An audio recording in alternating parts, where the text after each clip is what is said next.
started. So we'll just wait until, so I think we have everybody here. So good morning and welcome to the Seoul Olympic Legacy Forum. My name is Nancy Park and I work for the International Olympic Committee as the head of communications for Asia. I'm excited to be here with all of you to be the MC and moderator for some of the sessions for the next 2 days as we talk about this very important topic of legacy. Legacy is a very priority topic for the International Olympic Committee. As you will all know, it's specifically addressed in the Olympic Charter, and it is also highlighted in several recommendations in Olympic Agenda 2020, which is the strategic roadmap for the IOC. So we're delighted to be here today to be able to share our experiences, learn about best practices, because as you know, we're all, when we're working together, much stronger together. So it's a very good opportunity to talk about this for the next 2 days. This afternoon, we will be talking about several topics related to 125 years of Olympic venues. We will talk about pre-games legacy, and we will also talk about the long-term benefits of hosting the Olympic Games in terms of the environment. But this morning, very fittingly, we're going to start with a session on the Olympic legacy of Seoul '88. We have 4 very distinguished speakers with us to talk about how the Olympic Games have transformed not only Seoul, but the Republic of Korea. And if you are in Korea, you will know that most people talk about Seoul and Korea in terms of what happened before 1988 and what happened after 1988. It's such a pivotal watershed moment for Seoul and the Republic of Korea. So without further ado, I will start introducing our speakers. Actually, our first speaker today. After we have the presentations, we will have a short Q&A discussion to talk about what was being presented. Just a reminder, on your translation devices, Korean is channel number 3 and English is channel number 4. So without further ado, our first speaker today, a very close friend and colleague of mine, actually, that I've known for over a decade, that also has helped me on a lot of projects and has been a close confidant to talk about strategic developments in the Olympic movement. Very proud and very happy to see my friend, Professor Won-jae Lee, Associate Professor at Kookmin University. So without further ado, Professor Lee.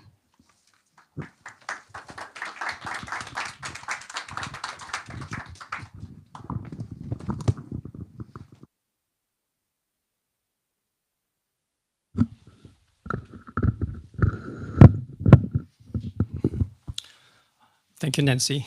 I'm the person. Ladies and gentlemen, thank you for your precious time sharing with me. My name is Won-jae.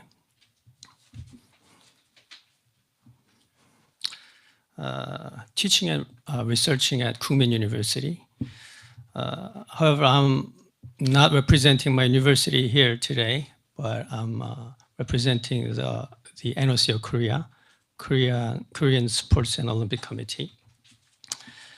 I hope my presentation is not going to make you too sleepy like my students. Let me start with the structure of the Olympic movement.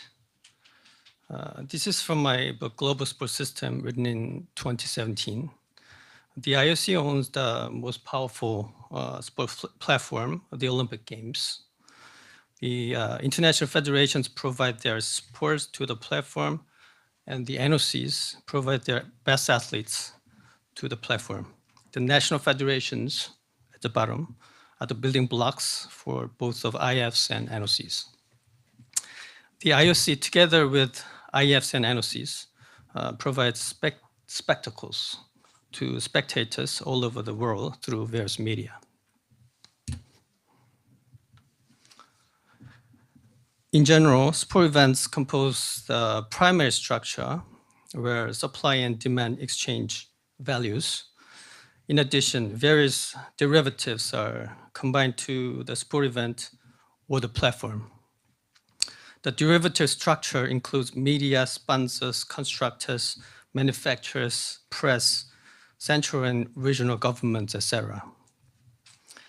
Since sport events are connected with diversified sectors, legacies from them can be also diversely rich.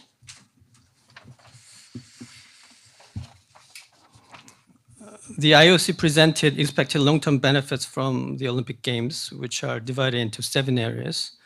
According to the 7 areas, I reviewed the fruits from the 1988 Seoul Olympic Games.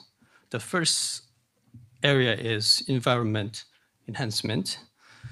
Before the Seoul Olympics, much criticism was received from participants and officials of the 1982 Seoul International Marathon due to the malodor from Han River, which became one of the responses to improve and systemize Han River waterfront developments.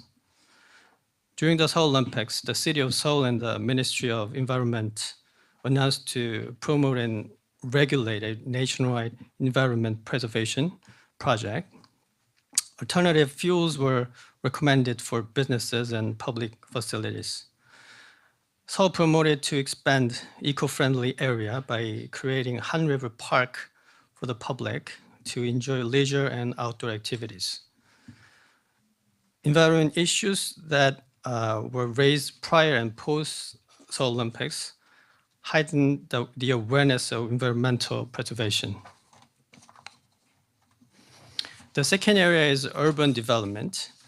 The location of the airport Gimpo, which is west region of Seoul, and the main stadium Jamsil, which is east region of Seoul, were on opposite sides within the city. This became an alarming concern for the Olympic participants and tourists. Thus, new subway, bus, taxi stops were added to improve public transportation. Several buildings and apartments underwent renovations. The Olympic Village, built in the southern part of the Olympic Park, expanded into a residential area for the general public after the Games. The Seoul Olympic Games were held among 30 venues. 14 of the stadiums existed before the Games, 13 were newly built, and 3 were temporarily constructed.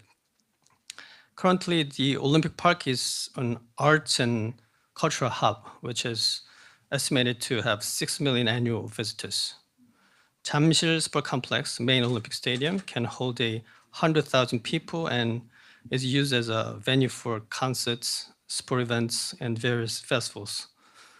It was once the home stadium for the Seoul United Football Club.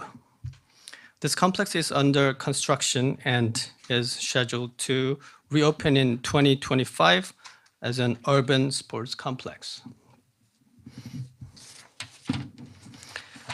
The third part is social development through sport. In 1987, the June 29th declaration was announced. It highlighted the reform of the Korean political system. Through the revision of the constitutional amendment in 1987, a single 5-year term presidency system was introduced. Without the 1988 Seoul Olympics, the ruling authority had been unlikely to accept a direct presidential election system, and there could have been a delay of democratic events. To successfully stage the Seoul Olympics, the constitutional amendment and the foundation for enhancing basic human rights served as an opportunity for the Republic of Korea to develop in line with democratization and liberalization. The Seoul Olympics promoted peace and harmony. 160 countries participated, getting over the boycotts of the 1980 Moscow Olympics and 1984 LA Olympics.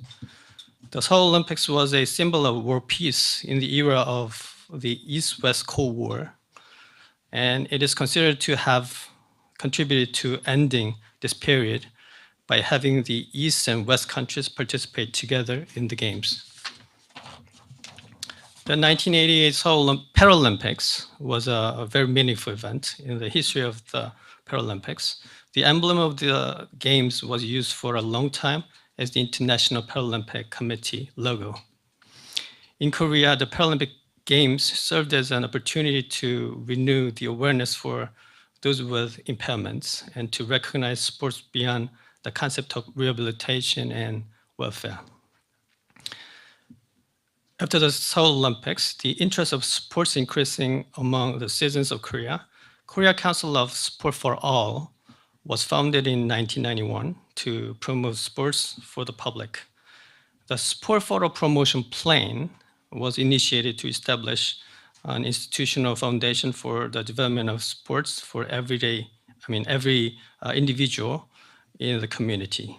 It provides national sports events as well as regional sports festivals for sports club members.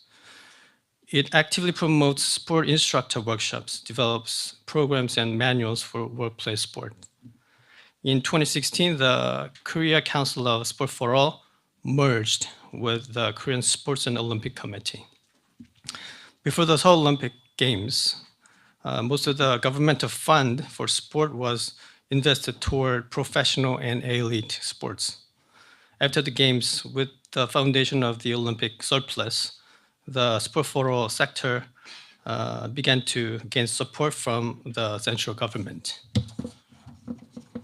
In 1991, the Sport for All sector began with 3.1 billion won.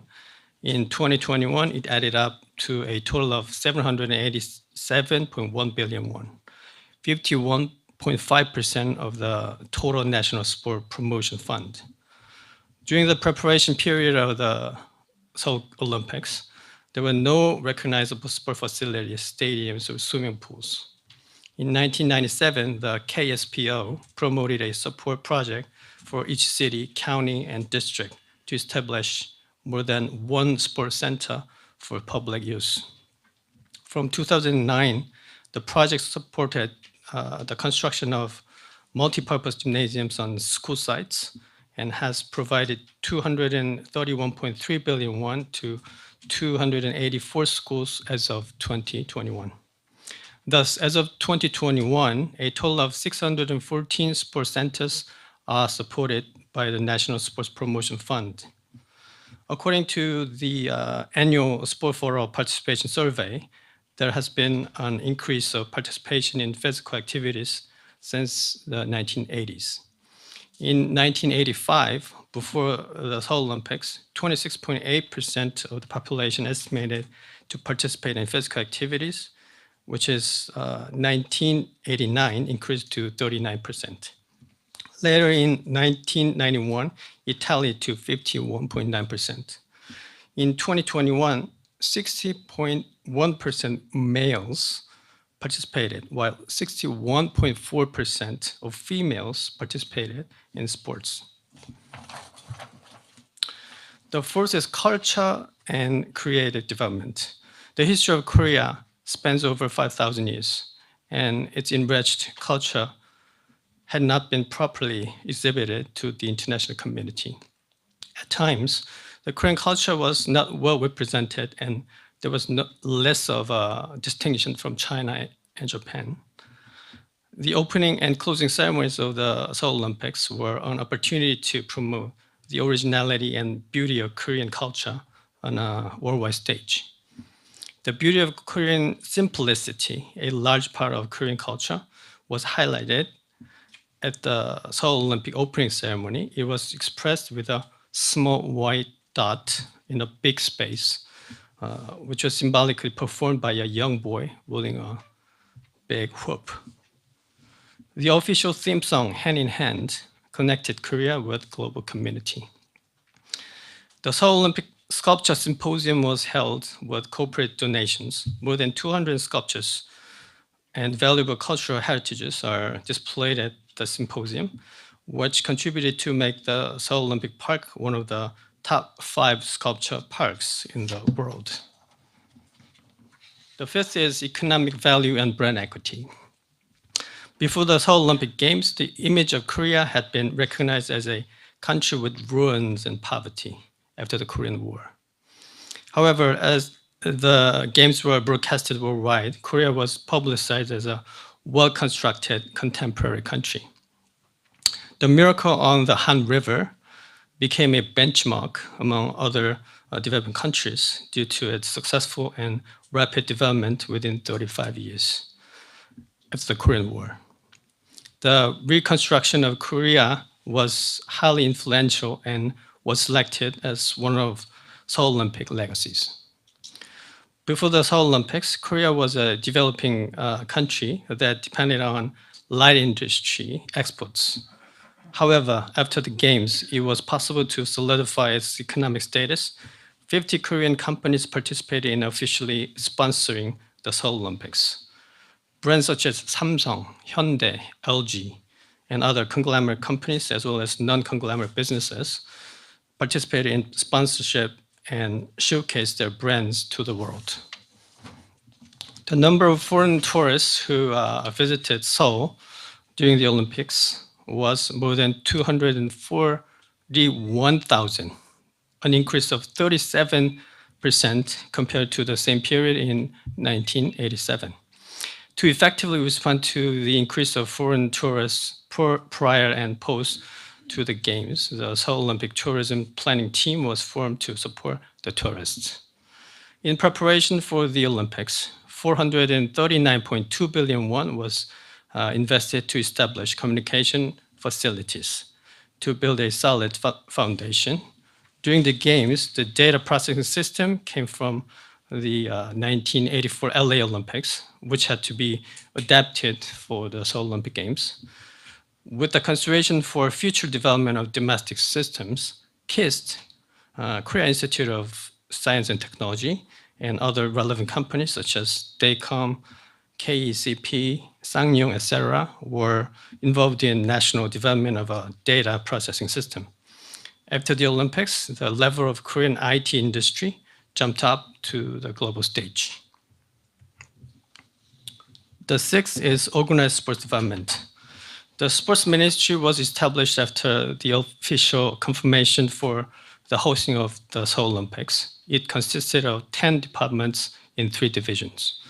After the Games, the sports ministry became the Sports and Youth Ministry in 1988. In 1993, the Sports and Youth Ministry and the Ministry of Culture merged and became the Ministry of Culture and Sports. In 1998, it became the Ministry of Culture and Tourism, and later in 2016, it was renamed as the Ministry of Culture, Sports, and Tourism. The Korea Sports Promotion Foundation, KSPO, was established in 1989, 1 year after the Games. Currently, the KSPO facilitates and manages the National Sports Promotion Fund, supports and promotes sports, fosters sports industries, develops sports talent, researches sports science, and promotes Seoul Olympic legacy. The government budget for sports was first obtained through taxes, and after 1972, it has been supported through the tobacco advertising revenue. Since the KSPO was established, it generated profits through active fundraising projects to promote and support sports. In preparation for the 2002 Korea-Japan FIFA World Cup, the government invested 210.3 billion won from the Seoul Olympic surplus to build stadiums in 6 cities, including Seoul. The government was allocated profits from the sports lottery to promote sports. The amount has grown to 1.5 trillion won, which is about 90% of Korea's government annual sport budget. Last but not least, human skills networks and innovation. The Seoul Olympics played a crucial role in influencing the confidence of the nation and its people. Due to the Korean War, South Korea had been experiencing national recovery. Additionally, there were many doubts about the Games being held in Seoul. However, with the cooperation across each sector of the nation and its people, it was possible to host a successful Olympics and to sustain the Games as a continual legacy. The hosting of the Olympics became an opportunity for Korea to express and display possibilities and capabilities. The Games discovered young talents from a variety of fields, such as architecture, design, culture and arts, information and communication, etc. Especially information and communication workforce, who was trained in the process of localizing IT technology for the Seoul Olympic venues, was a stepping stone for the nation to become one of the world's powerful IT giants. In 1985, 120,000 Koreans applied for the Seoul Olympic volunteer work. 27,000 were chosen, including a wide age range from high school students and senior citizens. The participation of volunteers greatly assisted the Seoul Olympics. 54% of 52,000 Seoul Olympic staff was volunteers. People's interest of volunteer work has maintained up to the 2018 Pyeongchang Olympics, in which involved 20,000 volunteers. On October 1st, 2018, the Ministry of Public Administration and Security and the Korea Central Volunteer Center hold an online archive exhibition titled Pyeongchang Meeting Again as a Volunteer, to commemorate the dedication and spirit of volunteers who contributed to successfully hosting the Pyeongchang Olympics and Paralympics. As you see, the games back in 1988 is still alive and abundant as a shining legacy. To end my presentation, I would like to share with you one of my recent researches. Actually, this is not finalized and published yet. However, part of the tentative results is that Olympic legacy makes people happy. This is very good news for the Olympic movement, including the IOC, I believe. And I hope to share with you the finalized version of the research soon again. Thank you very much for your time and not sleeping.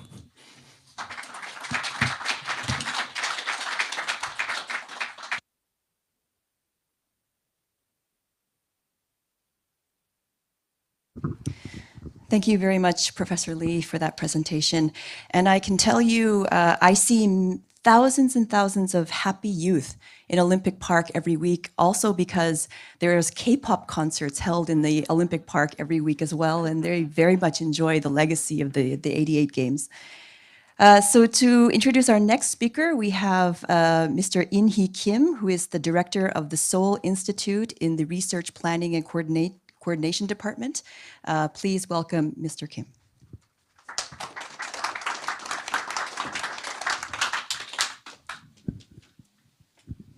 Good morning. I have two issues to present. The first one, how the Olympics affected the urban development in the last 30 years. And second one, how we now restructure the Olympic legacy for the future. Yeah. So the general information, Seoul, as you know, capital city with 600 square kilometer, with 10 million population, some very high density city, and we have 25 autonomous districts. And between 1950 to 1990, we have a rush urbanization process from 1.5 million to 10 million. And in the middle of this rush urbanization process, the Olympic held in 1988. And since 1919, began to stabilize the urbanization process. Yeah, and 1953, after the Korean War, Seoul and Korea were one of the poorest city and country in the world, and everyone want development. We didn't have any conflict. The inner city was demolished, and there's a new town, and invested in a lot of infrastructure. In 1980s, we have a first change because of nationwide demonstration against the military regime. And after the demonstration, not only the political, but also socio-economical, cultural condition were changed. The income is increased, and the people began to spend for their quality of life, cultural, and facility for daily life. And also, we didn't have any free land, so government tried to redevelop in illegal residential area. So we have, at first time, we have a conflict between developer, and citizens. And of course, in the middle of image, we have Olympic game to prepare Olympic game. Because of the Olympics, the physical condition of Seoul is improved dramatically. So in 1990s, we have rush urbanization process, and so we had a side effect. So it's called a risk society. And after that, the government tried to take care of the safety of the cities. And we have a local autonomous system adopted. And the city Seoul were full, and the government tried to build outside of Seoul 5 new cities with over 300,000 populations. So as you see here, for between 1950 to 1995, we have rush urbanization process, and then 1995 is a turning point from central government to local government, and from rapid growth to stabilized, from development oriented to risk and conflict society. And with middle of this process, the Olympic game was held, and I think Olympic was a catalyst to develop the Seoul. I think because of the Olympic, the development process shortened at least 10 or 20 years. So, and how we prepared for the 1988 Olympic Games. In 1970s, we have only the traditional old city center, and the people crowded, and we need a new town. And the southern part of Han River, we build a new town. It's not new town, it's new city with 3 million, over 3 million population. And within 20 years, the Neverland became a really good global city center, as we here in Gangnam districts. And the government tried to promote with public institution was removed to the Gangnam area, and hospital and department store and schools were removed. But I think most of, important point is to prepare Olympics, every facility located in a certain part of Seoul. And that's why I think within 20 years, the Olympic was a catalyst to develop a Gangnam development and basic condition for metropolitan area. Yeah, and we, to prepare the Olympic Games, we have established a lot of master plan, and I will here show 5 significant projects.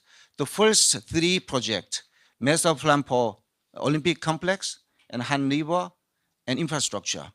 These 3 projects have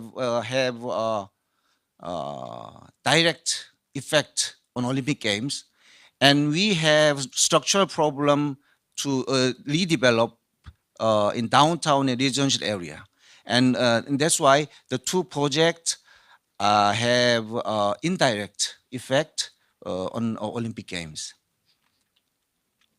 The first one, I'm sorry, I'm very nervous, so I need a water.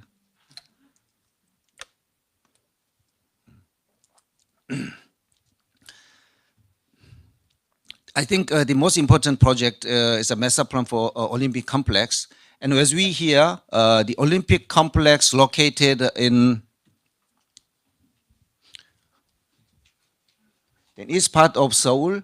At that time, the southern part of Seoul was nobody land, nobody districts, and the government built here Olympic complex and Olympic parks and Olympic village, and all of the city function were located, were planned, promoted around in Jamsil, as we hear around here. So in Jamsil districts became from nobody land to nowadays Jamsil is one of the most powerful metropolitan city center in Seoul metropolitan government.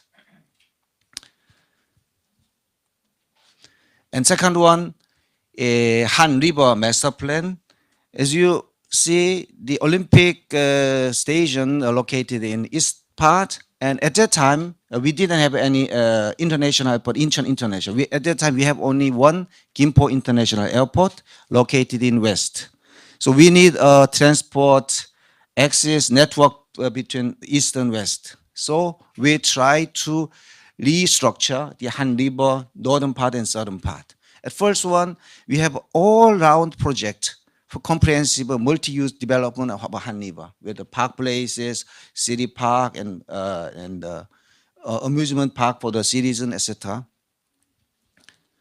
And most of all, particularly in water and sewage infrastructure, were built along the Han River. That was a very good basic condition for the quality of life for the citizens. And I think that is the most powerful effect for the Olympic Games.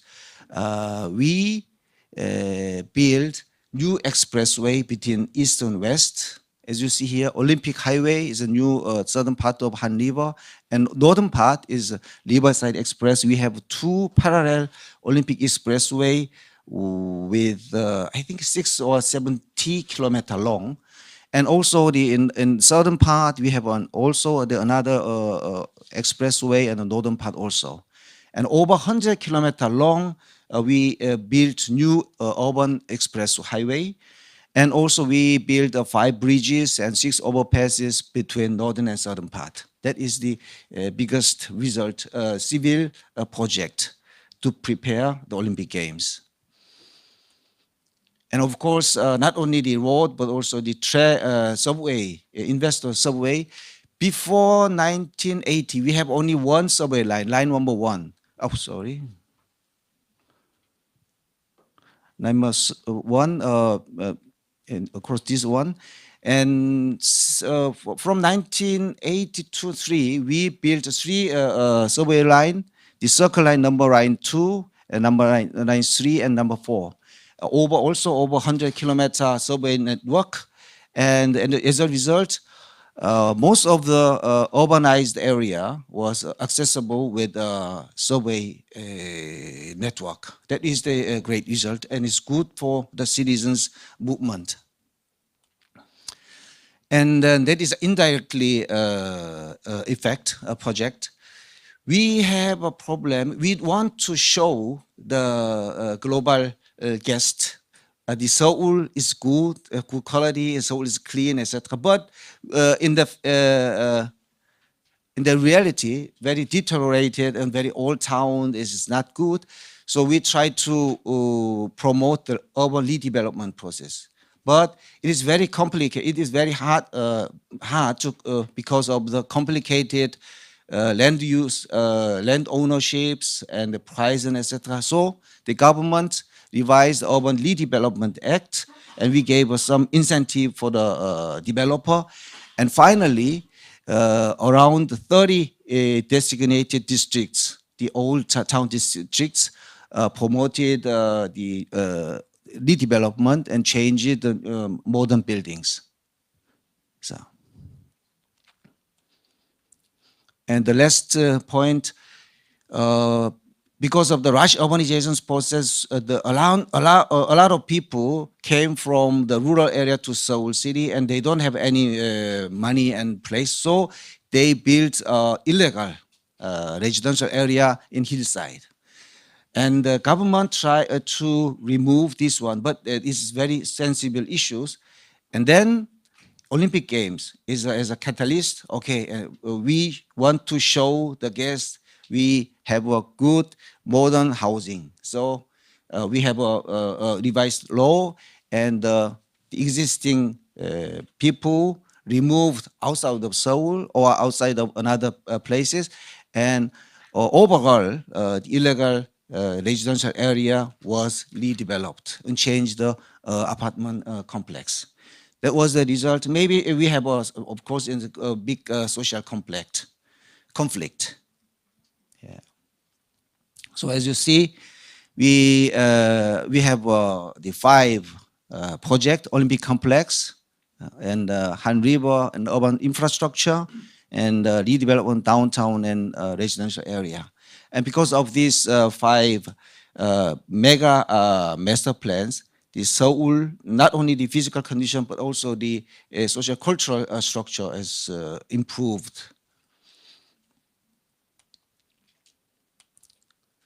So we, until now, in the last 50 years, we established about 7 spatial master plans each decade, and over 30 times road and transport infrastructure plan.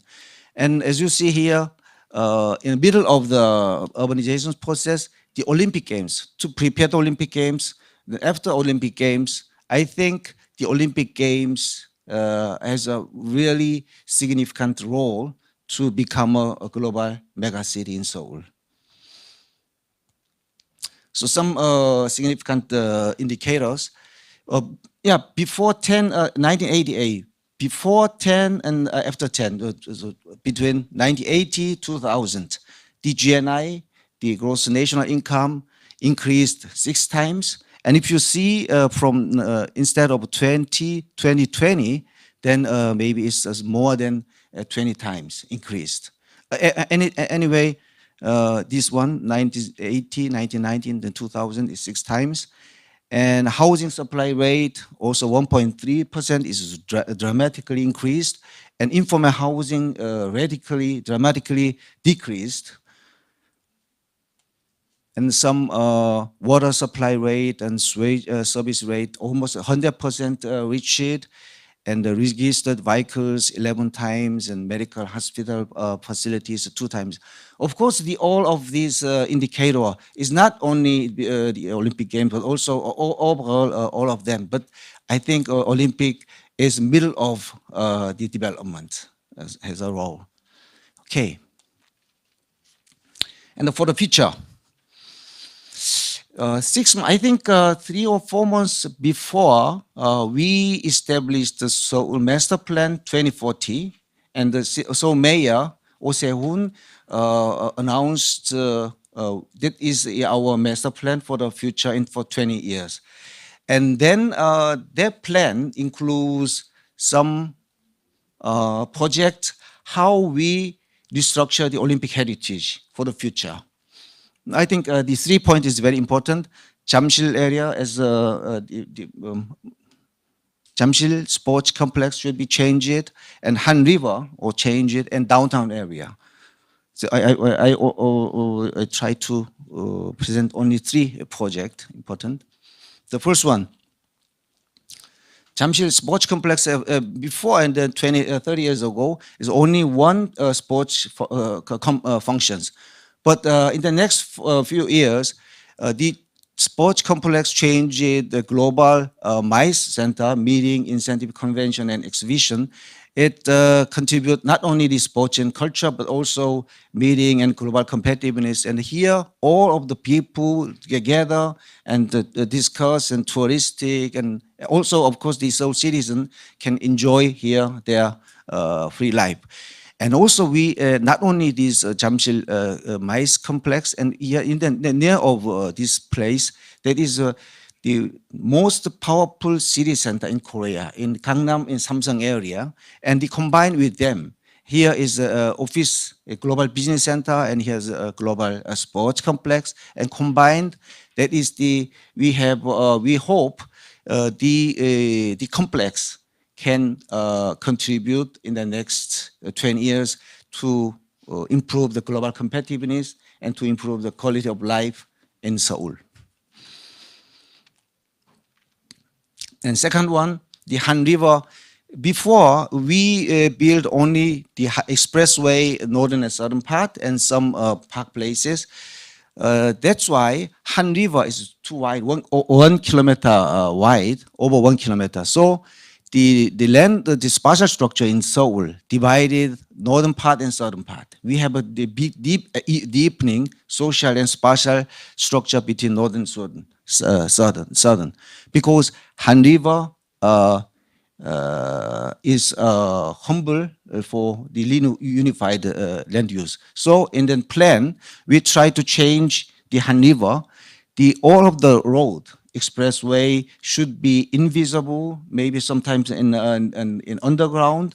And the point is, it should be very easy, accessible to the waterfront, water cities. And luckily we have 8 city center along the Han River, and we try to change the land use planning, not the inner city oriented, but in waterfront oriented. Then we combine the two city center. Then finally we have a reunified spatial structure. For example, Samsung Jamsil area in sports complex with Seongsu is a new hot place with a young person and innovation districts. We try to combine this one. Then we have a new spatial condition for the next 20 years. And the last one, the inner city, the downtown should be also restructured. Before we build building-oriented or the district-oriented development. But now in the next future, not only building, but also all of the downtown should be restructured, change it for the cities and for the workable cities with Cheonggye stream, and here the nationwide and traditional axis and green axis and high-tech axis and etc. The difference between before and now, I think in 1988 to prepare Olympics, some project we tried to hide our bad side, because at the time we didn't have any enough potential. So that's why we have a very severe social conflict. But now we try to open and inclusive, and also the spatial structure should be open and everyone can participate in it, and everyone can enjoy it. That is the new concept for next 20 years. We hope the restructuring Olympic heritage can contribute to take a leap for the 20 years. And we hope the Seoul has a new opportunity to apply the next Olympics, maybe 2036 or 40. and then we talk about the new heritage about the Olympic Games. Thank you very much for the listening. Thank you.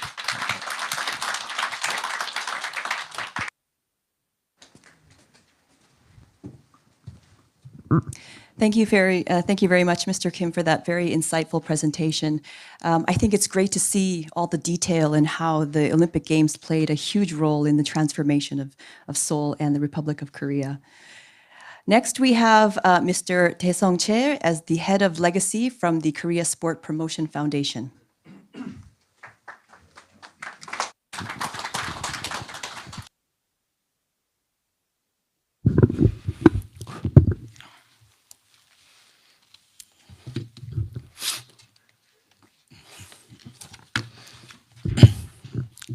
Good morning. I'm Dae Sung. I'm working at the head of Olympic Legacy at K-Sport. I'm happy with the meeting with many Olympic families. And today, I'm talking about the Seoul Olympic legacy, past, now, and future. Let me start. This picture is the Olympic Park region in 1980s. Yeah. In 1981, International Olympic Committee decided for Seoul to host the Olympic 1988, but many people, including Korean, thought Korea could not host a big sports event, Olympic, because as you can see the picture, there is no venue, no infrastructure for Olympic game. Korean government also worried about the budget of the Olympic Games. They have worried about for money for building new venue and construction infrastructure for Olympics. However, all Koreans had a mission. We must prepare the Olympic Games with our best effort. Since 1981, Koreans prepare Olympic well. and they really made successful history. As you know, the Olympic Games Seoul 1988 was very successful. 160 nations attended the Olympic game, and this number was the largest record in the Olympic history. Most of all, the many people in the world surprised for the developed Korea because Korea totally destroyed in 1950s Korean War. Also, the 1988 Olympics changed everything in Korea. Politics, economy, society, and culture, etc. We think the Olympic Games was the turning point in South Korea history. After the Olympic Games, there will remain the Olympic Park, including 6 venues, and the people and the money. Korea government decided to make a new sports organization, that's KSPO. KSPO is the abbreviation of the Korea Sports Promotion Foundation. It was established in 1989. The KSPO mission is the managing the Olympic legacy and funding for sports and promoting sports in Korea. Now, the 1,600 people works at KSPO, and its asset is the $3.5 million, and its annual profit is $1.8 million. Now, I will explain the main business of KSPO. First business is the funding for sports. In 1994, we started the cycle racing on the Olympic velodrome. We made money and saved them. In 1997, there was a huge economic crisis in South Korea. At the time, Korea should host the 2002 Olympic World Cup Games, and the local government should build 10 football stadiums, but they have no money to build a new stadium. So KSPO subsidized $200 million for World Cup stadium. Instead of this subsidy, we got the right for the sports toto.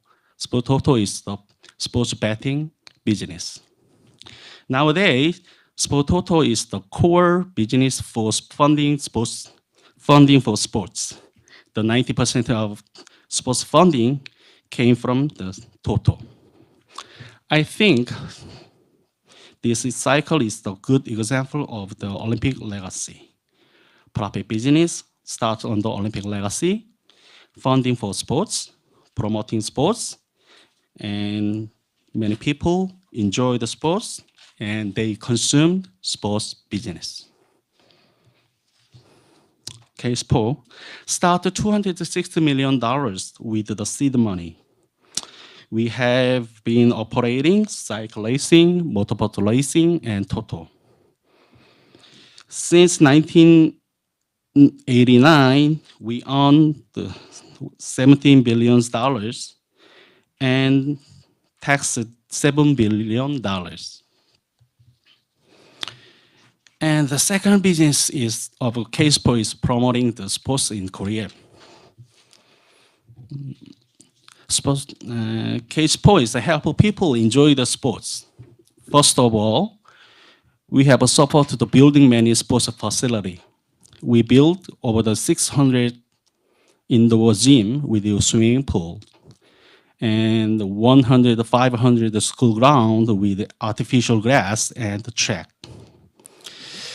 Since 1989, we have constructed 14,000 sports facility in South Korea. Oh, sorry. And we have the kids play the sports. The sports voucher make the socially weak and aligned go to sports center. Annually, 77,000 children and teenagers use the sports voucher. The Nation Fitness 100 is Korean sports program for motivating to more people, more exercise. It's based on the personal physical condition. And we suffered all sports events in Korea from 2002 World Cup to 2080 Pyeongchang Winter Olympic Games. For example, we support to $1 billion for Pyeongchang Olympic Games. Also, Korean Sports Science Institute, one of the Korean branch, have the Team Korea win the Olympic Games by the sports science and the data analysis. Recently, KSPO invested a lot of the money in the sports industry. We have many startups in R&D, new technology, and the new IT system and the financing. The result, we created 30,000 sports jobs in last year. Oops. We are operating with 5 public golf courses. In Korea, golf is a very exclusive sports for riches. So we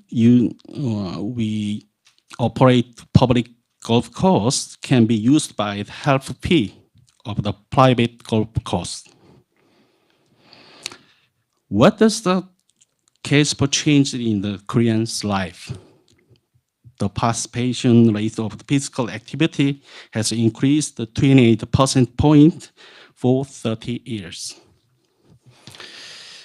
In 1989 to,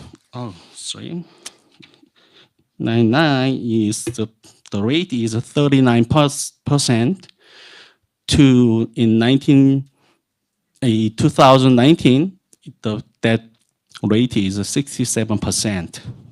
I think it is the outcome of the support in sports facility, sports program, and the people by K-Sports subsidy. In third-party business is managing the Seoul Olympic legacy. This picture is the Olympic Park in autumn. Yeah, red, yellow, and green, a variety of colors are painting on the Olympic Park these days. The Olympic Park and the 6th venue was developed by the Korean government in 1980s. The 6 venues as Olympic swimming pool, gymnastic stadium, Olympic tennis court, the velodrome, weightlifting stadium, and the fencing stadium. The location of the venues were designed compactly. The main stadium is located within 15 minutes by car from here. After Olympic Games, their venues has been used for multi-use. For example, the Olympic swimming pool is used by 19,000 neighbors annually. It is famous for the best diving pool in Seoul. The gymnastics stadium was remodeled to K-pop arena recently. Many artists, including BTS, shows the fantastic performance there. Also, all venues can be used for original sports event. Olympic Park has 212 sculptures.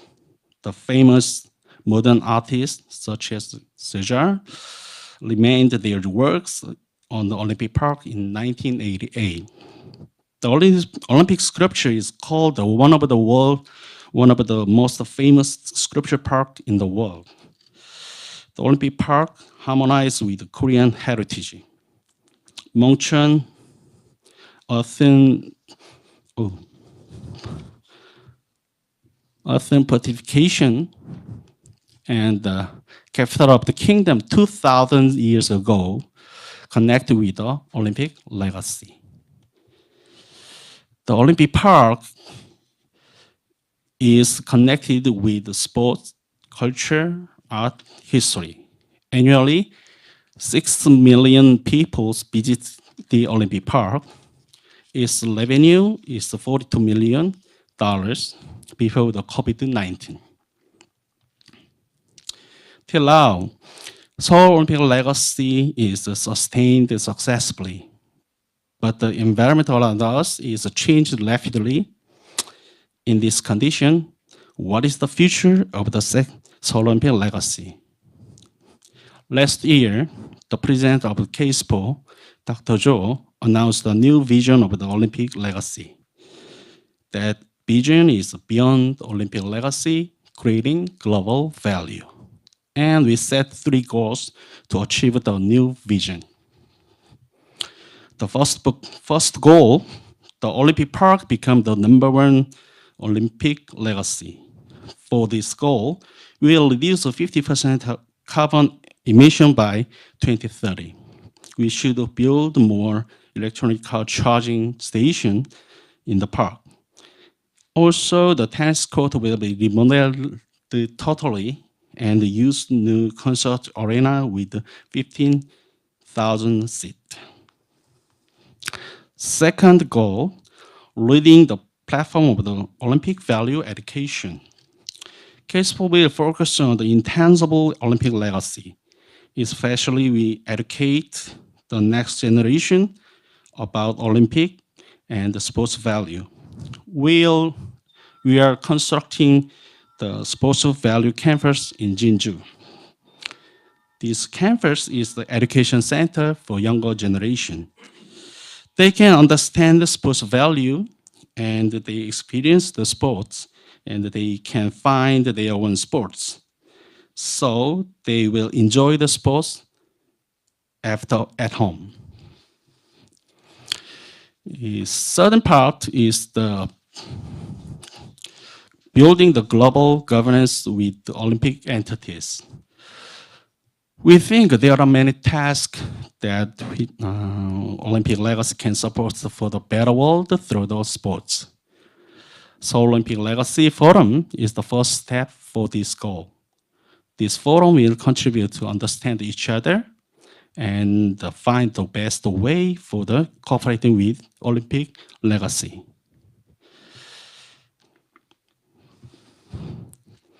The Olympic Games Seoul 1988 was the miracle to Korean. The best Seoul Olympic legacy KSPO has a dream. This legacy forum is the starting point of the new miracle, making the better world through the Olympic legacy. Thank you.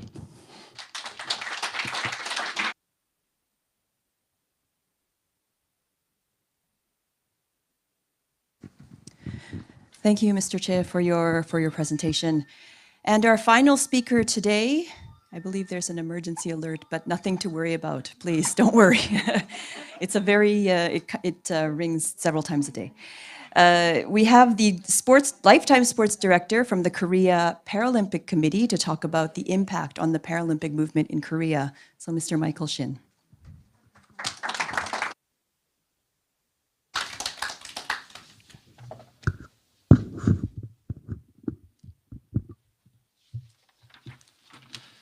I believe it is still good morning, and hopefully I'm the last one.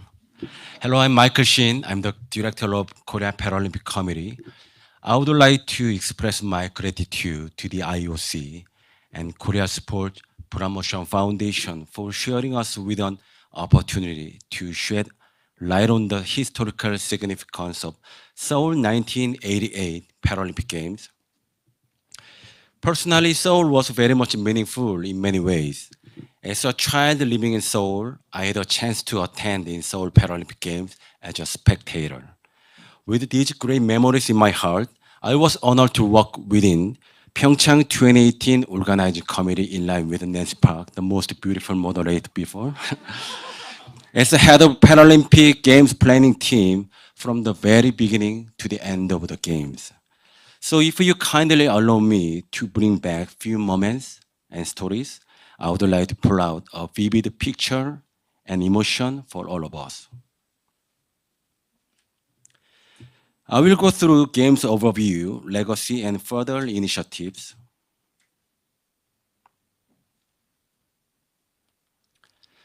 Before I deliver into the main contents, please allow me to start with a short video that remembering and illuminating Seoul 1988 Paralympic Games. 편견의 벽, 불평등의 벽을 허물고 우리가 모두 하나임을 확인하는 큰 행사입니다. 여기에 하나 덧붙여서 우리의 의지를 나타내 보이는 또 다른 뜻이 있는 행사입니다.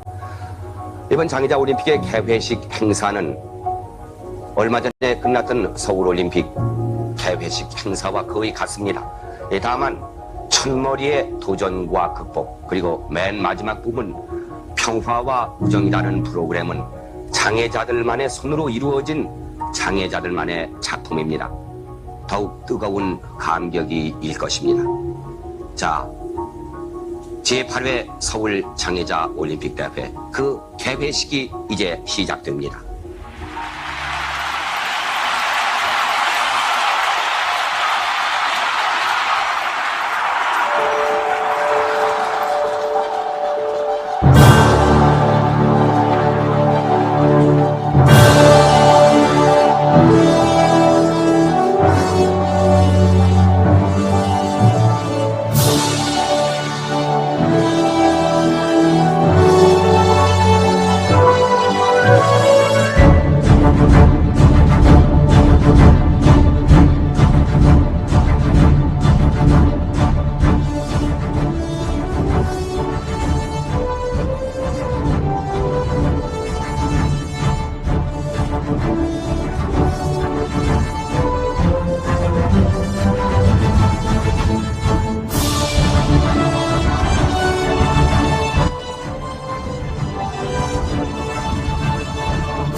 인종과 이념과 국경을 뛰어넘어 모든 불평등과 부자유의 장벽을 허물고 하나가 되고자 이 자리에 모였습니다.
Thank you.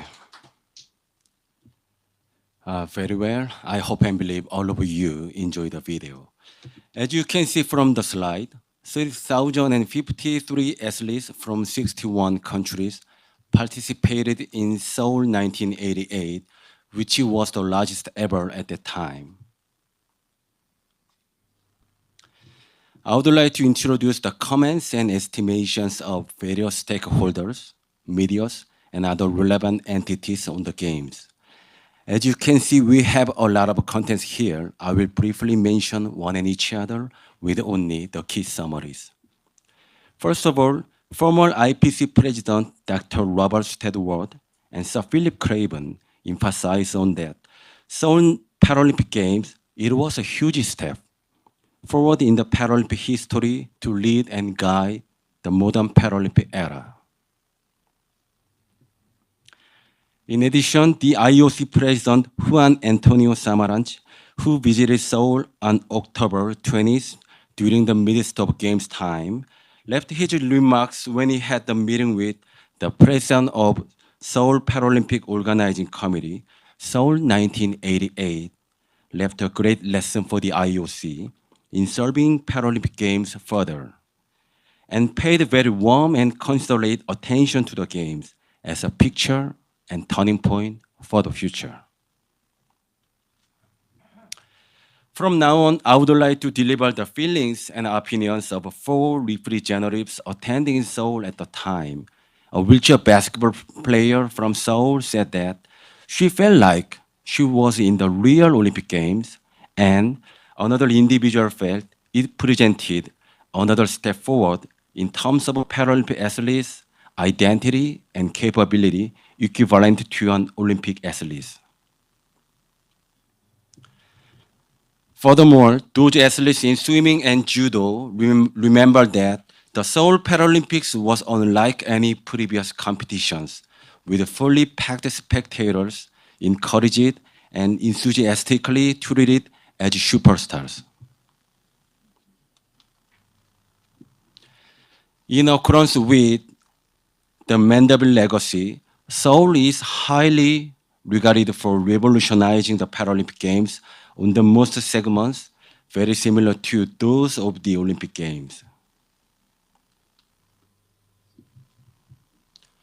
The Australian Paralympic Committee also states that one of the impacts is officially using the term of Paralympics for the first time under the endorsement of the IOC.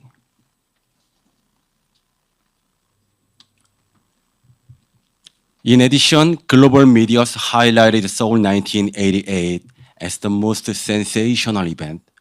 Paralympians competed and used the same venue as the Olympics for the first time as the birth of modern Paralympic Games.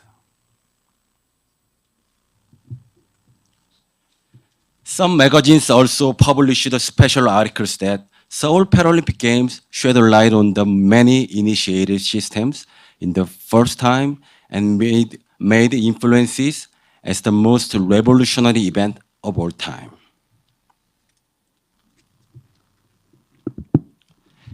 ABC News explains its significance as the first Olympic and Paralympic Games to be truly co-hosted, and researchers centered on the University of Montpellier praised Seoul as being the first event in which the term Paralympics was used, also under the IOC's approval. At the time, President of the ICC, which was the organizer, as a most important landmark, and the UN Secretary General evoked us of, it is the starting point of recognition as an equal member of society. Accordingly, Go Gui-nam, the president of the Seoul Paralympics Organizing Committee, left a lasting impression that Seoul 1988 is not the end, but the start of the public awareness. Last but not least, Seoul Paralympics was a life-changing event for many reasons. I would like to share a story of a 23-year-old man who found a new life after Seoul 1988. At the age of 22, this young man used to stay home at all times after the accident, being inactive. But after witnessing how the people with impairments deemed typically as inactive and helpless and often unnoticed in Korean society showcased their great courages and achievements, he was stunned. He was greatly inspired by the Paralympians from Seoul and later gained the Paralympic champion title with breaking a world record. This young man later laid a foundation in forming Korea Paralympic Committee and finally became the president of KPC. What is amazing about parasport is that it encourages anyone who fight for the things they believe in to try and deliver equality for all, just like what Mr. Jung did. To the next topic, let me tell you about the splendid and sustainable legacy of the Seoul Paralympic Games. I will explain both internationally and domestically. This slide sums up what I will talk about in the next few slides. David Leck, former president of the Canadian Paralympic Committee, named the Seoul 1988 the genesis of the modern Paralympic Games. As you mentioned above, Seoul was the first event to be officially held in the same city and facility as the Olympics. It was also the start of the IOC's full support and collaboration, and the opening and closing ceremonies were managed in the same way as the Olympic Games. In addition, we provide Athlete Village run exclusively for Paralympians and included the torch relay as part of the routine for the first time. The Paralympic Games Support Department was officially formed and operated within the OCOG with the goal of fully integrating the Paralympic Games from the Olympic preparation stage. Lastly, it was the first time in which the Paralympic Observer Program was launched as well.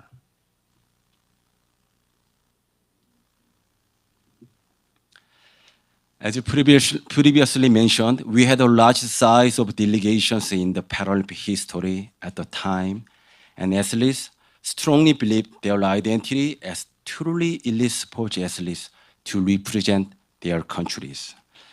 Besides, it was a competition where a classification and sports science were introduced and implemented in serious manner.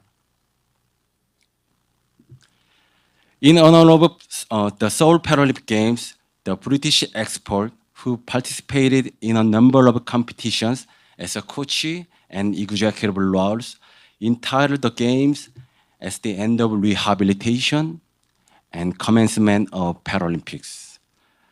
It is really very well. It made my heart beat. After the success of Seoul 1988, the International Paralympic Committee was established, and the symbol of Seoul Paralympic Games at that time was adopted as the official emblem of the IPC. And through 3 changes, it still continues to this day.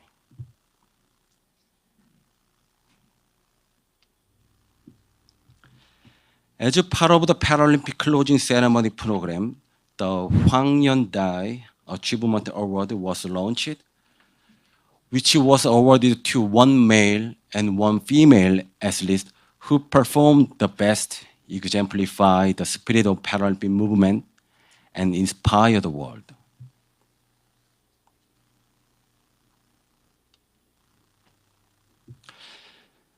Looking at the domestic impact, only about 90,000 people with impairments were registered at that time, but 6 months after the Games, this figure escalated to 590,000, which means more than 500 people were newly registered. It was also a major opportunity for the public as well as the people with impairments themselves to change attitude and create more opportunities for people with impairments. Finally, the Republic of Korea has begun to put a number of legislations and standards in place. This also might probably be the most important legacy of hosting both Olympic and Paralympic Games. The athletes and coaches who were trained and cultivated through the Seoul Paralympic Games have actively demonstrated their sports performances on the international stage for decades as one of the Paralympic powerhouses.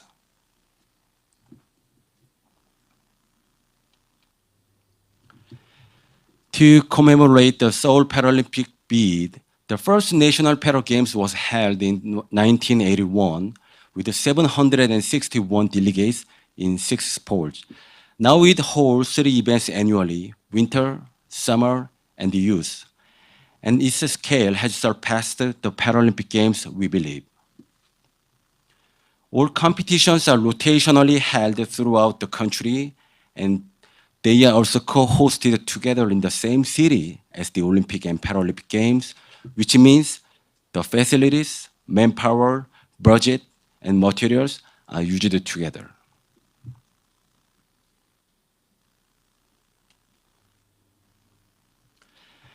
As the last legacy, the Korea Paralympic Committee was established in 1989, right after the Games, and the ministry in charge of parasports in central government was transferred to the Ministry of Culture, Sports and Tourism, and we KPC was reorganized in 2005.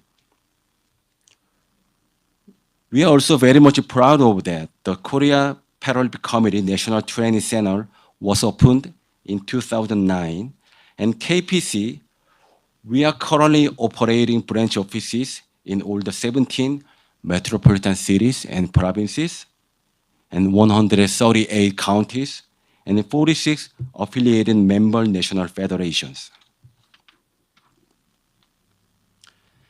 The Parasports National Training Center of KPC that I mentioned earlier is on the slide. It has approximately 185,000 square meters with 19 training facilities and accommodates more than 300 people at the same time. In addition to fundamental purpose of training for high-level athletes, this center is conducting various cooperative activities for education, awareness-raising programs throughout parasports trial of the event, and also widely open to all over the world for joint training with overseas entities.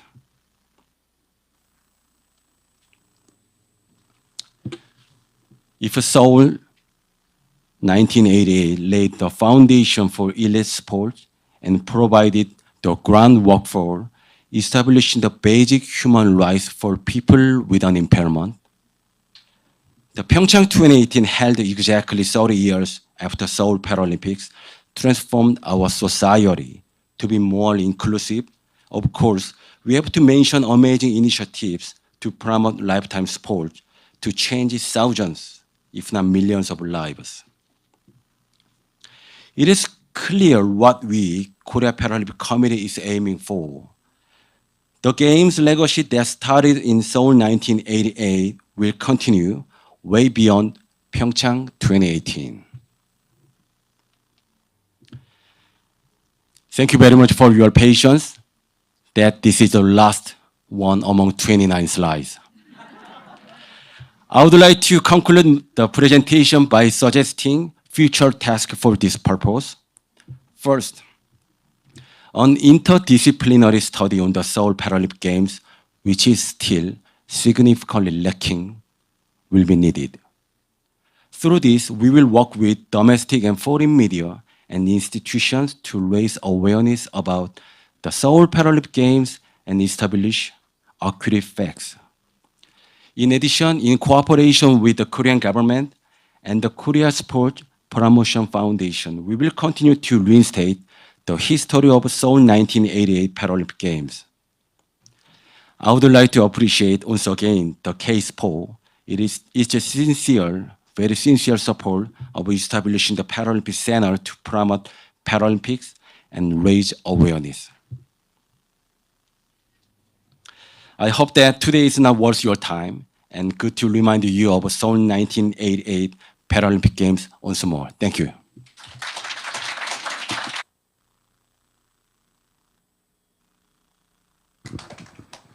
Thank you, Mr. Shin.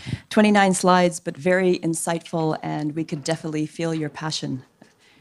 So we're just going to take a few minutes to put up some chairs here. We do have about 10 minutes for a discussion and a short Q&A session here. So once we set up the chairs, we'll ask our speakers to return to the stage.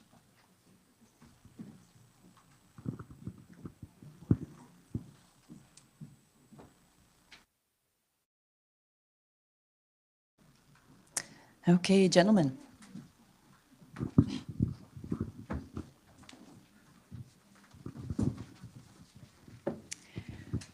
So thank you again to our distinguished speakers today. I know we only have about 10 minutes, but I think that was a lot of very interesting content to digest, lots of interesting points. I think it's clear that millions of people, Koreans are very humble, but I think I can say that it's clear that millions of people in Seoul and the Republic of Korea have really benefited from the amazing legacy of the Olympic Games in Seoul.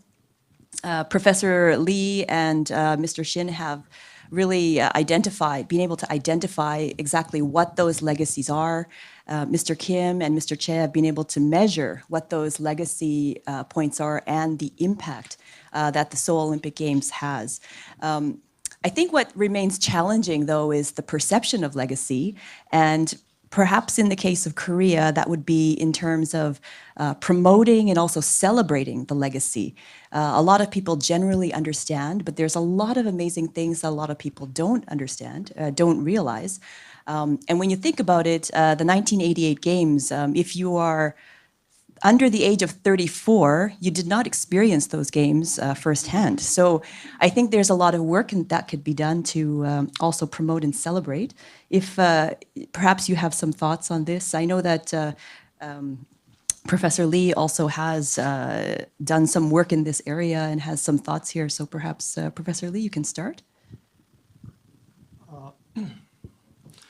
Thank you, Nancy.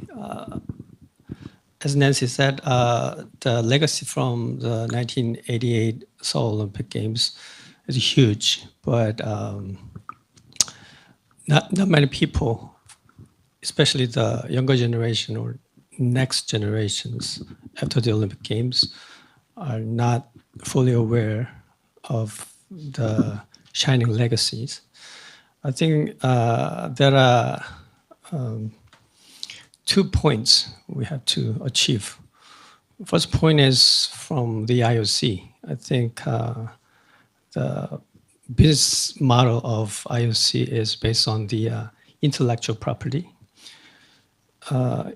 Even though the KSPO, who is the main managing legacy organization, was to use the intellectual properties like the mascot named Hodori, but not easy because there are too many things to do to approve the use of the intellectual property. So if the IOC can make the process easier, then we're going to have better chances to promote the legacies. And the KSPO also has to propose the values for the next generations, not just pushing the values or the shining legacies of the games, but the communication should be pulled from the demand of the younger generations. Thank you. Thank you, Professor Lee. I know that KSPO recently had a conference on this topic about working to promote and celebrate legacy. Perhaps, Mr. Che, you can speak on what KSPO will do in the future on this topic. Thank you. As you know, as I show you the presentation, KSPO has a new vision about the Seoul Olympic legacy. And we focus on intangible Olympic legacy. For example, Professor Lee and I the study on the influence of the Seoul Olympic legacy because, then you said, the younger generation does not know about the Seoul Olympics. Especially younger KSPO members does not know about the Seoul Olympic. So we start on the influence of the Seoul Olympic and what is the importance in Korean history and what is to happen. So we study our influence on Seoul Olympic legacy. And you can see the lefts on the first floor on the desk, first floor. We print out the left. And more important is, I think we prepared book for children about the Seoul Olympics. As you know, it's the Seoul Olympic legacy. So, Seoul Olympic legacy is alive in legacy. For example, is the Peace Gate is the significant example of the Seoul Olympic legacy. But everybody know about the Peace Gate. Is the Peace Gate who is the built the Peace Gate and what is the story about that? So, and KSPO is prepared to children's book about the Seoul Olympic. Yeah, so it's this book, and we have a effort is it's the help many people just know about and remember the Seoul Olympic. Thank you. Thank you, Mr. Che. Mr. Kim, actually, your presentation was amazing to see how Seoul has been transformed over the past several decades, and to see Seoul today. And when we see the pictures of Seoul before the Olympic Games, it's amazing to see how much change has taken place due to the impact of the Games. Can you speak to how you have worked with local stakeholders to also work on the projects that you've been talking about? There's a lot of different work being done to continue the legacy of the Seoul Olympic Games. Other cities in Korea could also benefit from the key learnings that you have on how international sports events can contribute to the transformation of cities. I believe there's a lot of work with stakeholders involved. Perhaps you can speak to some of the work that's been done by Seoul City. Honestly to say, I didn't expect about your question. I need a time. But I think I have, in the last 20 years, I have a lot of projects for urban development and citizen participation process and small and big mega project. But honest to say, the Olympic legacy and how we prepare the Olympic legacy, that is not my direct project. So I couldn't answer about the question. But during my project and during the preparing for the presentation, I realized in the Olympic legacy is all of the city. I didn't thought about it, but I didn't think about it. But Olympic legacy is all of city is really in my daily life. But nobody knows about it. Especially the young generation, they are focused on their own life with the network in SNS, but they don't know, but they live with the Olympic legacy. I think that is the next task. We try to make a project how they know the open space on Olympic legacy. How can we provide open space on Olympic legacy more accessible, more open, more comprehensive, and more climate change oriented environment. We try to make it, and we let the young generation come to Olympic heritage without the think, but they realize finally they realize, that is Olympic legacy. Then maybe it is the next step. I don't know whether I... Well, we're looking forward to hearing about more of the developments of all your different projects, your projects 2040, 2050 going forward. It's very good to see that there's a lot of long-term planning involved. Mr. Shin, I know that you do a lot of work to work on awareness of all of the different, the great impact of both the Olympic Games Seoul 1988, as well as the work you've done with Pyeongchang. Perhaps you can speak to the projects that you're working to promote, promote what you've been doing to youth and people in Korea. So I have only 35 seconds left for my answer. So if you really You do can not take mind, a few extra I'm going to minutes. prepare it and then I'm going to provide the written answer to you. I made a joke. So we, MPC Korea, currently we are focusing on preparing very special awareness program whose name is Dream Paralympic. So whenever we have any special occasion, we are sending our members to set up very special program for educating and training the para sports. I mean, mostly it is throughout the para sport trial event. So especially back to my slide, we are operating our own training center whose name is Icheon KPC Training Center in Icheon, which is approximately 40 minutes from Seoul to there. It's very near. So this is a very special and holy space for having this location. So city of Icheon, it does have 275,000 population living there. So every single spring and autumn, we are inviting the students staying nearby Icheon City to come over there to show what the real Paralympic movement and parasport is to those guys. Thank you, Mr. Shin. As he has indicated, we are now out of time. It is now time for lunch. So this marks the end of our first session for the Legacy Forum. I think it was a lot of information, and I know that you probably have a lot of questions for our speakers. So feel free to approach any of our speakers during the lunch break. They are more than happy to share their experiences and share best practices with you. Of course, this relationship will continue in the years going ahead as we work together in the future. Just a few admin notices here. We do have a meeting. There's a side meeting on the IOC and Olympic YOG host National Olympic Committees building legacy together. So for that side meeting, it will take place here. The main session, as you know, will take place in the Olympia Hall downstairs starting at 2 o'clock. So thanks again, everyone, for joining us this morning, and we will see you at the next session. Thank you very much.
we have to make our efforts with regard to sustainability, and therefore we have made sustainability an integral part of all our efforts.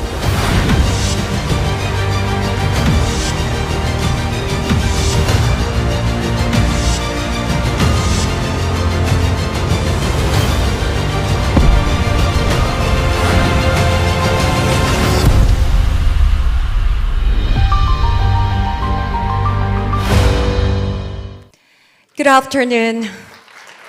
I would like to welcome all distinguished guests and ladies and gentlemen for participating in Seoul Olympic Legacy Forum held for the first time in Seoul, the Republic of Korea, the host country of the 1988 Seoul Olympics. I am Kim Kyung-mi and I'll be your MC for today. It is a great honor and pleasure for me to be here in this very meaningful event. And welcome once again. 여러분 진심으로 환영합니다.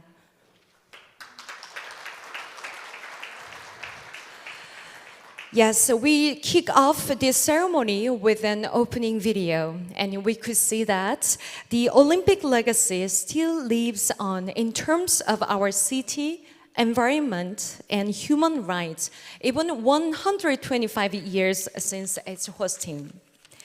Seoul, held under the theme of Next G Generation, Next G through Olympic Legacy, is proposed by the Korea Sports Promotion Foundation, which was previously Seoul Olympic Organizing Committee, and approved by the International Olympic Committee.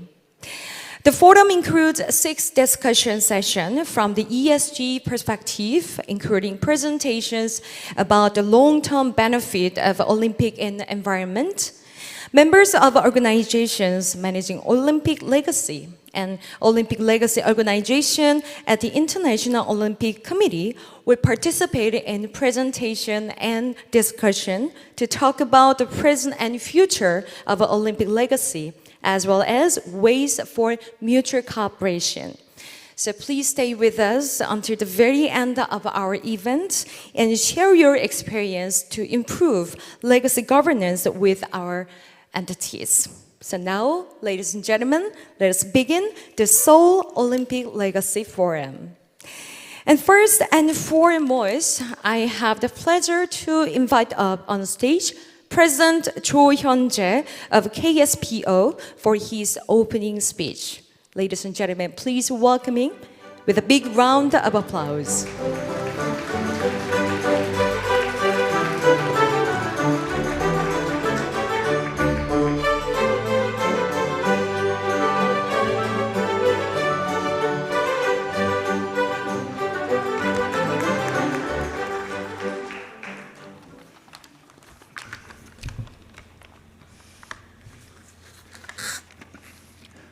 서울 올림픽 레거시 포럼에 참석해 I would 주신 like to sincerely 토마스 바 welcome President Thomas Bach of IOC and members of the Olympic family, distinguished guests, for attending the Seoul Olympic Legacy Forum.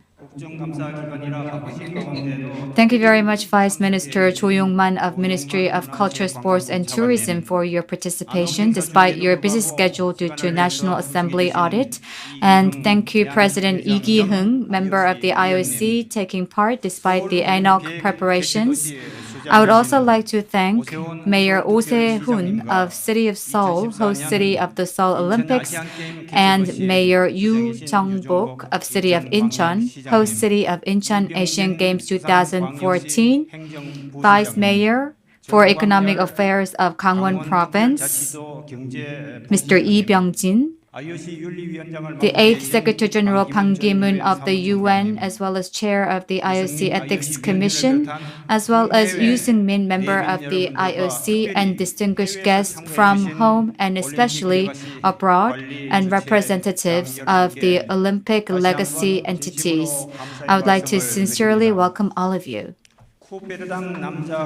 Since the modern Olympics began in Greece in 18 1996, at the suggestion of Baron de Coubertin, the Olympics has been a sports festival gathering the best athletes in the world, spreading the values of excellence, friendship, and respect around the world, and contributing to world peace. And the Olympics was not the end of just a competition. The long-term benefits of the Olympics, namely the Olympic legacy, continued to have a positive impact on the host city, country, and its people. In particular, the Olympic legacy has been an important channel for spreading Olympism to future generations. 34 years ago, here in Seoul, we held the 24th Summer Olympics. As an official of the central government at the time, I was at the site for preparing the hosting of the Seoul Olympics. The Seoul Olympics 1988 was a turning point in the history of Korea, which quickly raised Korea, a developing country back then, to join the global community. Throughout my public official life, I was very proud to have been a member of the 1988 Seoul Olympics, and like fate, I was appointed as the president of the Korea Sports Promotion Foundation, which succeeded the Seoul Olympic Organizing Committee in February last year. My most important mission as the president of KSPO is to make the Seoul Olympic legacy a global value going beyond the legacy of Korea. As you may well know, Seoul Olympic legacy, including the Olympic Park, is an Olympic legacy best practice recognized by the IOC. However, I believe that intangible Olympic legacies have not been very much valued compared to tangible Olympic legacies. Furthermore, it is also regrettable that the Seoul Olympic legacy has had a positive impact only within Korea. There is more that the Olympic legacy can do than now to create a better world through sports, a peaceful world without war and discrimination. In order to achieve this ambitious dream, I think the IOC and the Olympic legacy entities around the world should work together. It is with this hope to realize such a grandiose dream that we prepared the Seoul Olympic Legacy Forum this year. There will be 6 sessions during this forum, with the session on Seoul Olympic Legacy this morning. The IOC and Olympic legacy entities will discuss in various ways the present and future of Olympic legacy from ESG perspectives, including on environment, social issues, and governance. I hope that it will serve as an occasion to find specific ways to what our Olympic legacy can do for future generations and how we can unite with one another. I am very confident that the Seoul Olympic Legacy Forum, which will be held from today to tomorrow, will be a historical first step toward the goal of creating a better world for future generations through Olympic legacies around the world. Once again, I would like to thank IOC President Mr. Thomas Bach and other Olympic families and guests from home and abroad for joining us in this meaningful occasion. Last but not least, I would like to welcome everyone who are joining us for the Seoul Olympic Legacy Forum, and I would like to end by greeting you with the words just like at the opening ceremony of the 1988 Seoul Olympics. Welcome. Thank you very much, President Cho Hyun-jae of KSPO, for his sincere speech. You know that with his firm resolution and insight into the future, this forum has been possible. Thank you once again for your speech. Now, there will be the welcome message by the Vice Minister Cho Yong-man of the Ministry of Culture, Sports and Tourism. So ladies and gentlemen, please welcome him with a big round of applause.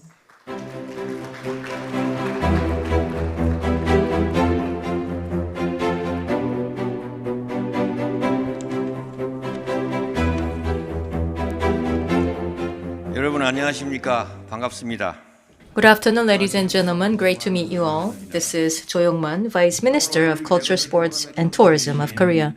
I would like to welcome IOC President Thomas Bach, 8th UN Secretary General Ban Ki-moon, Mayor Oh Se-hun. I would like to thank you and welcome to the Seoul Olympic Legacy Forum. I would also like to thank everyone for being here today. Looking back to the 125 years of Olympics history and to discuss the present and future of the Olympics, we're gathered here, and I would like to thank Chairman Cho of KSPO as well as all its members for enabling to this event. Now, the Olympics legacy is about not only the tangible legacy like venues, but also about the intangible legacy like friendship and solidarity. The 1988 Seoul Olympics and also the 2018 Pyeongchang Winter Olympics also left a wide variety of legacy in our society. 1988, the 24th Olympics was held in this very place, in this Olympics Park. And today, this Olympic Park is now host to K-pop events as well as cultural activities.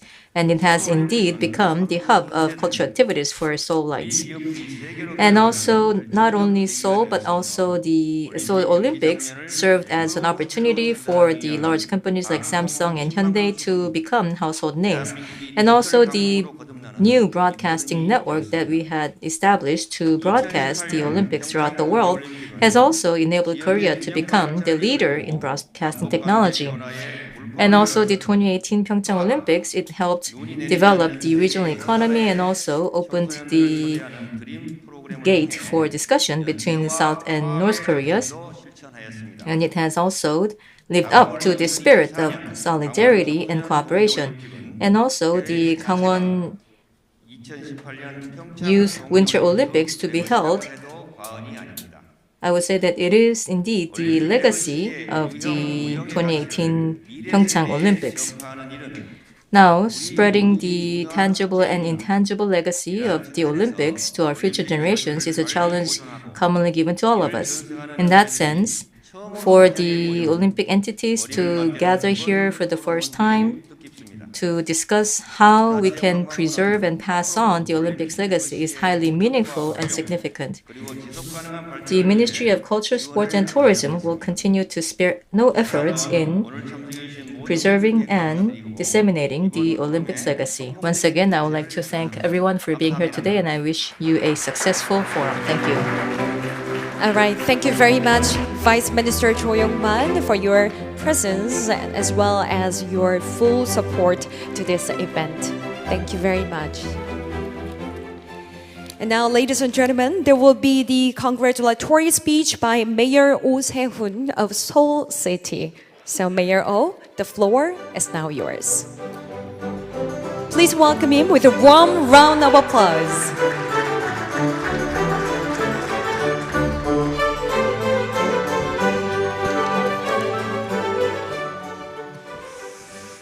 여러분 안녕하십니까? 반갑습니다. Good afternoon, ladies and gentlemen. I am Mayor of City of Seoul, Oh Se-hun. First of all, I would like to congratulate you on the organizing of the Seoul Olympic Legacy Forum. Through the legacy of the 1988 Seoul Olympics, we hope to further promote the spirit of Olympism. I would like to thank Hyun Jae-cho, President of KSPO, and relevant organizers for putting together today's forum. Not only that, I would like to sincerely thank Mr. Thomas Bach, President of IOC, from coming from afar, as well as Ban Ki-moon, 8th UN Secretary General, for joining us. I would also like to sincerely welcome all the distinguished guests from the sports sector for joining us today. On behalf of Seoul citizens, I would like to thank you all. Olympics is based on the spirits of harmony and peace. It has contributed to the common prosperity of mankind, and it hopes to foster a better future for our next generations. That is why during the Olympics period, but also even after the Olympics, it is very important to manage and preserve the legacy that it has left behind so that we can transfer them to the next generation. If that becomes possible, sports can be fused with economy, politics, and culture to seek sustainable development.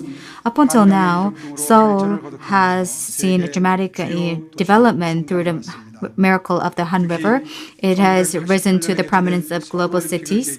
And thanks to the 1988 Seoul Olympics, we were able to improve our physical infrastructure and environment.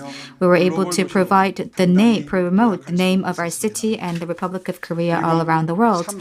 Not only that, after 34 years since the opening of the Olympics, the intangible and tangible legacy still lives on. To that end, the city of Seoul is committed to preserve the Olympic legacy and to further promote the use of the Olympic legacy so that it can be the driver for growth in the future. In the Olympic Park, there are many venues that are still in use by the citizens, so that citizens can use these venues to remember the Olympics, and also the museums have become the venue for harmony where we can enjoy arts and culture. Not only that, Seoul is striving towards a sustainable future. We want to take a new leap forward. We want to go beyond the Olympic legacy to promote global values. In line with the vision of the Seoul Olympics, we hope to actually redefine and restructure the Jamsil Complex Arena. We're making preparations to that end. So we will make sure that the complex will be able to host the mega sports events. In order for that to happen, we will upgrade the stadiums and also to establish MICE-related facilities. So this will actually be an attractive asset and heritage that connects the past to the future. That will be the start of a new beginning. The Republic of Korea will be recorded once again as a historic country in the international sports arena, and the city of Seoul will work harder to provide policy support and assistance to that end. In conclusion, I would like to sincerely congratulate once again the opening of this forum that will mark the beginning of the new Seoul Olympic legacy, and I hope that we will have very fruitful and profound discussions about Olympic legacy preservation and management. Thank you very much. Thank you very much, Mayor Oh, for your kind remarks. Also, he mentioned the importance and meaning of these very meaningful events. Thank you very much. And next will be a congratulatory speech by Chairman Hong Ik-pyo of the National Assembly's Culture, Sports and Tourism Committee. Unfortunately, Chairman Hong could not join us today due to other urgent matters. However, has kindly sent us his video message. So let's meet him in the video. 네, 반갑습니다. 국회 문화체육관광위원장 Good afternoon. I am Hong Ik-pyo, 홍익표입니다. Chairman of the National Assembly's Culture, Sports and Tourism Committee. Congratulations on hosting the Seoul Olympic Legacy Forum. I'd like to express my gratitude to President Thomas Bach of IOC, as well as Cho Hyun-jae, President of KSPO, and all other stakeholders for helping us prepare today's forum. In addition, I would like to welcome and thank everyone who are here from home and abroad. The Seoul Olympics was indeed the Olympics of peace. The 1980 Moscow Olympics and 1984 Los Angeles Olympics each became like a half Olympics due to confrontation and conflict during the Cold War. However, during the Seoul Olympics, 160 countries, including the US and the Soviet Union, participated, showcasing the Olympics of harmony. A year after the Seoul Olympics, the Berlin Wall collapsed and the Cold War ended. The Seoul Olympics, which led to reconciliation between East and West, is remembered as the Olympics that contributed to world peace by becoming the foundation for dismantling the Cold War structure in world history. The Seoul Olympics is also considered the best example of the Olympic legacy among all the Olympics. Most of the stadiums used during the Olympics are still in use. The Olympic Park, where today's forum is held, has been reborn as a living space for sports culture and environment. Now, we should make efforts to further spread the Olympic spirit by utilizing the tangible and intangible heritage left by the Seoul Olympics. In particular, the increasingly severe international dynamics makes us look back on the Olympic spirit of promoting peace and harmony of mankind through sports. Since spreading Olympic spirit and values can contribute to promoting exchanges and cooperation among countries and creating a peace world, today's Seoul Olympic Legacy Forum is all the more relevant. I will also spare no effort to ensure that the Seoul Olympic legacy is well implemented and the spirit of Olympics is better inherited. I hope today's forum will be a place to share the best practices of the Olympic legacy of many countries, including the Seoul Olympics. Congratulations once again on the hosting of the forum, and I wish all participants good health and happiness. Thank you very much. Thank you very much. Though he is not here with us, but he sent a kind congratulatory message, and also he worked so hard to make this event possible. Thank you very much. And next, I have the honor to invite up on stage Mr. Pan Ki-moon, 8th UN Secretary General of the United Nations, for his congratulatory speech. So, ladies and gentlemen, please welcome him with a warm round of applause.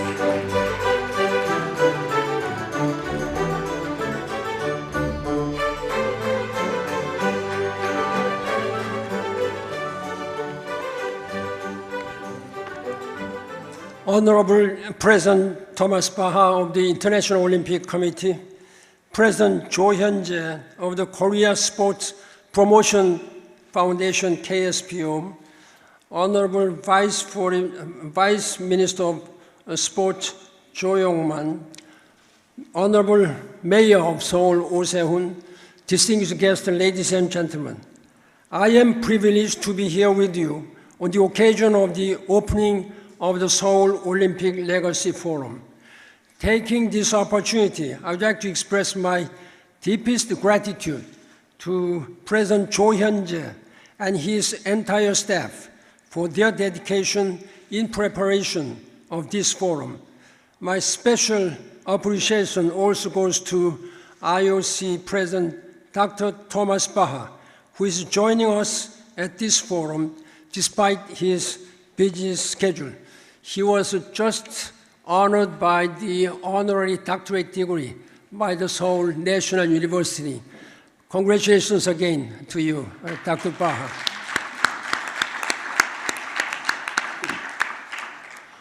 Ladies and gentlemen, in 1988, 34 years ago, we, the Korean people, hosted the Seoul Summer Olympics for the first time in our history.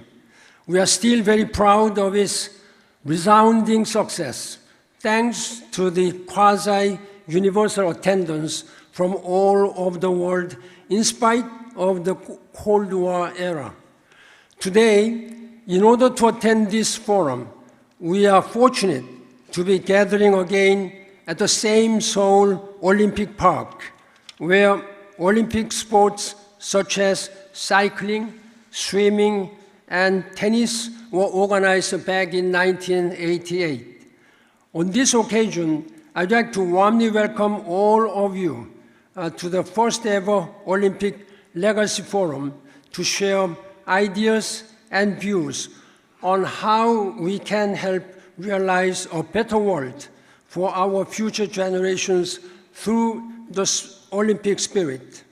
Ladies and gentlemen, the Seoul Olympic Games in 1988 were a historic event after the two previous ones held in Los Angeles in 1988 and in Moscow in 1984, which were both considered very divisive due to the Cold War confrontation between the United States and Soviet Union.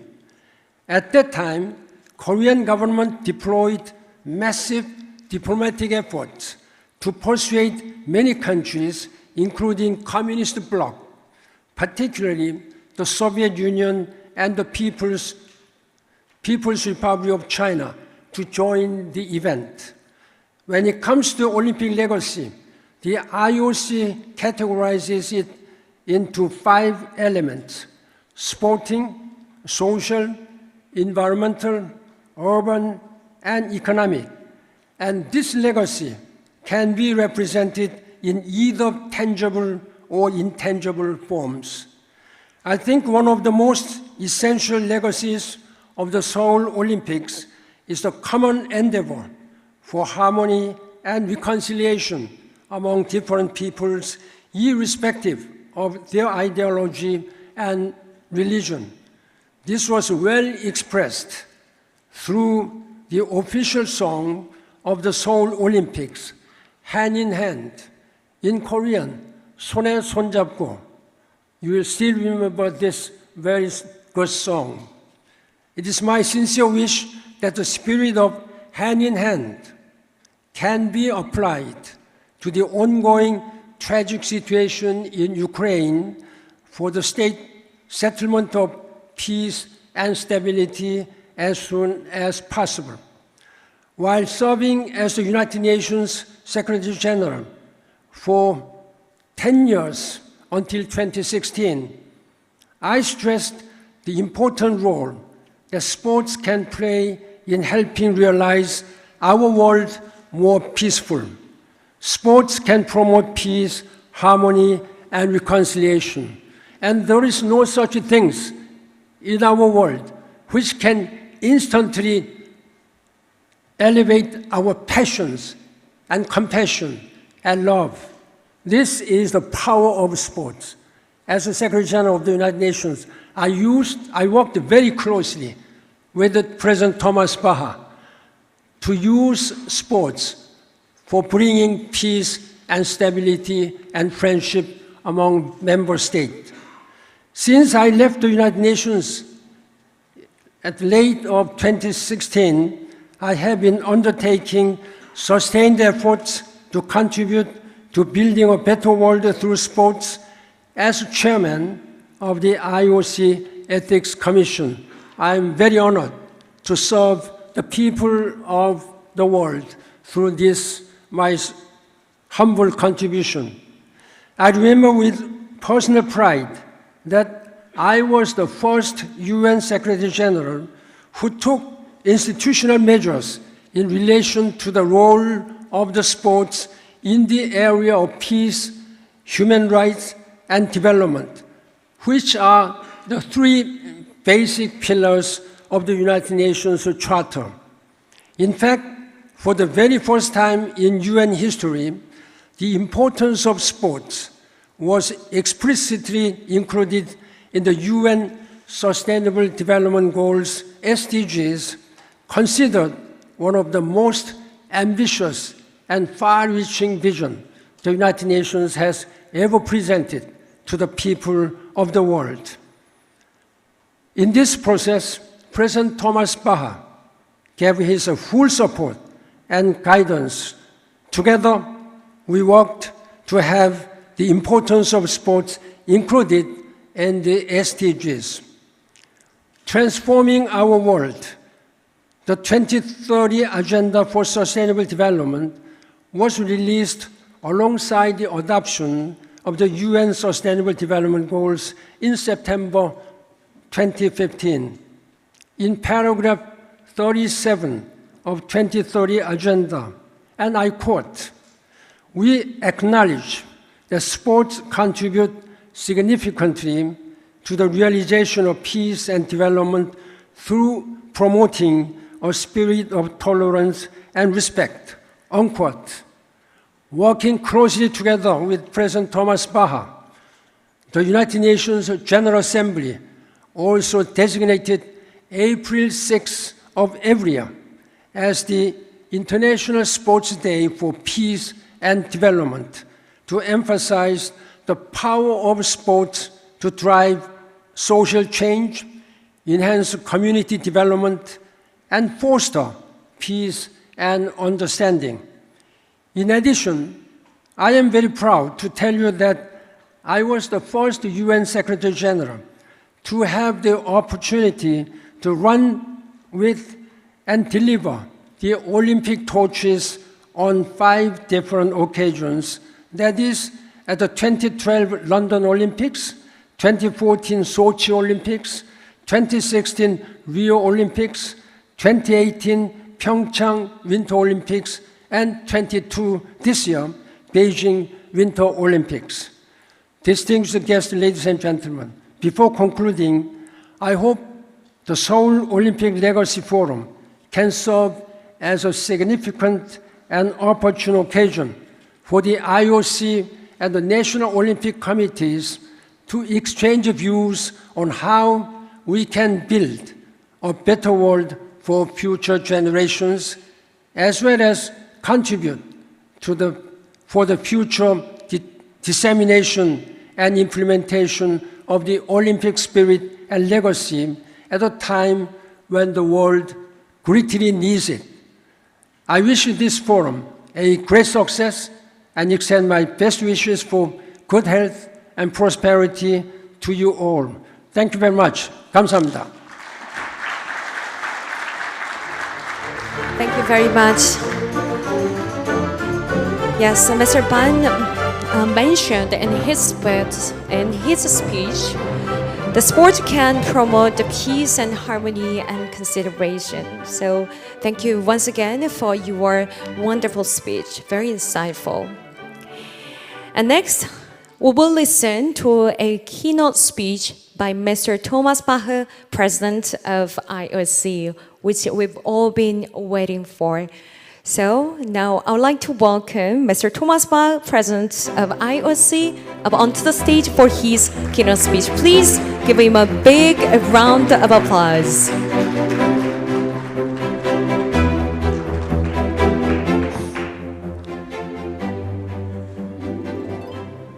Dear President of the Korean Sports Promotion Foundation, Mr. Cho Yoon-jae, Your Excellency Ban Ki-moon, 8th UN Secretary General and Chair of the IOC Ethics Commission. Dear President of the Korean Sport and Olympic Committee, my dear IOC colleague Mr. Lee Ki-yong, accompanied by the IOC Athletes Commission member and IOC member Mr. Ryu Seung-min, dear Mayor of Seoul, Mr. Oh Se-won, dear Vice Minister of Culture, Sports and Tourism, Mr. Cho Young-man, dear Olympic friends.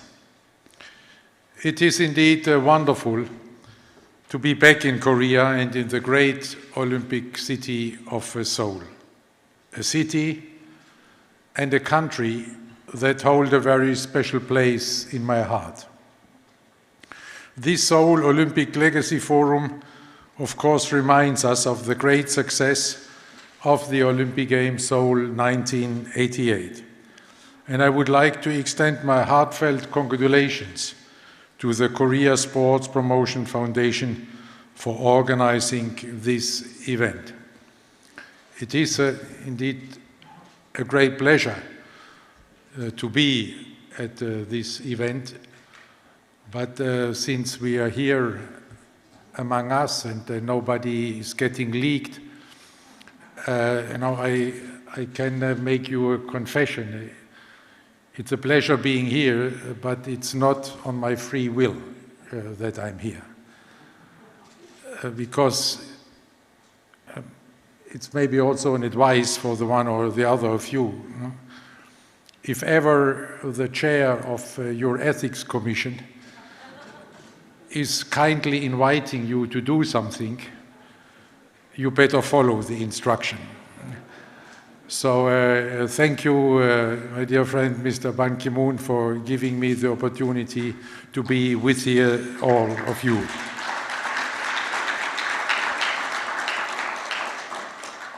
But above all else, I would like to thank the citizens of Seoul and the Korean people, to thank them for keeping the spirit of 1988 alive in the hearts of all Korean people. A heartfelt thanks goes to the representatives from the World Union of Olympic Cities, the many Olympic legacy entities, organizing committees and national Olympic committees, and the many mayors and public authorities from around the world who are joining us today. The Olympic Games Seoul 1988 were unforgettable Olympic Games for so many people around the world, with moments of sporting excellence full of emotion and passion. My personal connection to Seoul and Korea also began during these Olympic Games. At the time, I was the athletes representative on the Games Steering Committee. You can see it's just a couple of years ago. But ever since then, Seoul and its people have a very special place in my heart. And I'm very honored and grateful, therefore, to have been granted the distinction of honorary citizen of Seoul. So, Mr. Mayor, you're also my mayor.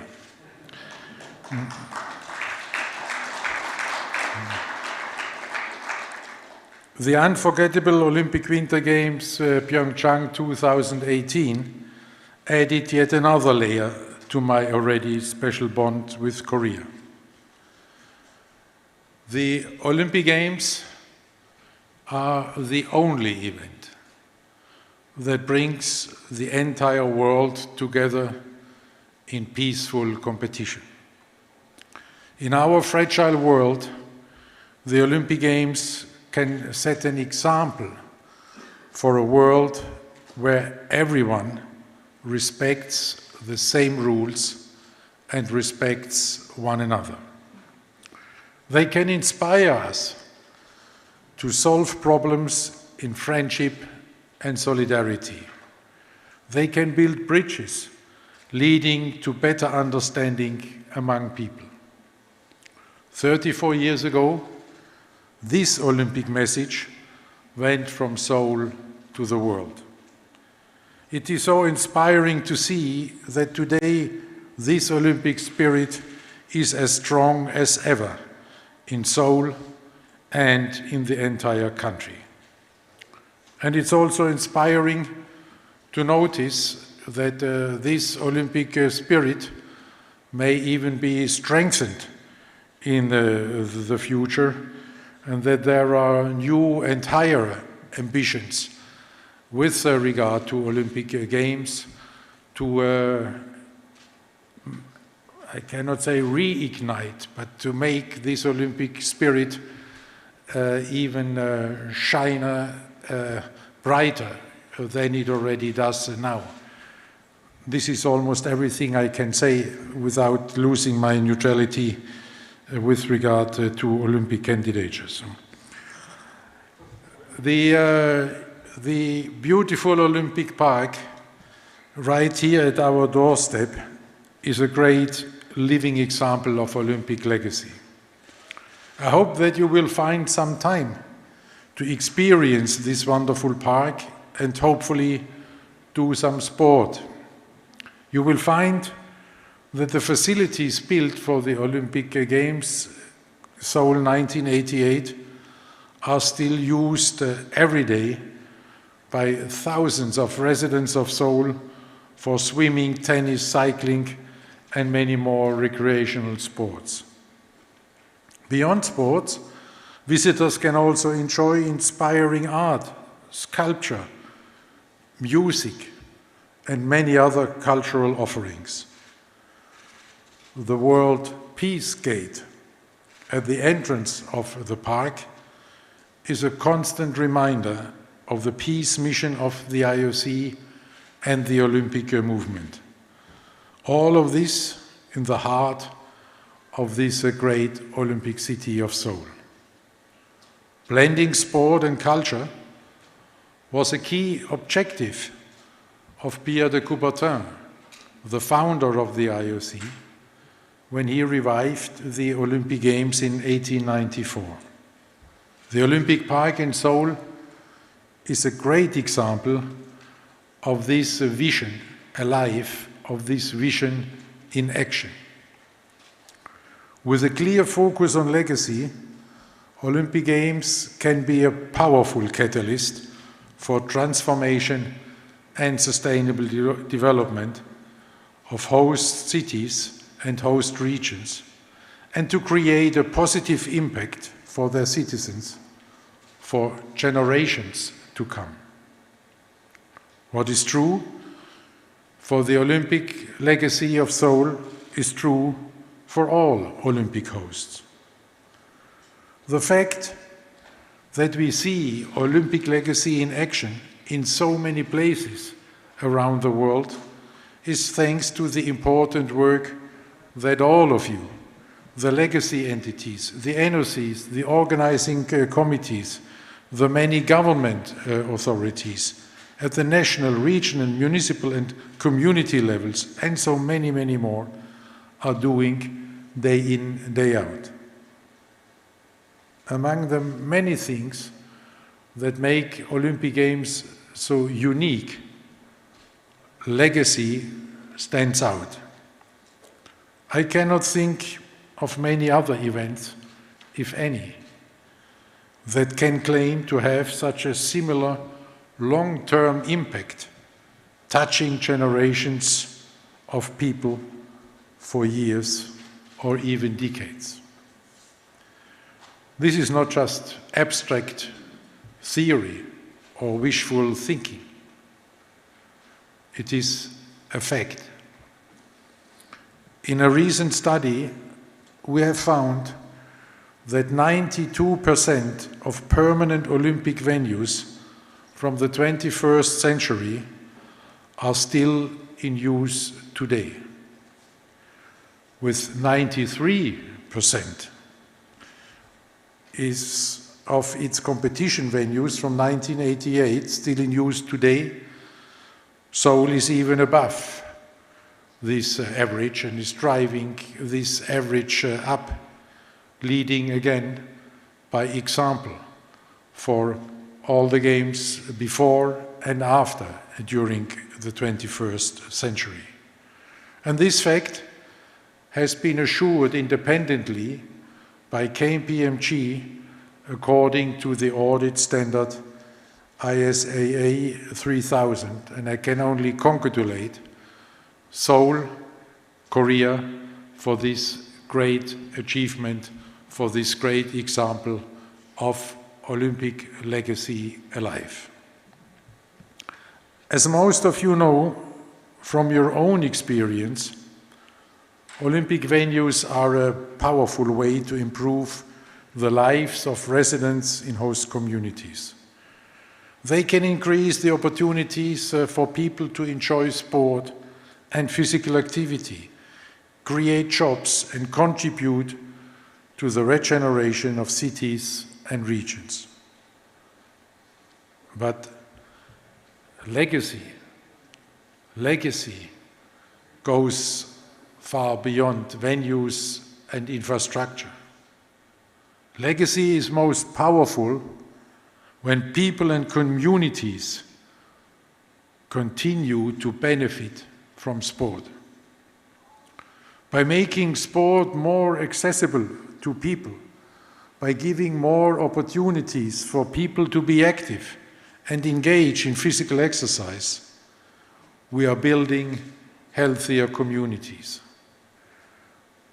The global pandemic has made it crystal clear just how important sport is for our physical and mental health. While this health crisis is far from over, we can see already now that sport is widely recognized as an essential factor in fighting the pandemic and as an integral part of the crisis recovery. Sadly, just as the pandemic has highlighted the importance of physical activity, we see that the number of people that do not do enough sport is shockingly high. According to the World Health Organization, more than a quarter of the world's adult population are not active enough. That is 1.4 billion adults worldwide who do not do enough physical activity. This goes against everything that we have learned during this pandemic. And we have learned sport can save lives. Obesity cardiovascular predispositions, and other non-communicable diseases are the reason for the vast majority of mortality during this pandemic. For all these diseases and predispositions, sport is an excellent tool for prevention. Promoting a healthy society through sport is an integral part of the IOC's work because it goes to the heart of our mission. The IOC is built on the belief that we can make the world a better place through sport. This belief is reflected in our Olympic Agenda 2020+5, which has a strong focus on sport as an important enabler to achieve the United Nations Sustainable Development Goals. This is why it is such an honor and pleasure to have the 8th Secretary of the UN here with us today. And it was indeed very humbling listening to his address, because the close alignment between our Olympic Agenda 2020+5 and the SDGs was indeed inspired by him. He is the architect of these SDGs, which have defined his legacy as a UN Secretary General. It was under his leadership that the UN General Assembly adopted these global goals. He played a vital role to galvanize support from the international community, which has in the meantime rallied behind these SDGs. The SDGs are closely linked to Olympic legacy. There is, of course, the more philosophical alignment, as amplified by our Olympic agenda and its focus to strengthen the role of sport in society. In other words, to make the world a better place through sport. Similarly, the SDGs provide a framework to improve the lives of people and in this way set the course for human development and a brighter future for all. When seen through this perspective, the connection to legacy becomes clear. The ultimate aim of Olympic legacy is to ensure that people and communities benefit for generations to come from hosting Olympic Games. This is what brings all of us together here today. A belief in the power of sport to be a force for good in the world. This forum is taking place when the world is changing in fundamental ways. The global pandemic is still a reality for all of us. But even once we have finally overcome the health crisis, we will face the far-reaching social, financial, economic, and political consequences of this pandemic. And all this is exacerbated by the consequences which we will have to face from the war in Ukraine. Therefore, the entire Olympic community must prepare itself for this new world. And countries around the world are starting the long journey of recovery from the pandemic. And here is a golden opportunity for past and future Olympic hosts, an opportunity to demonstrate how sport can contribute to build a more human-centered, a more inclusive post-pandemic future. You know firsthand the power of sport to change lives in your communities.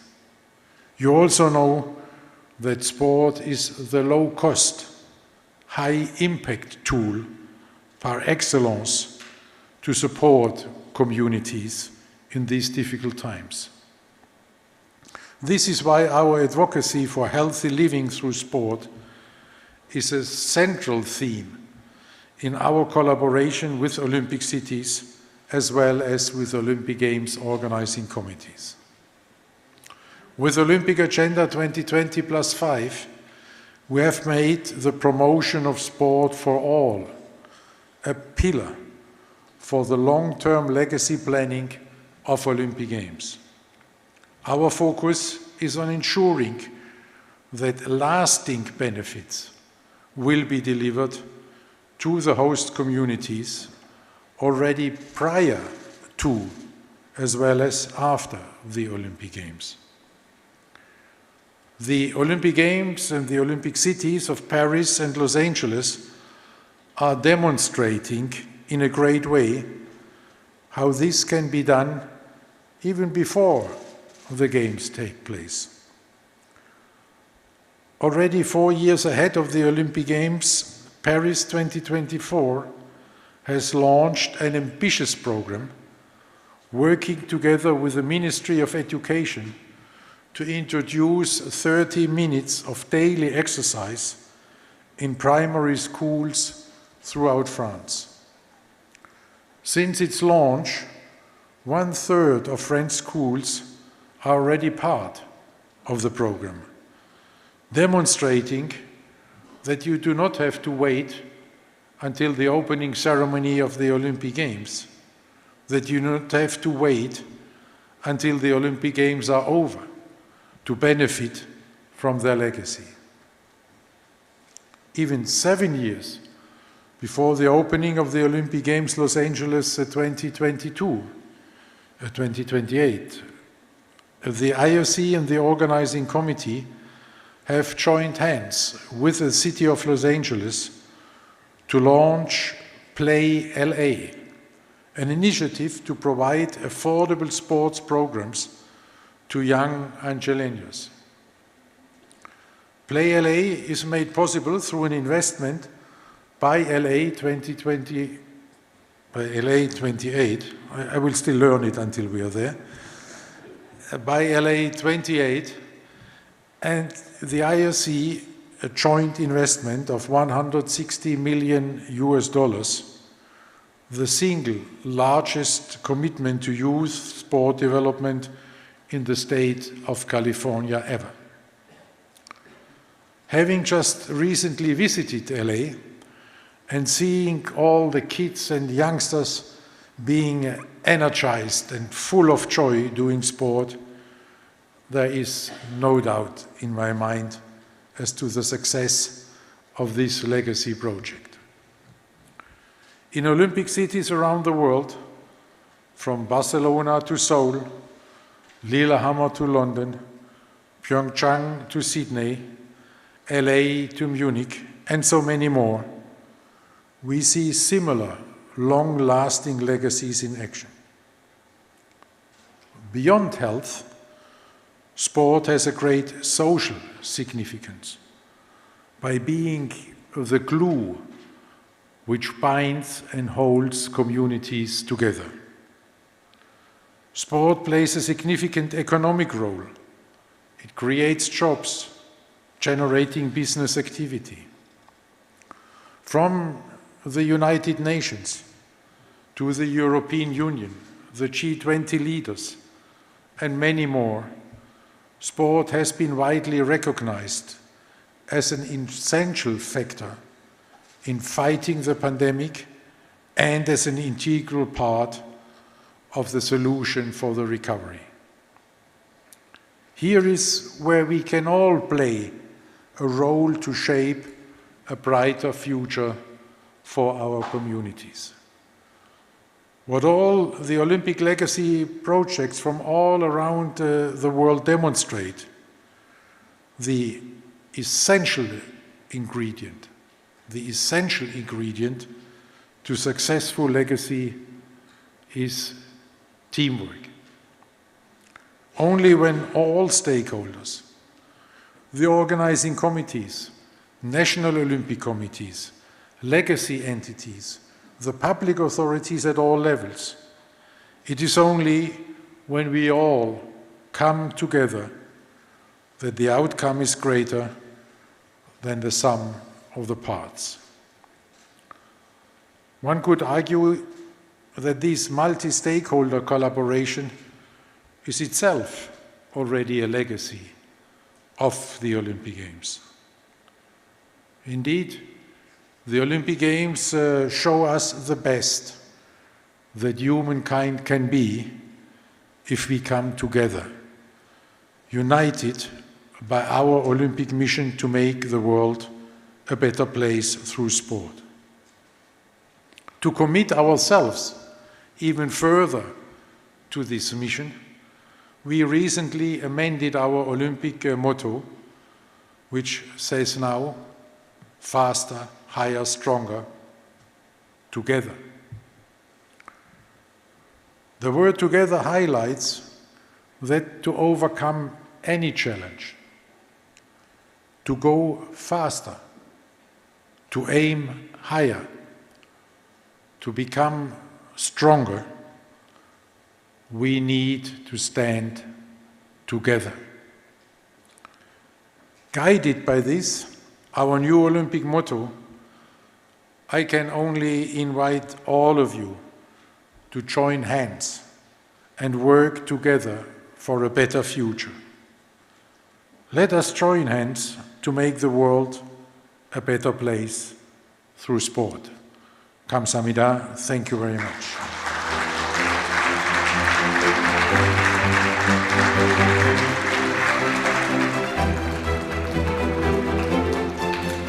Thank you very much, President. That was very insightful keynote speech, and he shared his knowledge and wisdom with us. Thank you very much. I really enjoyed your keynote speech. And next, ladies and gentlemen, we'll have an MOU ceremony with Olympic legacy managing organizations in Korea. For the better smooth proceeding of the event, I would like to speak in Korean from now on. So for our overseas participants, please wear the receiver for the interpretation service. Tune to channel 1. 네, 다음으로는 이 국내 레거시 관리 주체가 Next, we will have a signing ceremony of MOU on cooperation between Korean sport entities and cities. Before we begin, I would like to brief you on the goal of today's MOU.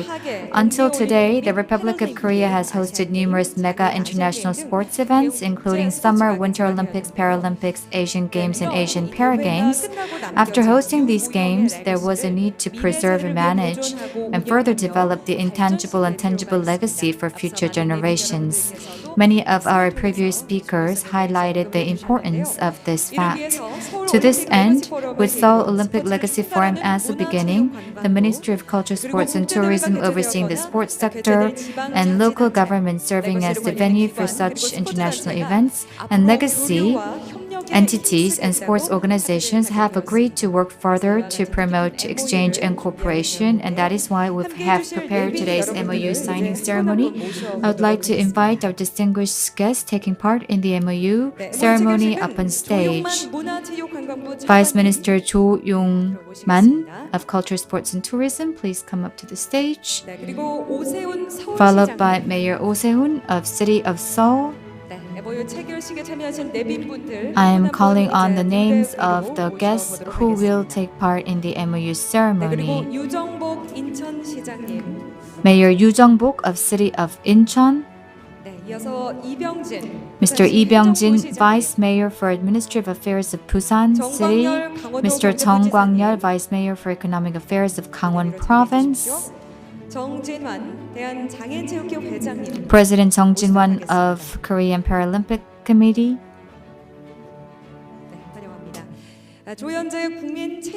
President Cho Hyun-jae of KSPO. 그리고 이기홍 대한체육협회장. President Lee Gi-yong of Korean Sports and Olympic Committee. 네, 유승민 2018 평창 기념재단. President Yoo Seung-min of Pyeongchang 2018 Legacy Foundation. 마지막으로 보십니다. Last but not least, Secretary General Kim Chul-min of the Gangwon 2024 Winter Youth Olympic Games Organizing Committee. So we are joined by 10 distinguished guests for the MOU ceremony up on stage.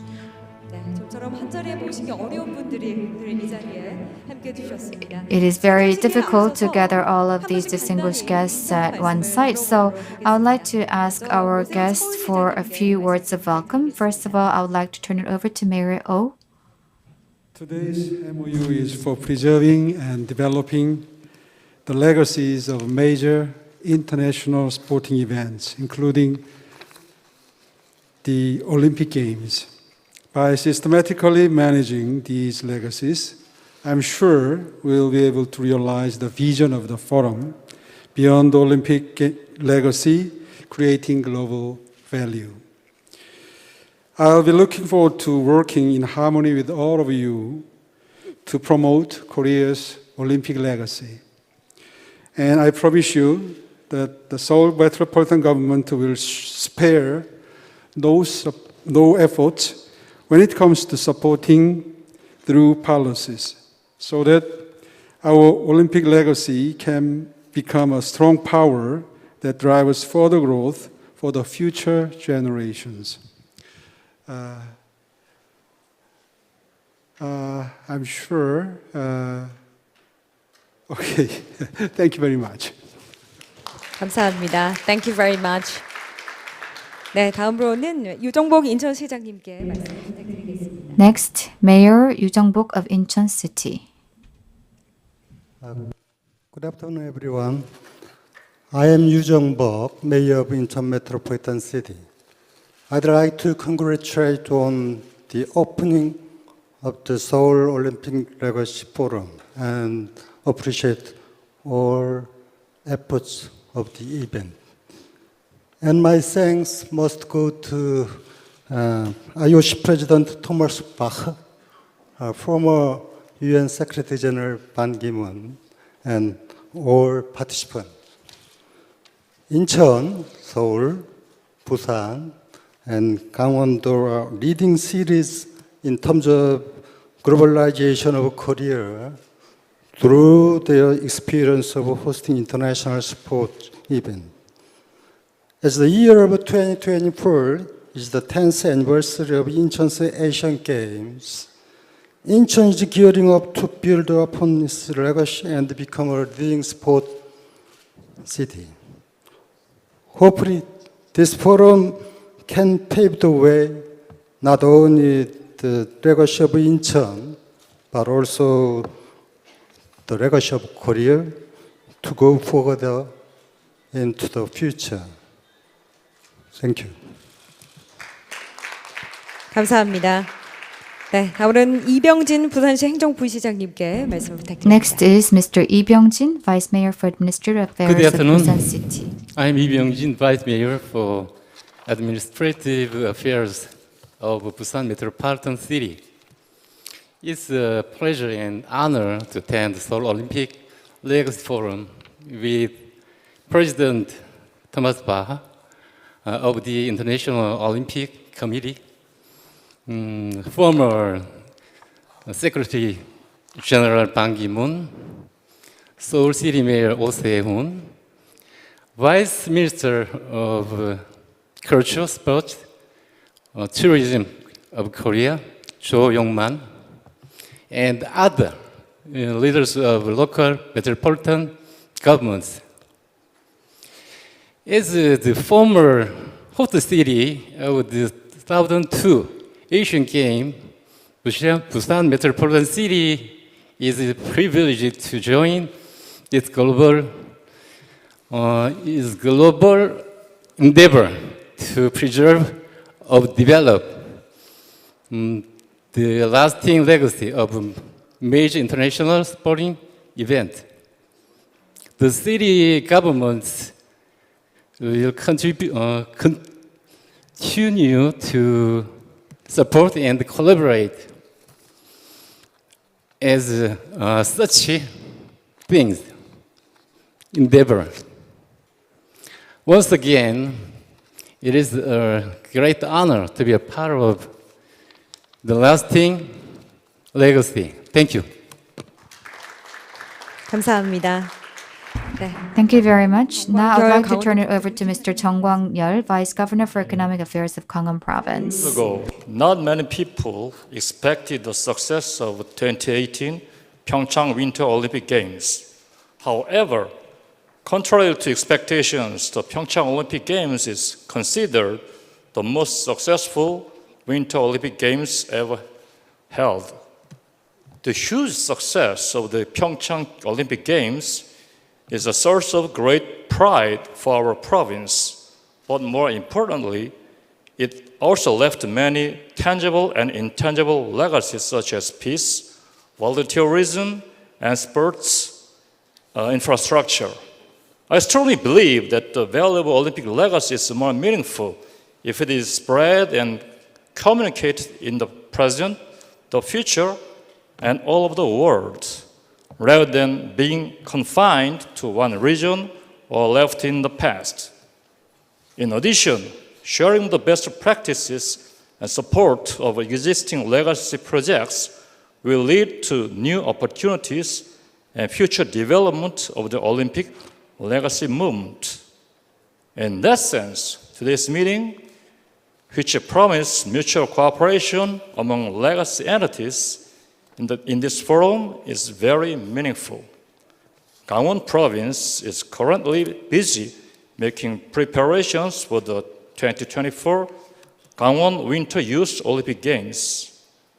Youth from all over the world will gather in Gangwon Province to open a place of harmony and coexistence through winter sports. I would like to finish by asking for your continued support and cooperation for the upcoming games. Thank you. 감사합니다. 감사합니다. 네, 지금 Thank you very 정진환 대한 much. 장애인체육회 회장님도 나와 계세요. We have President Jung Jin-won of Korean Paralympic Committee. Ladies and gentlemen, my name is Jinan Jung from Korea Paralympic Committee. As you may know, Seoul is important for many reasons. Many of the most notable and exciting moments in the Paralympic history have started in Seoul. I hope today's agreement will inspire all of us to work together in spreading Paralympic legacy. I send my best wishes for the successful forum. Thank you. 네, 말씀 잘 들었습니다. Thank you very 고맙습니다. much. 다음은 이기호 Now, 체육회 회장님께서 Mr. Lee Ki-hung of the Korea Congratulations Sports on and hosting the Olympic Seoul Committee. Legacy Forum. I'm glad to be here with the familiar Olympic family member, including IOC President Thomas Bach, Mr. Ban Ki-moon, Chairman of IOC Ethics Commission, and many other distinguished guests. Seoul Olympic Game is one of the most successful games of all time, and it's a greatly improved the international status of the country. KSPO and other Olympic legacy management authorities have developed a legacy of the Seoul Olympic Game for over 30 years. KSOC will also continue to work with the government and the KSPO preserve the Olympic legacy and to spread Olympic spirit for future generation. Thank you. 감사합니다. 감사합니다. 네, 유승민 2018 평창기념재단 이사장님께서도 인사 말씀을 준비해 주셨죠? Now, 부탁드립니다. Mr. Yu Good afternoon, ladies and Sung-min gentlemen. of the On behalf of the Pyeongchang Pyeongchang Legacy Foundation Foundation 2018, will I would take like the floor. to express my gratitude to all distinguished guests who are present today at these special occasions.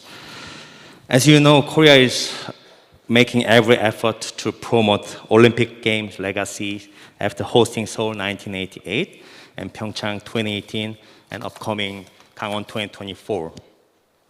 And we have made great achievement In this regard, I would like to special thank to Mr. President Thomas Bach and IOC for the strong support. I think without this trust and support, we couldn't make it. I believe this MOU will be a great step forward to promoting the Olympic legacy in Korea, and it will be a great opportunity for all of us to unite toward a common goal for preserving our proud history of Korean sports. Creating sustainable legacy is fundamental commitment, and more than ever, we must strongly collaborate as one to develop and promote Olympic legacy in future generations. Thank you very much. 고맙습니다. 마지막으로 Thank you very 부탁드립니다. much. Last but 김철민 not least, Secretary General Kim Chul-min of the Gangwon 2024 Winter Youth Olympic Games Organizing Committee will take the floor. Thomas Bach, former UN Secretary General Ban Ki-moon, and distinguished guests and participants. First, I'd like to take this opportunity to express my how delighted I am to meet all of you in person, and how thankful I am to be invited in this honorable occasion. Gangwon 2024 is the Winter Youth Olympic Games that builds upon the legacy of the 2018 Winter Pyeongchang Olympic Games. As such, today's signing ceremony resonates with the organizing committee, including myself, as the occasion symbolizes our pursuit of the preservation and development of the legacy of the International Sports Games. The organizing committee will continue our efforts to ensure the legacy of Pyeongchang 2018 and Gangwon 2024 can be preserved and strengthened, and Olympic spirit can be passed down to the future generations. Once again, it's my great honor and pleasure to be with you, and I'd like to sincerely request for your continued interest and cooperation for the success of Gangwon 2024 Winter Youth Olympic Games. Thank you. Thank you very much. 네. 인사 말씀해 주신 모든 분들께 감사의 말씀을 Thank you so much for 드리겠습니다. our 자, 그럼 distinguished 이제 guests for their words 서명을 of welcome. Now we're going to move on to the actual signing ceremony. So please sign the documents prepared for you. So to facilitate our proceedings, please understand that our guests are signing onto a document that had already been signed in advance. Now we are holding the MOU ceremony on cooperation between Korean sport entities and cities. So I believe that the MOU is finally signed. Please give a big round of applause. 이 유모형의 레거시를 미래 세대를 위해서 보존하고 운영하는 To preserve the tangible and intangible Olympic legacy for future generations is the key to this MOU. We're going to have a photo session. Please hold your MOUs up so that they can face the camera. And please face the press and the camera in front of you. We're now witnessing a very historic MOU. Thank you very much, our Ministry of Culture, Sports and Tourism, as well as the Olympic legacy entities for your support. We're going to have a last photo. We're going to take out the table in front of you. Remove the table in front of you. I'd like to ask our distinguished guests to remain on stage. Please hold high the MOU document. We will take another round of photo.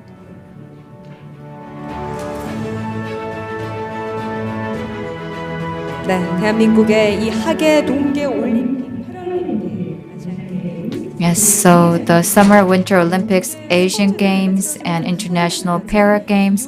So after all of these international sports events, we are left with the legacy. We commit to further preserve and develop such Olympic legacy. Now we're going to go for another round of photo. And after this, we're going to have a larger group photo with everyone here present. So we're joined by distinguished guests for this historic moment. Well, this brings us to the end of the MOU ceremony. Please give a big round of applause. And we're going to have now a large group photo. I would like to ask the overseas legacy entities to come up front. So we have 30 members of legacy entities will come up to the stage for the group photo. 네, 먼저 해외 관리 주체분들 지금 무대 위로 모셔서 MOU 세레머니를 진행한 내빈 여러분들과 함께 사진 촬영을. So I would like to ask our 30 representatives of overseas legacy entities to come up to the stage and have photo with our distinguished guests. And I'd like to ask our staffs to guide the distinguished guests up on stage. 레거시 포럼 이제 개회식의 마지막 순서로. We're now nearing the end of the Seoul Olympic Legacy Forum opening ceremony with the commemorative photo. The 30 members of legacy entities up on stage for the group photo.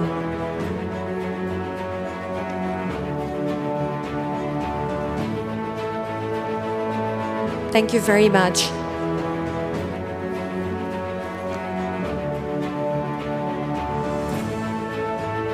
네, 오늘 함께 해주신 이 첫걸음이 이번 서울 올림픽 레거시. Yes, your participation today will be a very important step for the Seoul Olympic Legacy Forum. Thank you, our distinguished guests from abroad, for your presence. And I would like to now invite up on stage Mr. Thomas Bach and Mr. Pan Gi-moon. Please stand at the center of the stage. President of IOC, Mr. Thomas Bach, up on stage for the group photo, and Mr. Pan Gi-moon, please come up to the stage.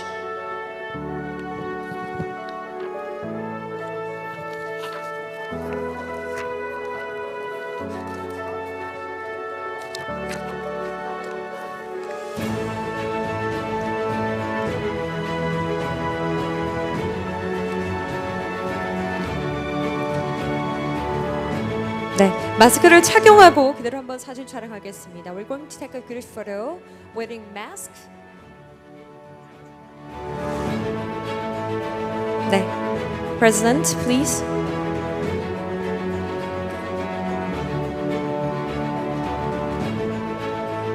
네, 이제 내빈분들께서 모두 무대 자리하셨습니다. We're joined by all distinguished guests. With mask, and after that, we're going to take off the mask. Another photo shoot. 자, 이제 마스크를 벗고 촬영을 하도록 하겠습니다. Please take off the mask and have a big smile.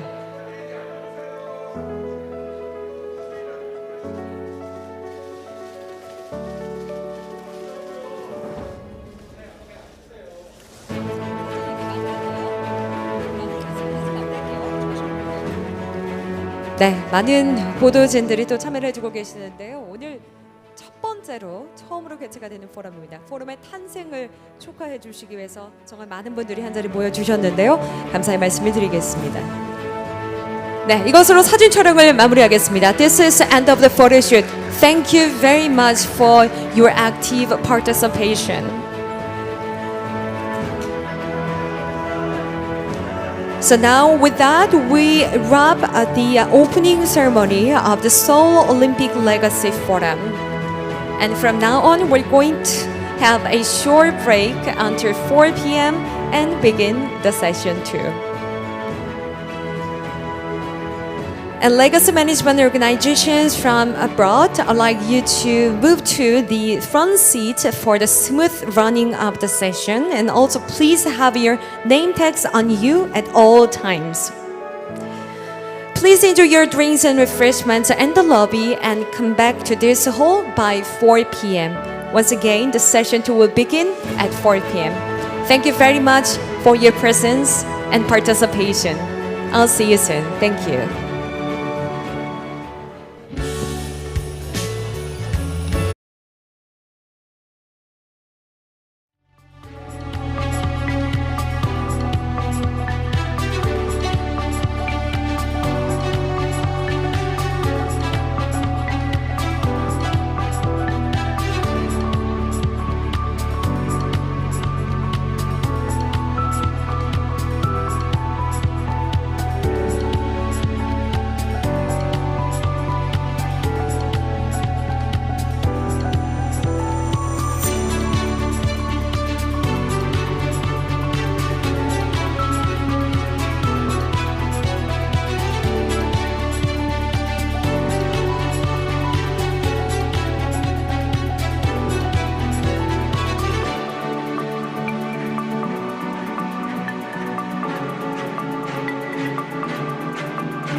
네, 여러분 이제 세션 2가 준비가 되었습니다. 원활하게 저희가 약속드린 시간에 진행할 수 있도록 속히 입장하셔서 착석을 해주시기 바랍니다.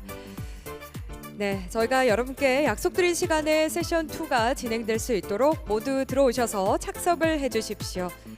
휴대폰의 상태 마지막으로 점검해 주시고 동시 통역 수신기가 잘 작동되는지도 확인해 주시기 바랍니다. 채널 1번 영어, 채널 2번은 한국어입니다. Thank you very much for your participation. Session 2 is about to begin. Please enter the hall and be seated.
Good afternoon and welcome back to the forum. We'd like to get started, so if everyone can take their seat, please.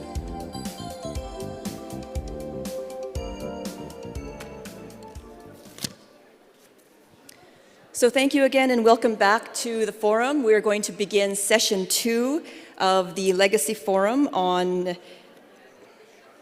over 125 years of Olympic venues for post-Games use. Before we start our session today, I'd like to take this opportunity to introduce our Director of Corporate and Sustainable Development at the International Olympic Committee, Marie Salois. Marie has been with the IOC for almost 20 years. She's one of the leaders whose priority is to use the power of sport to impact social change around the world, and she's a very powerful leader in this area. I'd like to ask her to please come to the stage to make a few remarks to open our session.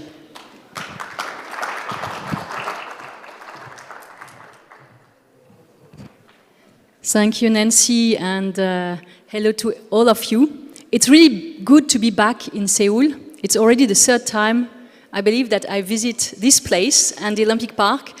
And every time I come, I'm amazed how many people are in this park practicing sport. Again, this morning, I went early morning, and there were so many people of all ages running, walking, stretching.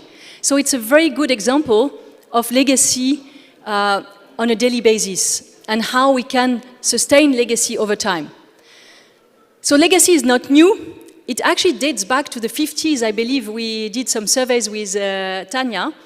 But what you heard from the president is since Olympic Agenda 2020 and 2020 plus 5, it has been strengthened. And actually my team, my role, is a direct result of Olympic Agenda 2020 plus 5. For the first time, we have a department in charge of sustainability and legacy with a team that is dedicated to it. And this team, since we launched the agenda, has 4 objectives working with you. The first is really to work with future hosts to make sure that sustainability and legacy are not an afterthought. If you can have the slide, by any chance. That legacy is not an afterthought and it's embedded as early as the candidature phase. We heard as well that the focus is more and more on the social legacies and on the collaboration we would like to strengthen between the various stakeholders that deliver it. The organizers, the local authorities, and last but not least, the National Olympic Committees who initiate the project of the Games. So that's a first dimension, to really work hand in hand with the host, to make sure that the Games deliver and maximize their value in the local context and that they adapt to the local context to deliver maximum sustainable development benefits. But we also work with you all to celebrate day in and day out on a permanent basis or for the anniversaries, the legacy of each of your edition of the Games. We partner with you on a daily basis, working with the National Olympic Committees, working with the legacy entities that now we have identified, because believe me, when we took the job with Tanya a few years back, we didn't even know all the legacy entities that existed in the world. So we are very happy now that we have been able to identify all these legacy entities. And last but not least, we also work hand in hand with the World Union of Olympic Cities, a network of all the cities which have hosted the Olympic Games. And the fourth dimension of our work is actually to reveal all these legacies that you see when you travel like us around the world. You know, I came just before being here from Japan. We were celebrating the 1 year of the Olympic Games Tokyo 2020. We did an event with 18,000 people around the National Stadium. And I could see the sparkle in the eyes of the Olympians coming back to have their first contact with the population of Japan they couldn't have 1 year ago. But also the population of Japan, so enthusiastic about meeting the Olympians. And you know, this is legacy in action. Here, it's also legacy in action. And everywhere we go with our team, we see legacy in action. But the reality is, we may be the only one. And this is a challenge that we all have to promote this legacy across editions, across the world, across cities, across NOCs. And this is why, you know, Tanya is going to present to you one of the work we have been doing to reveal this legacy.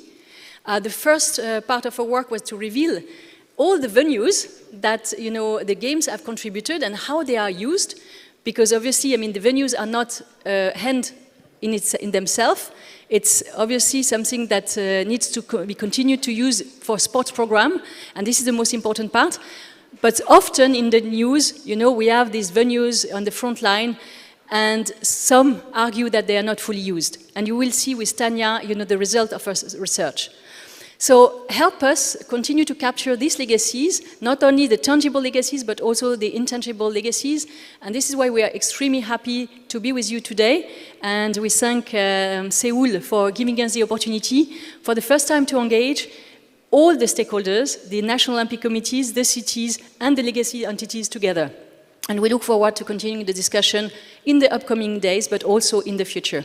Thank you very much. And now let me introduce the head of legacy, the star of today, Tanya Braga.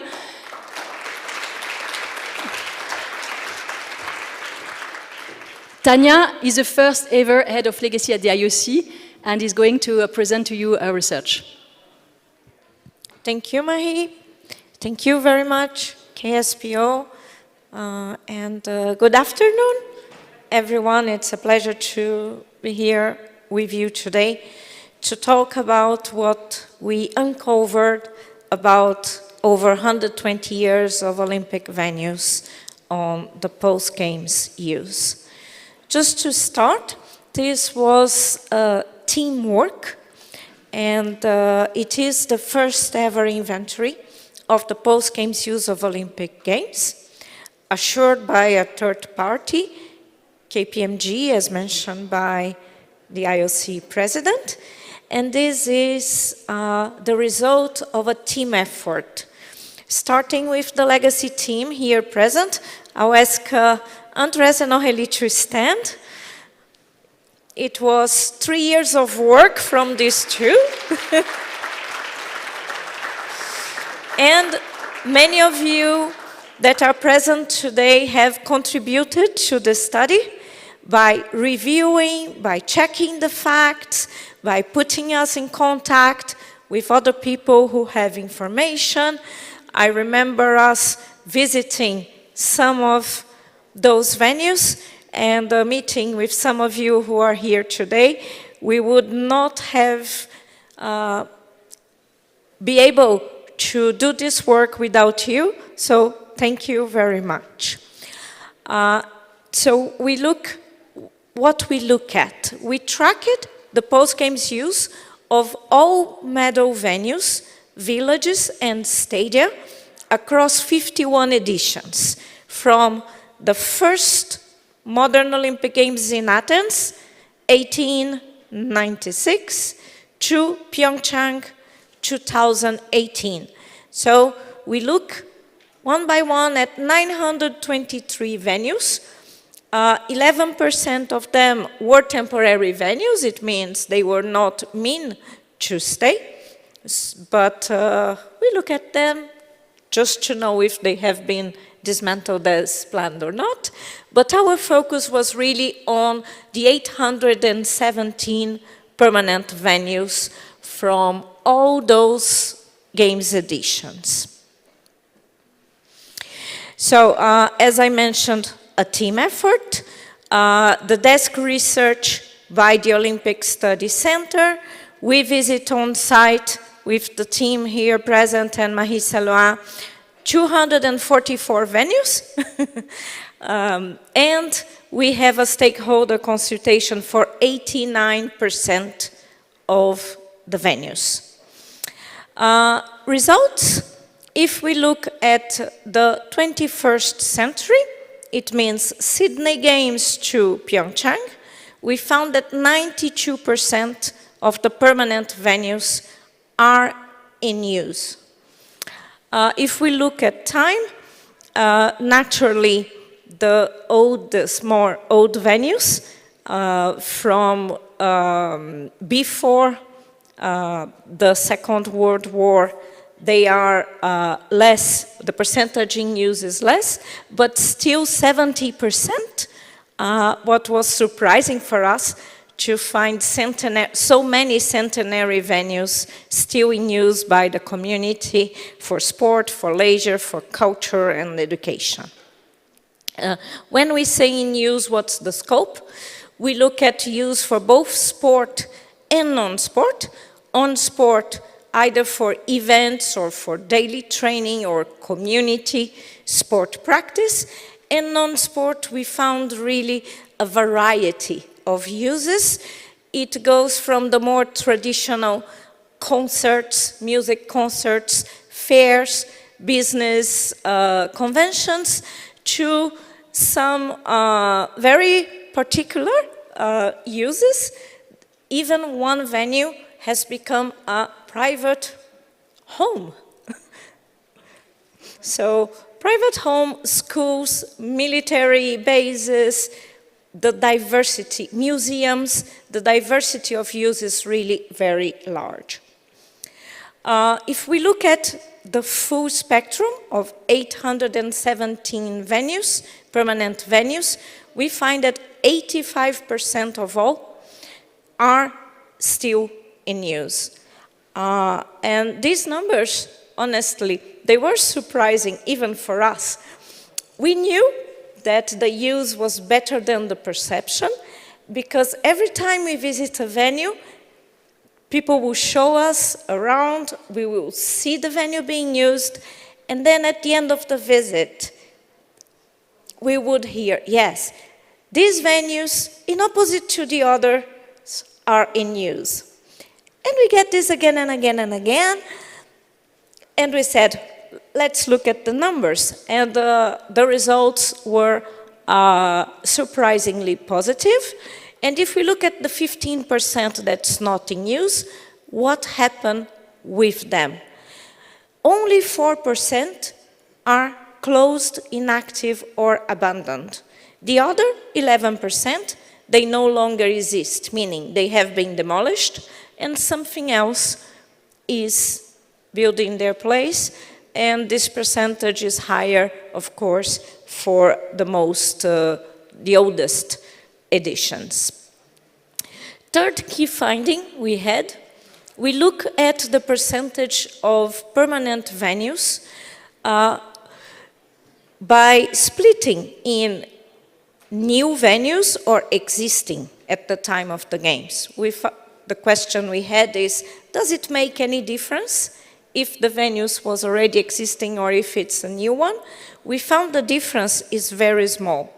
For the existing venues, 83% are still in use, and for the new ones, 87%.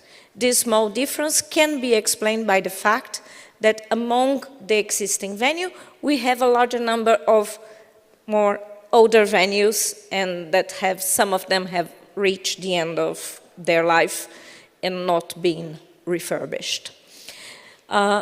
Key finding 4, we also look at the more complex venues. This is a basket of venues, the largest ones such as the stadium, the villages, the ice hockey, the sliding center, the tennis, that are the most costly to build and maintain, more complex to build and to use, to see if the results were different. And we found that for this more complex venue, 87% of them are still in use. So not much difference. It's not to say that the small ones are used and the big ones not. The complex, the big ones are still in use, 87%. And last but not least, we look at these 11% of temporary venues. First, to understand how they've been used over time. And here was a curious fact that we didn't expect, to find the highest number of temporary venues in the very early games, before the Second War, the Second World War. Then the number reduced, and on the 21st century, this percentage increased again, and the trend is to continue to have more temporary venues. The reasons are different. In the old times, it was because the games were smaller, more simple, less sports, less athletes, the sport performance and the technical requirements were different, so there was a higher use of temporary. And of today, this trend is coming back because with new technology, materials, ways to construct, we have this possibility that we didn't have in the past to have big and quite complex temporary venues. Looking at the case of Seoul, as it was already mentioned by President Ba, 93% of the venues are still in use 34 years after the games. And they receive and create benefits for the local communities. They are intensively used for a variety of activities. And it illustrates well 3 main learnings we had with this research. First is that the successful venues that are used for a long time, they all rely on multiple use, so different type of uses. They also, in the case of the winter, they have a use on the 4 seasons. Even if they use for the sport during the winter, they have other activities that combine leisure, cultural, during the rest of the year. Second learning is that constant maintenance, it's very important, even more than big refurbish and capital reinvestment. The venues that are constantly maintained and modernized and keep up to date, it makes a big difference on how they perform. And the third important thing we learn by doing this research is really the importance of what would say the software. The venues are the hard part, but you need to have an association between the venue and the sport development activities, the plans really for physical activity and sport in the country. These 2 things needs to be strictly aligned for the venues to be successful. For the future Olympic Games, so how does the learnings here apply to what we will see in the next decades? First point is to understand that we are going for more flexible requirements to ensure sustainable games. Rule number one, maximum use of existing venues. We do not require at all for anything to be built for the games. Only in the case of the monofunctional venues, for the Winter Games, for example, we only want existing venues. And if anything new is to be built, it's because a robust legacy plan is in place and there is a future need clearly identified. Another point, no minimum capacity for the venues. So if the sport is not very popular in a country and more popular in the other, you can have a larger or smaller audience that adapts to the local reality and the sport development in the country. And in the fifth place, very important, sharing opportunities. What we mean by that, having more than one sport using the same venue, combining different sports in the venues, so we can simplify and optimize as much as possible. How does it translate? So these changes are valid for Paris 2024 and the games that comes after. For Paris, 95% of venues are existing or temporary. LA, 100%. As they call it, is the radical reuse concept. Milano Cortina, 93%. And Brisbane, 84%, because here the venues really adapt to the city. Brisbane have a demographic growth that's different from those other cities and has approved the need for venues. And the venues that are new, they are all planned, independent of the games, and will be used as community centers. Curious to know more? You can have all the details. We have 3 different versions of this report. First one is an executive summary that it's very easy to read, numbers, and it's the content that I just shared with you here today. You can download and share this with people you know. We have a short video that presents the results as well. And we have the full report. This one, it's around 300 and something pages because it looks at venue by venue for each of the 2300, explain a little bit the story, how they've been used, but you can look at the editions that you are more interested at. So please visit our website, and all the documents and the video are available for free download. Thank you for your time and your attention.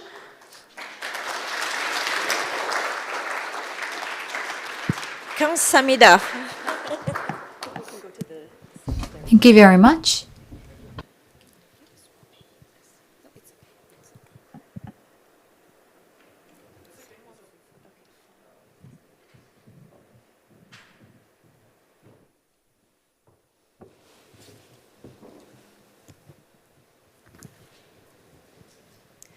So thank you, Tana. That was a very insightful presentation. As a comms person myself, I think we always struggle with the perception of venue use, the legacy issues that come with the hosting of the Olympic Games. And we do struggle with talking with media because they don't seem to understand the full story of how the use of venues is happening after the Olympic Games.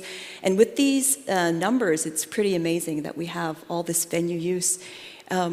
What is your key message to media if you had the opportunity, because media are always waiting after the Olympic Games to kind of say, oh, look, all these venues aren't being used. We struggle with this in comms, and as a comms person myself, I now know that we have all this great information, but what would you say to media that have this desire to speak on that? I think the main message is don't come 3 months after the Games and jump to conclusions and think that what you see in the venue 3 months after the Games is the legacy of the venues. 3 months, 6 months after the venues is still a period of transition, of dismantling the temporary infrastructure, of preparing the venue for the post-Games use. So we have seen a lot of reporting on venues that are made just after the Games, while they're passing through transformation, and it is taken as the legacy. I think legacy needs time to realize, and this is a message that is not very often well understood. Well, I think now that we have all this great statistics and numbers, we can support our story much better. We do have time for one short question, one question from the audience, if anyone does have a question. It's very hard to see, so not sure if anyone has a question. We do have a microphone on the side if anyone's interested in asking a question. I don't think I see. So what would be your advice to future OCOGs on how to have the successful venues use post-Games? I mean, we talked about the key takeaways on what the OCOGs need to do, but I think there's a huge number of stakeholders involved here, and I think it would be interesting to have a little bit of insight on the connection between how the OCOGs can really work to have a successful venue use program post-Games. I think there are two key elements. First is early planning. So, and second is exactly what you mentioned, collaboration with different stakeholders in order to have, and as well to have a clear, I would say, coordination of efforts so that the use of those venues are aligned with the plans to foster physical activity in the host city and region, and the plans from the national federations, from the clubs, from the community groups for sport development, sport for all. So if these two parts, the soft and the hard, are not working together, if there is not a concerted action with different stakeholders, it will take very long. Some of those venues that are successful today, we saw some of them took 5 years to start working well, and they became very good examples, but it took a little bit too long.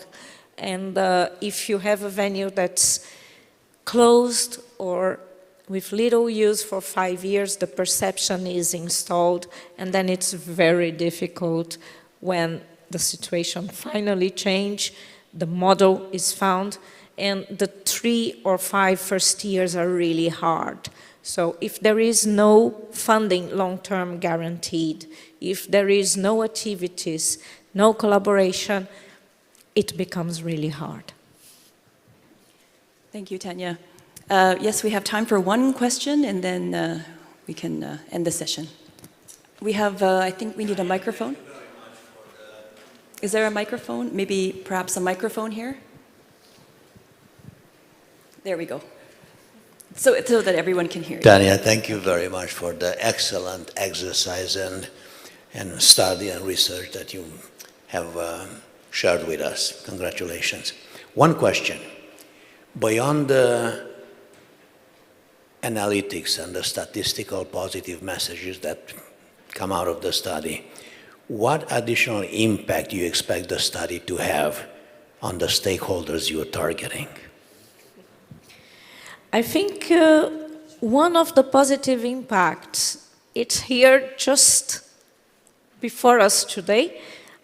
Some of you who are present today, we met while doing this research, this exercise. As Marie has mentioned, when we started, we didn't know all the legacy entities. We started knowing more and more, but with this research, we discover new people, new entities.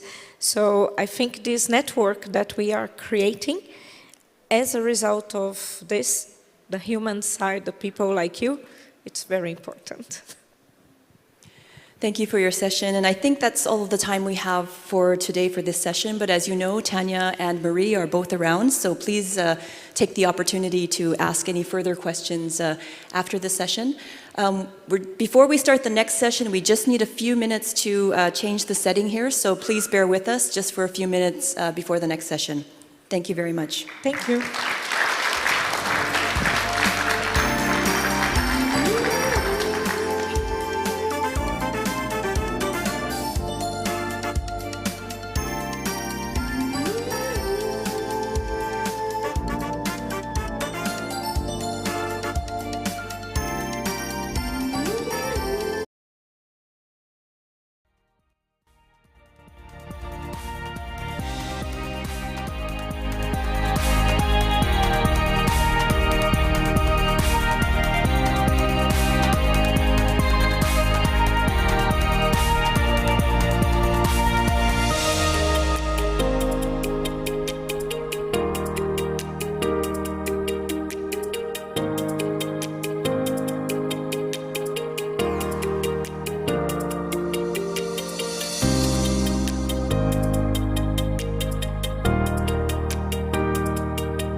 So we have a very exciting session today, and I will turn it over to Marie Salon, our director at the IOC, to lead the next session.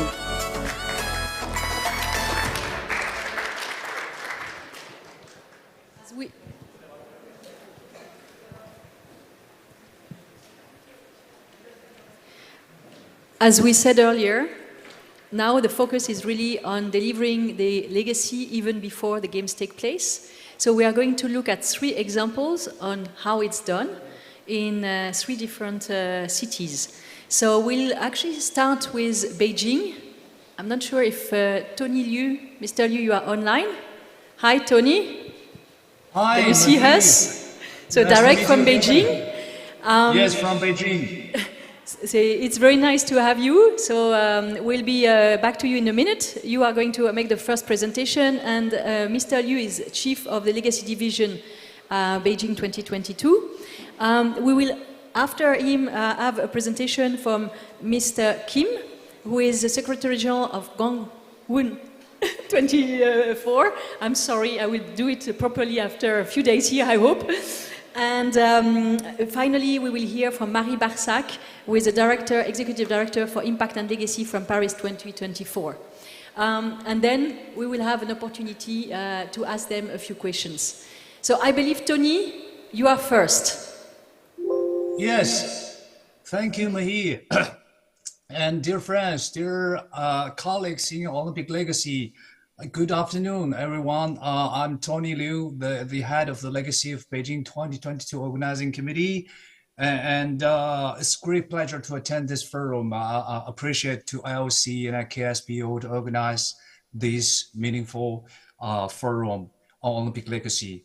I also would like to introduce my colleague, Ms. Yue Hongyan, from Chinese Organizing Committee. He's also online. She's also online. And today I'm very happy to share our practice on pre-game legacy and the key achievements of Beijing 2022. Before the first session, the first part of my presentation would like to talk about a little about our legacy planning. So under the big guidance of LC, we developed and announced our legacy plan 3 years before the games. As you can see, we grouped legacy in the 7 dimensions, 35 areas. We think this plan is quite vital to integrate the legacy work into the entire game preparation framework. This plan will make legacy work much clearer, much simple and easier to be understood and to be handled, and make all function area and stakeholders clear with their jobs and their objectives. On that stage, our team's job is to ensure the legacies, the manage throughout the entire life cycle of the game delivery. Okay, so let's look at second part of the my presentation is the key achievement of the legacy of Beijing 2022. First one, I would like to show you a sports legacy. Beijing 2022 games really inspire millions of Chinese people, the passions for winter sports.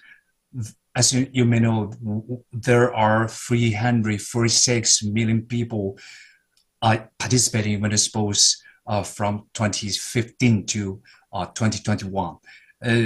So we achieved the goal to engage 300 million people in winter sports. I think that is biggest legacy for China and also even for the whole world in winter sports. Meanwhile, nearly 2,000 all kinds of ice rinks and ski venues have been built across the country. I think those facilities provide more opportunity and access for public to engage in winter sports. The games also left behind plenty of the world-class iconic sporting venues in whole city. Those venues were transferred to the multi-purpose facilities for public after the games, be used for diverse audience all year round. So far, if you come to China, come to Beijing, you can see all the competition venue already reopened to the public for sports experience programs, for physical exercise, and also for venue tour.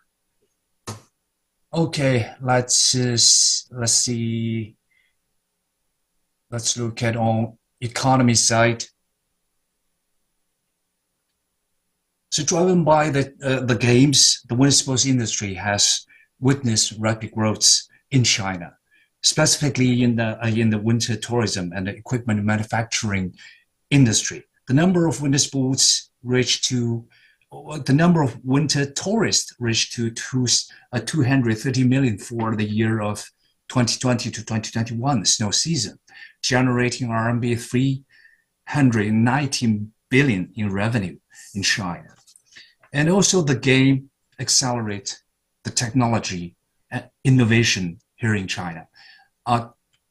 About 215 new technology applied and innovations applied for the games in the field of venue construction, weather broadcasting, snow and ice making, transportation broadcasting, and smart service, etc. Okay, let's move on to the social and cultural legacy here in China. The game really enhanced the Olympic education program in schools across the country, which introduced Olympic value and knowledge into primary and secondary schools curriculums. The games also inspired volunteer spirit for the whole society. You know, here all the residents, to be a volunteer become a lifestyle for their normal life, for the general public already. And also the whole city government put great efforts on improving the accessibility environment. Also, the games also increase the public awareness and respect for people with impairment. Okay. So let's look at environmental legacy here. So Beijing 2022 achieved a lot of innovation in sustainability and low carbon practice. For example, the most low carbon CO2 ice making technology first time have been used in Olympic venues, and also wide use of renewable energy like wind, solar energy, making our Olympic venues powered by green power supply. And also we implemented the new evaluation standard for green snow sports venues. So all of this technology and innovation will be continue serve the ever expanding winter sports industry across China after the game. Okay, let's take a look on urban legacy. The Beijing 2022 Games is really a big catalyst for urban upgrading and transformation in terms of the infrastructure, public service, environmental protection, etc.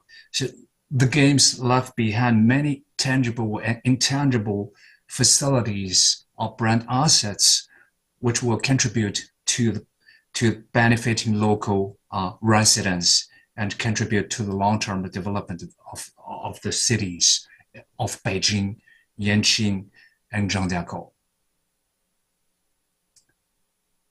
Okay, let's take a look at the regional legacy. By staging the game, it's really accelerate the regional coordinated development of Beijing, Tianjin, Hebei area. So a big improvement had been witnessed in regional transportation infrastructure, development of industry, and also public service. For example, like Beijing Zhangjiakou high-speed railway put into operation 2 years before the games, so the people can benefiting from those facilities 2 years before the game. Okay, so that's all for the pre-game achievement of Beijing 2022. For more details of our stories, you can find in our published pre-game legacy report, also the case study report in our website. So for the last of my presentation, I would like to introduce Beijing Olympic City Development Association, which is BODA. Maybe you know that, which is the Olympic legacy entity of both Beijing 2008 and Beijing 2022 Games. It's created many brand new sports for all cultural and Olympic education programs, and also it's a member of World Olympic City Union. So warmly welcome all interested party to contact us, to contact BODA for deeply exchanges and cooperation in all aspects. So thank you very much, and we are looking much forward to join hands with all friends, all parties around the world, let's together with a shared future. So thank you so much. That's all for my presentation. Thank you for your time.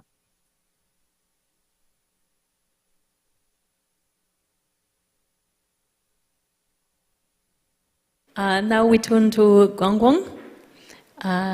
Mr. Kim.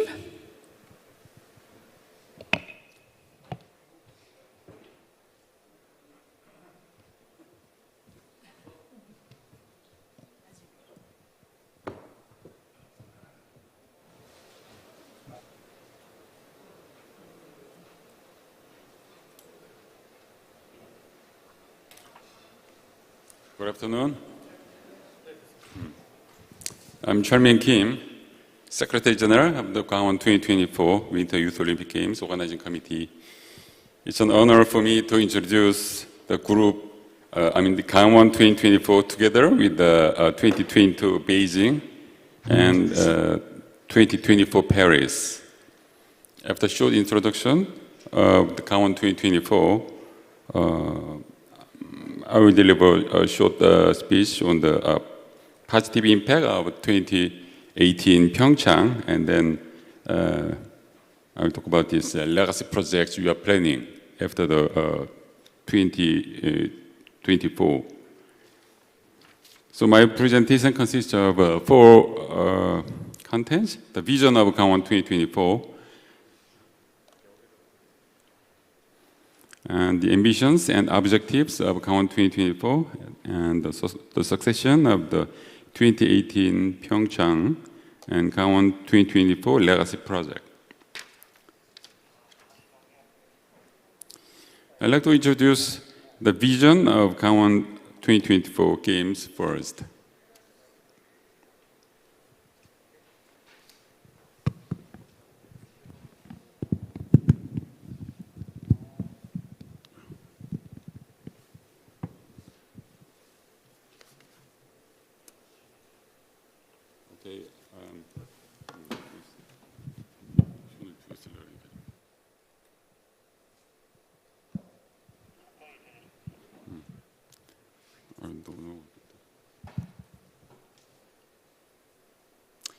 Gangwon 2024 vision is youth celebrating peaceful coexistence and unity through sport to create a better future together. Our vision contains our effort to provide opportunities for growth to athletes and local youth through sports. Gangwon 2024 delivers the message of peace and coexistence to the world through sports while inheriting the legacy of the Pyeongchang 2018. The ambitions and objectives of Gangwon 2024 for the legacy. One of the most important Gangwon 2024's ambitions and objectives are to carry on the legacy of Pyeongchang 2018 and bring long-term and positive changes to youth, sports, and local communities. For youth, Gangwon 2024 also expect change in youth by promoting healthy and active lifestyle among young people in physical activities and forming and spreading social consensus and nurturing young change makers by offering them opportunities to strengthen participation, solidarity, and leadership. For the sports aspect, we also have a high expectation on changes in sports by nurturing talented young winter sports athletes and expand youth sports clubs in the host country, implementing programs to strengthen athlete safeguarding and gender equality in sports participation.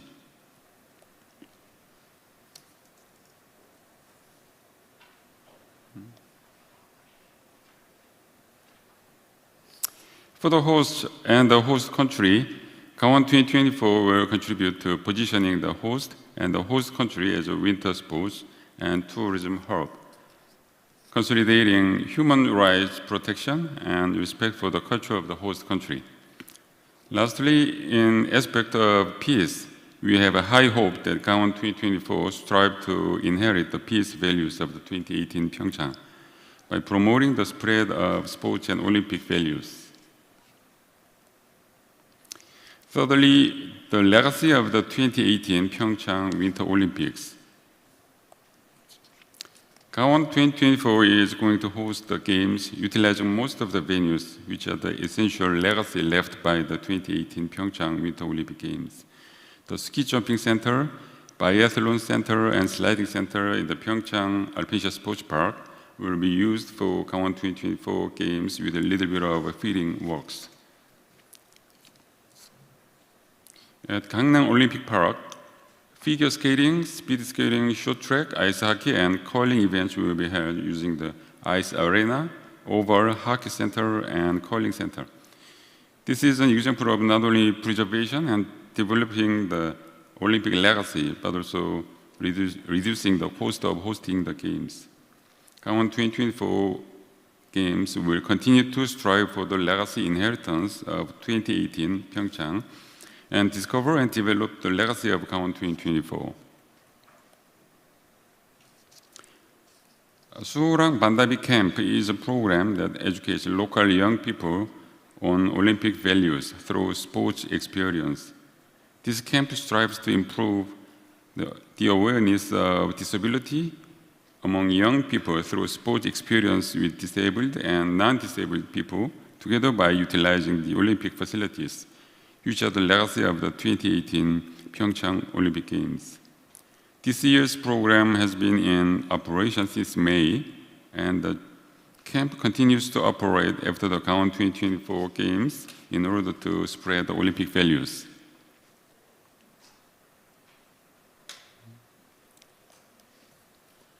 The DREAM program contributes to expanding the base of winter sports by inviting young people from the developing countries and providing them with opportunities to experience winter sports and the Korean Culture Experience Program for young people to bring good memories to home. This year, around 140 young people from 39 countries participated in this year's DREAM program, and it will continue to operate after the Gangwon 2024 Games to expand the base of winter sports. Last but not least, let me introduce the legacy project of the Gangwon 2024. Gangwon 2024 Youth Supporters Program provides opportunities for young people to participate directly in the production and appearance of promotional videos and play the role of communication channel. The 30 young people in first team have completed the activities, and now 40 youth are in the second term in operation. In the year 2023, Gangwon Youth Supporters Program will have 50 young people on board in the third term. Youth supporters are expected to use the competencies accumulated through this activity to serve as PR mentors in future international sports games. The Gangwon 2024 Organizing Committee formed the Human Rights Committee to respect the human rights throughout the operation of the Games and to actively seek solutions in case of human rights violations. The proclamation ceremony of the Human Rights Charter was held in last August. The main provision of this charter includes non-discrimination, the right to movement, and the right to physical and mental health. Gangwon 2024 will strive to raise awareness of human rights and create a sustainable human rights legacy by providing human rights education to participating athletes and local youth, and led by the Human Rights Committee. We hope this unprecedented practice will make the reference for the following Youth Olympic Games and become a legacy of Gangwon 2024.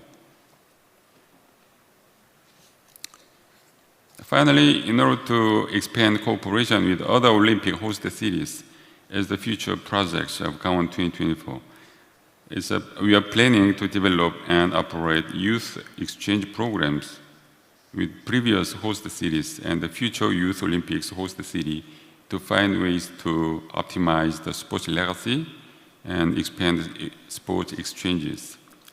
To make the most of the Olympic legacies of Korea, China, and Japan, where recently hosted the Olympic Games in succession, we can promote sports exchanges among the three countries, particularly in the area of youth.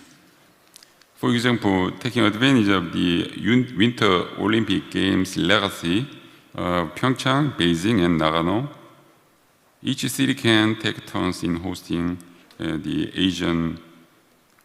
Asian Cup sliding competition to provide opportunities for talented young people to be nurtured as athletes. So this is all about my presentation. Thank you very much for attention.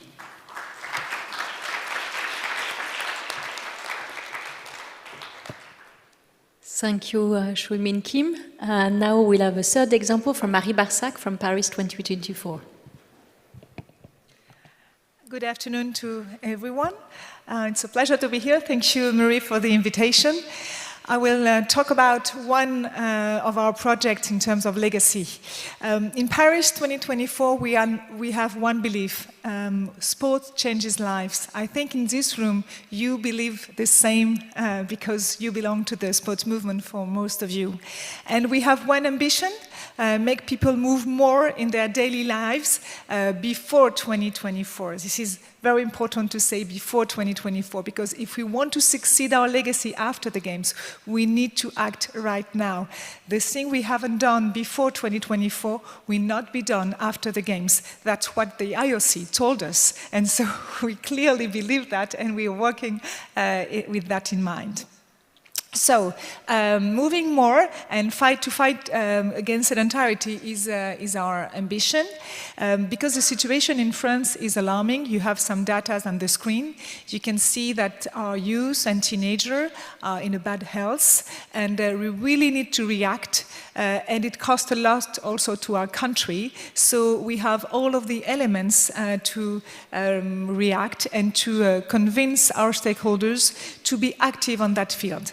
That's why we use the game and the power of the Games, specifically in terms of communication, but also in terms of mobilization of the stakeholders to have the same agenda to launch programs to make people move more. This is what we do, and our programs are clearly dedicated where the people are. People are at school, they are at work, and they are in the city. So that's where we develop our program. I will tell you a few words about our emblematic program, but I think the president of the IOC told a little bit about it before. It's this program to move more at school of 30 minutes of daily physical activity. It has been launched with the support of Paris 2024. It was our initiative. We asked the government and the Ministry of Education to test this project. And this test, this experimentation, was a success. And our role as an OCOG was, one, to put the subject on the agenda in the media. Our kids are not moving enough. And we have lots of doctors saying that in the media. And there is a solution which is proposed, and it is 30 minutes of physical activity every day at school. The second thing we've done is to provide some helps to the teachers in order to set up the activity every day. So we gave them some files and some documentation on our website, generation2024.org. And we also provide a sport kit. You have it on the screen. It's material to set up the activity in the schoolyard. But let's see a movie to see how it works.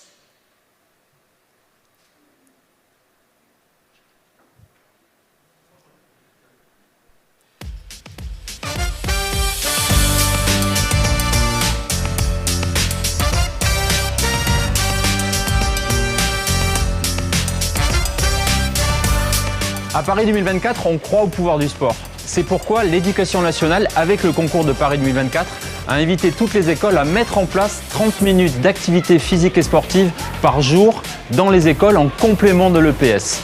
On le sait tous, l'école a un rôle déterminant à jouer pour l'activité physique et sportive des enfants.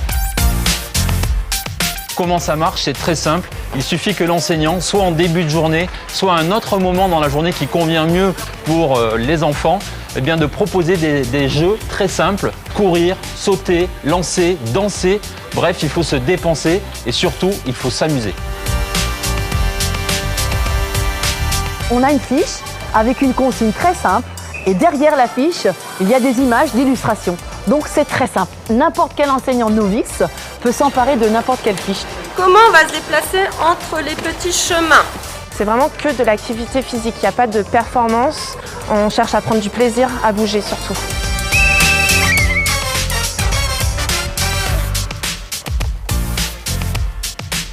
Ce qu'on a remarqué, c'est qu'il y avait beaucoup moins de conflits durant les récréations, donc du coup, plus de dispositions ensuite pour travailler. Et puis je pense que le fait de se dépenser de manière, on va dire, structurée, et ben, de toute façon, apporte aussi de la concentration en classe. C'est super bien, je prends énormément de plaisir à le faire. C'est super de faire 30 minutes de sport parce que ça me soulage, ça me fait du bien dans mon corps. Et maintenant, j'aime plus le sport et donc je prends plus de plaisir et ça m'apporte plus de joie dans ma journée.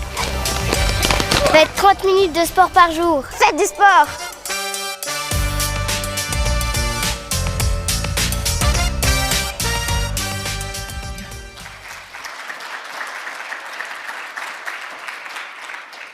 Yes, this program is already implemented in all the schools in France, or our legacy is already on track, and we are very proud about it because it's going to change the life of all those kids from 6 to 11, so that's a huge change for them, and we're very happy to contribute on that. Another place where we should move is in the city. The cities are engaged with Paris 2024 through a label called Terre de Jeux 2024, but we are providing them some tools to make their inhabitants moving more. So that's why you have on the screens, for example, an active design guide, which is the Bible to set up more physical activity in your city with some bench where you can move with your bench, some, of course, cycling roads, but also some activity for elderly people for free in the public space, but also active design. It's design in the streets to encourage physical activity. This active design is really an ambition of Paris 2024. It is not very well developed in France. I know there is country like in New York or in Montreal where it's more developed, or in Northern Europe. But for us, it's a challenge to develop this active design dimension.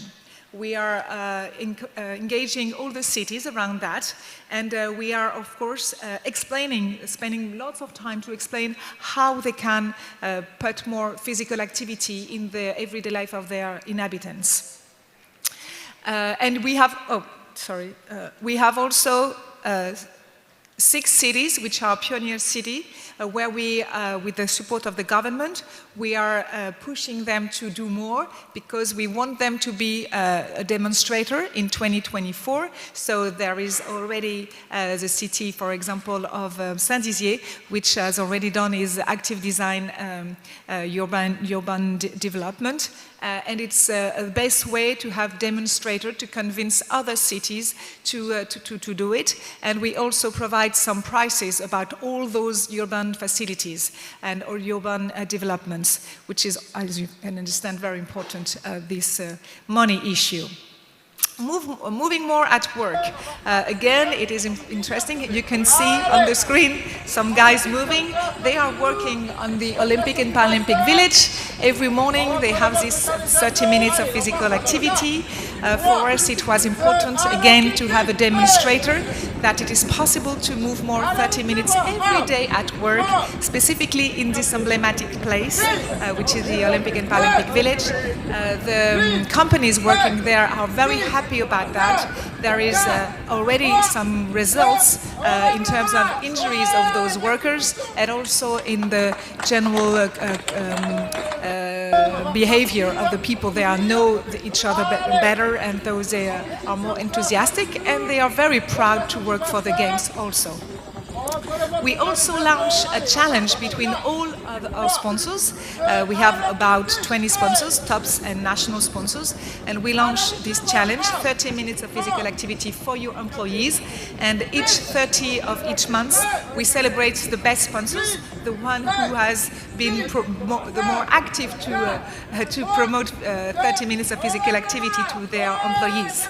This is a way, again, to explain the benefits of the physical activity at work, and again, a way to promote 30 minutes of physical activity, because it is a recommendation of the WHO, but nobody knows about it in France. So it's also a way for us to use our sponsors, the media, to communicate to all companies in France to get engaged in the promotion of physical activity at work. We have also other initiatives to promote physical activity for dedicated people, specifically remote population that are not practicing enough, and for that we are using our endowment fund to financially support those initiatives. And I would like to underline one of these initiatives, which is Paris 2024 initiatives, with the support of the Mairie de Paris and the National NPC, which is the creation of para-hosting clubs in order to develop an offer of para-sports close to people, where close to the place where people live. It is important because people with an impairment are twice sedentary than the others, so we really need to move. And again, we are going to organize the Paralympic Games, so we have a huge opportunity to communicate on that issue. And so we launched this program. This program is made of training programs for the trainers, in order to help them to welcome people with an impairment in the sport practice, but also for the members of the clubs to be also more aware about how hosting people with an impairment. And this program was launched 2 years ago with quite a success, and the government decided to extend these programs from 20 clubs today to 3,000 clubs in 2024. Of course, again, with the support of Paris 2024. It's a huge challenge, but it's also a good project to change the life of people with an impairment through sports. Let's see some images about it.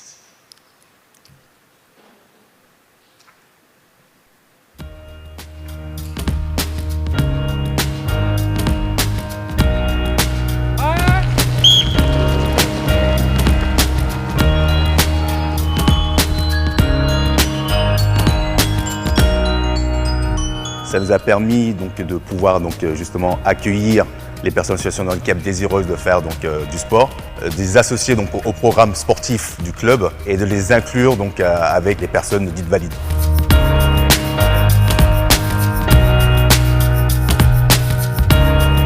Le fait d'avoir une régularité, un programme, quelque chose de structuré, ça m'apporte le fait de pouvoir être avec tout le monde et surtout de pratiquer le sport à côté de chez moi. En fait, il n'y a aucune différence puisque nous, on fait exactement le même programme que les copains valides. La seule différence, c'est que nous, on court avec un guide. Je me sens intégré et au quotidien, il n'y a pas de barrière. On lance chacun son tour. C'est vrai qu'on est tous des athlètes, voilà. On est tous des sportifs. On est là pour le sport. Il n'y a pas de différence entre dit valide.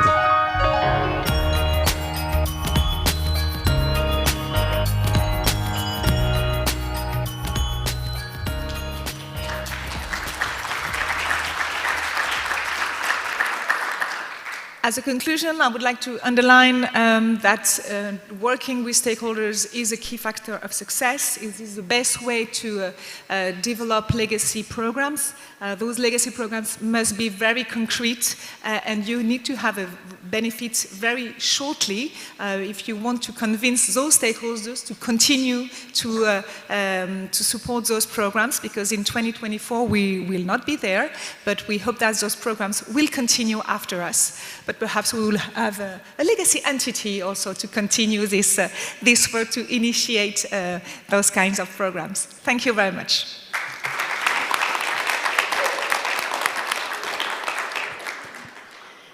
Thank you to three speakers. Marie, you started a little bit the discussion I wanted to have with you regarding the key success factor that allowed you to deliver the legacy even prior to the games, because it is indeed a wish at the IOC that we do so, and you proved that it is feasible.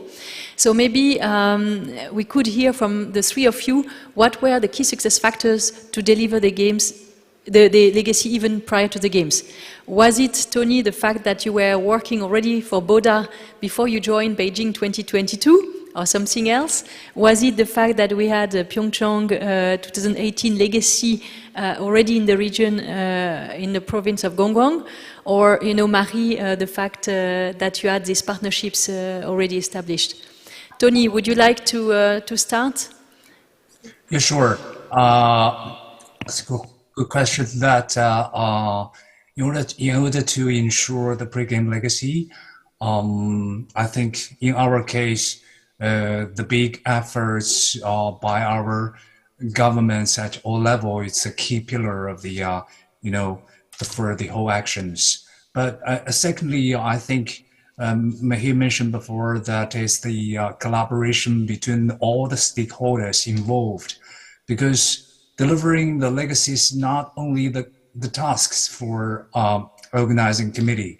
It's also for the stakeholders in the city base, in the government base, in all stakeholders. So let everybody get action, get to know legacy, get action together for delivering the legacy before the game is quite important. Thirdly, I think is the important involve of this the legacy entity of the city. In our case, like BODA, because they all are staffs from the 2008. They have experience on the legacy delivering and carry on all the the spirit, the programs. So the legacy entity involved, it's as early as possible is quite essential for pre-game legacy delivery. Thank you, Mr. Liu. Mr. Kim, anything you would like to share? Let me respond in Korean. 두 가지 성공 요인 좀 생각해 볼 수 있을 것 같아요. I can think about two success factors. So first of all, it involves hardware, and the second is about software. When it comes to hardware, there was the 2018 Pyeongchang Winter Olympics, and the relevant venues and facilities. We were able to make full use of these venues and facilities through a little bit of maintenance. And during the 2018 Pyeongchang Winter Olympics, there was massive investment in infrastructure, in building high-speed rail network, and also green transport, and very convenient transport network. So all of those infrastructure projects could be used for the Gangwon 2024. And secondly, about the software aspect, as I mentioned in my presentation, we run Dream Team program, or there is a Suhorang and Bandavi, the mascot program that we want to further expand going forward.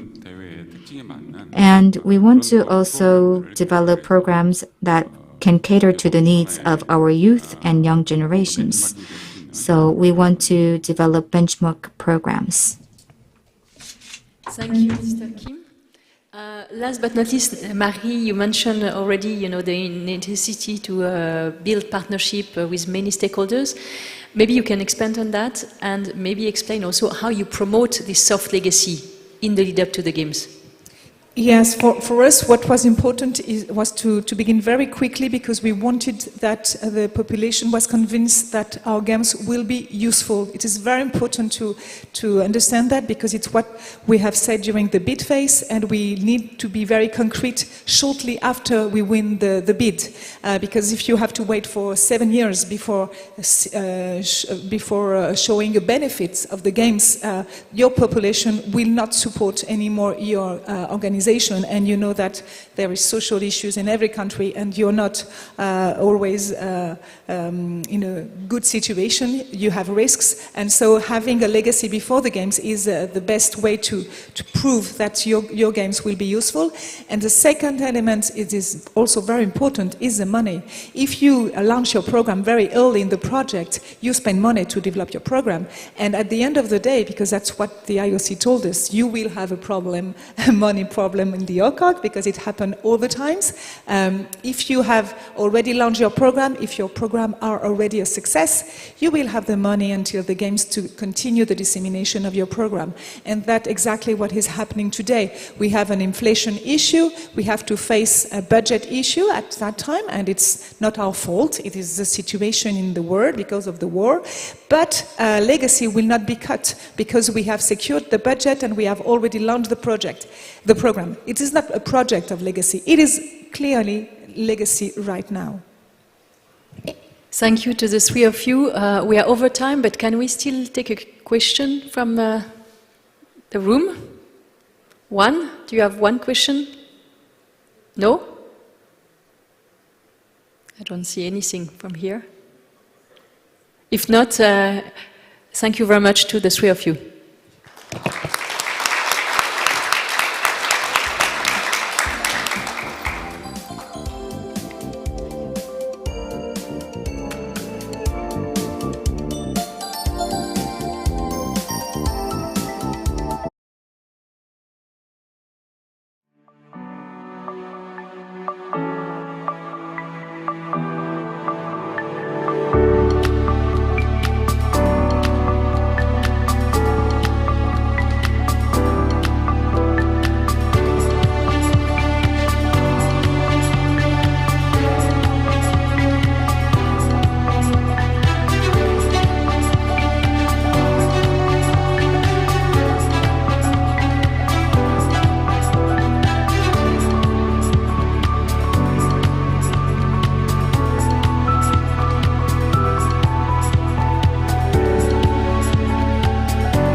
masks for the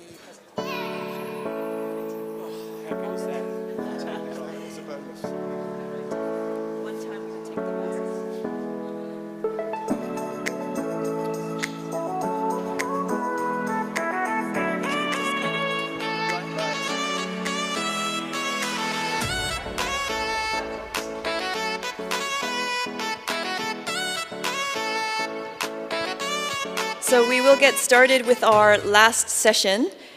We are going to be having a session here on the long-term benefits created by the Olympic Games for the environment. So I'd like to introduce our distinguished speakers. We have from Lillehammer, the CEO of the Lillehammer Olympic Legacy Sports Center, Per Erik Malum. We also have the head of sport of the Sydney Olympic Park Authority, Tony Julius. And then we also have with us Sean Dawson from London 2012, the CEO of the Lee Valley Regional Park Authority. So, thank you. So I'd like to introduce our first speaker. We can hear the first presentation from Mr. Malum.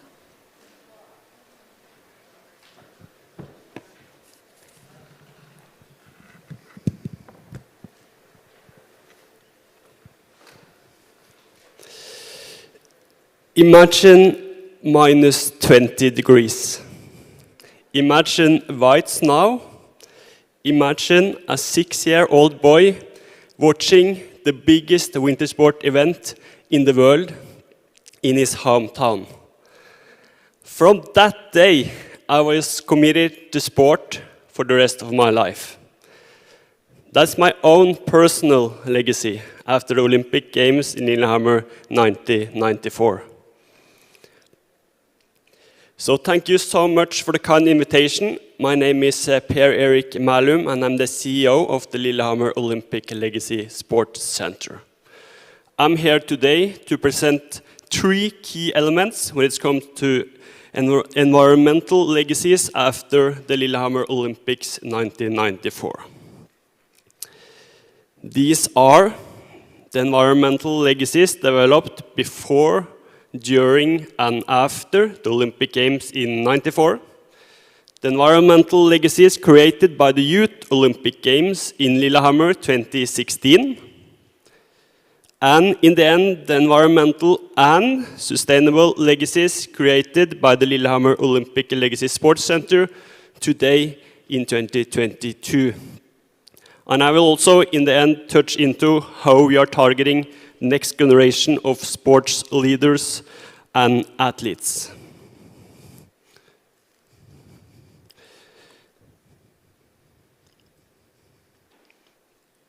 So let's start with the Olympics in 1994. As you may know, the Lillehammer 1994 Games are said to be the first Green Games.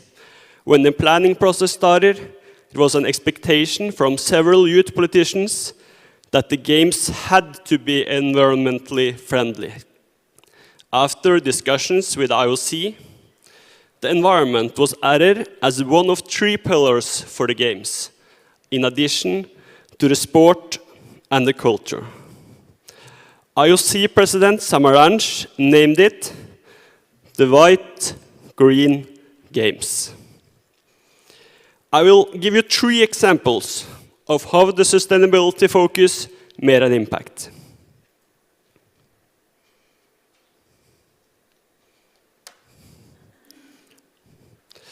This is the Viking ship, the indoor spear skating venue under construction, as you can see.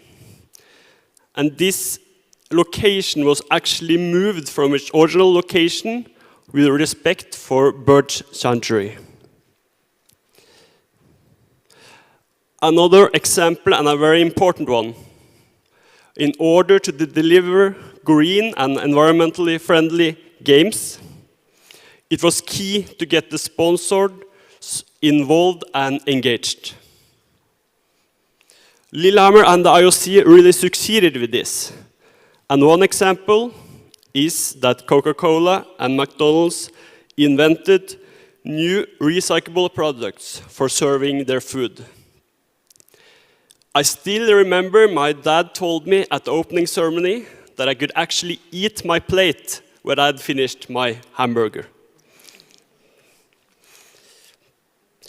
The last example I will show you from the '94 games is how new technology and new solutions were developed at the venues. Look at this. Gjøvik Olympic Cavern Hall was built with a focus on sustainability. It's centrally located, which reduces the travel cost, but it doesn't take up valuable downtown property space or interfere with the town cityscape. The whole year-round natural temperature also reduces the cooling costs. Wood was used as the basic material for the construction of several of the Olympic arenas and venues, resulting in environmentally friendly and sustainable product development. I'm now standing inside Mjøstårnet, the world's tallest timber building, 85.4 meters high. This building would not have been possible to build without the technology developed for the Winter Olympics in Lillehammer in 1994. Probably the most spectacular of the structures built for the Winter Olympics in Lillehammer in 1994 was the Viking ship in Hamar. This hall has a roof span of 96 meters made of timber structures only, and at the time this was the longest span in the world.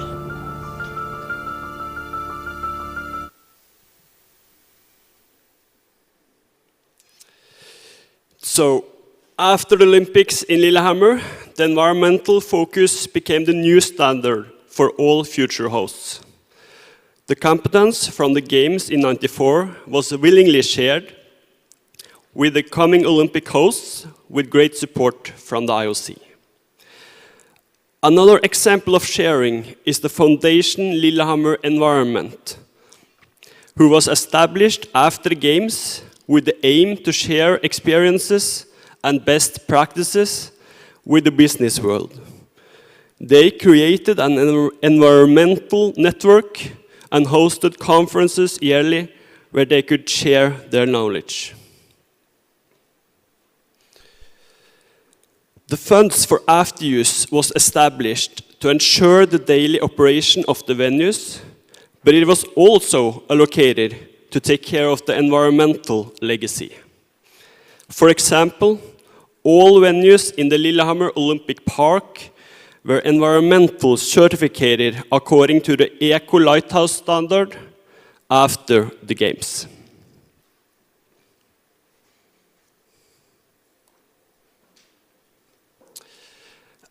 As a direct legacy after Lillehammer 1994, the sustainability torch was passed on to the Youth Olympic Games in Lillehammer 2016, which was the first event in Norway to achieve the ESO 20121 certification for sustainable event management, as well as reusing venues from 1994 to avoid unnecessary construction projects. We tried to minimize the environmental impact of YOG in a variety of ways, including encouraging the use of public transport, limiting the use of natural resources, and working to reduce waste by promote recycling. The Olympic Village was built on the same technology and based on the same material as many of the venues from '94, with great support from the IOC. You can see the village at the right-hand side here on the screen in front of the ski jumping venue.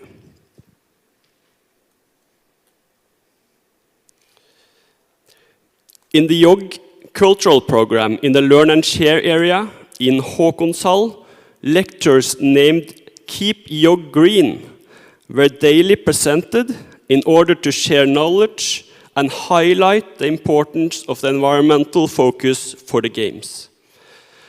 After the Games ended, almost all equipment and devices from the Learn and Share area was handed out to volunteer organizations in the Lillehammer region to make sure it was reused.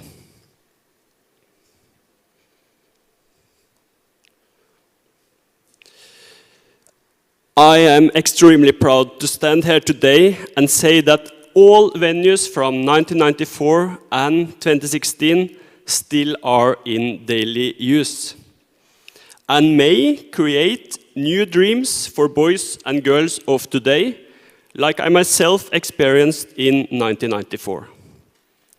We have also experienced that the need to invest in terms of buildings has been limited after the games because we have flexible and environmental friendly buildings we can use.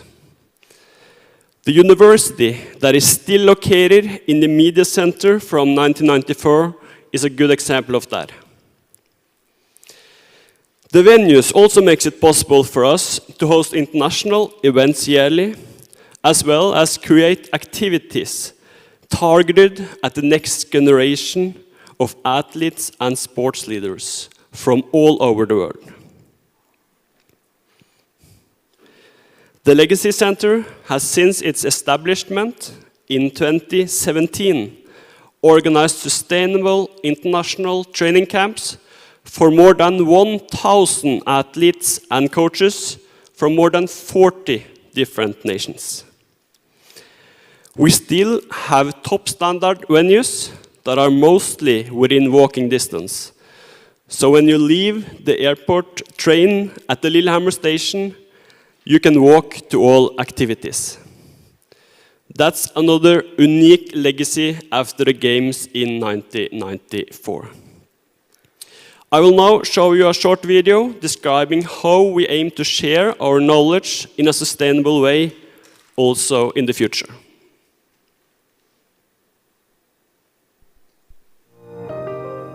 The Lillehammer 1994 Winter Olympics. The best Winter Games ever. This, one of our proudest moments, gave us not only unforgettable memories, we also inherited arenas on which dreams are built, and the knowledge and skills to turn those same dreams into reality. Since '94, our Olympic region has hosted 50 European and World Championship events.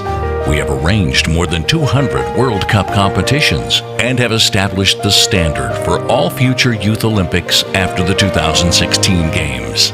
This amazing multiplicity of events has provided us with a wealth of unique knowledge and skills, which we willingly and with great pleasure share with others. The best race is still to come. The perfect competition lies ahead of us. The ultimate match has not yet been played. The road toward fastest, highest, or strongest is never ending.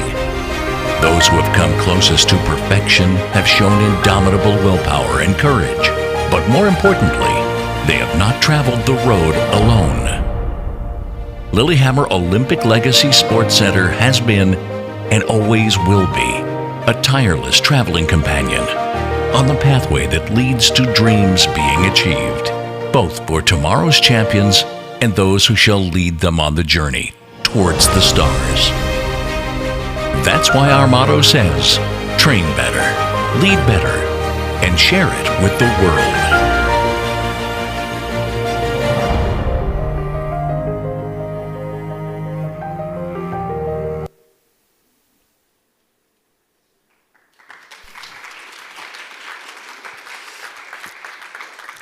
Thank you. I hope this presentation inspired you, and you're all more than welcome to visit us in Lillehammer to learn more about our journey and our activities today. So thank you so much for your time.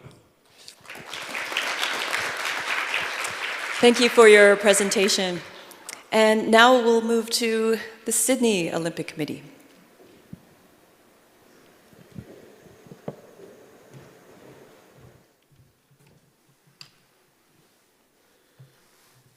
Good afternoon, everyone. And look, I just want to thank again the Korean Sports Foundation for the opportunity to be here, and obviously the IOC. I think it's been a fantastic learning experience for me to see this city as well, a beautiful city, and see all the great legacy facilities that you have here. I'd like to I've been asked to speak about the long-term benefits that have been created out of the Olympic Games and how we've used the powerful voice of sport for economic, social and environmental sustainability. I'm here to tell you the story of the Sydney Olympic Park's green legacy, our post-Sydney 2000 efforts, and how this has all come about. Through Aristotle, our sports city model, and our sustainability journey. And finally, what's planned for the next generation. The Sydney 2000 Green Games legacy. It's probably apt to start at the start. And in the beginning, there was nothing. It was just black.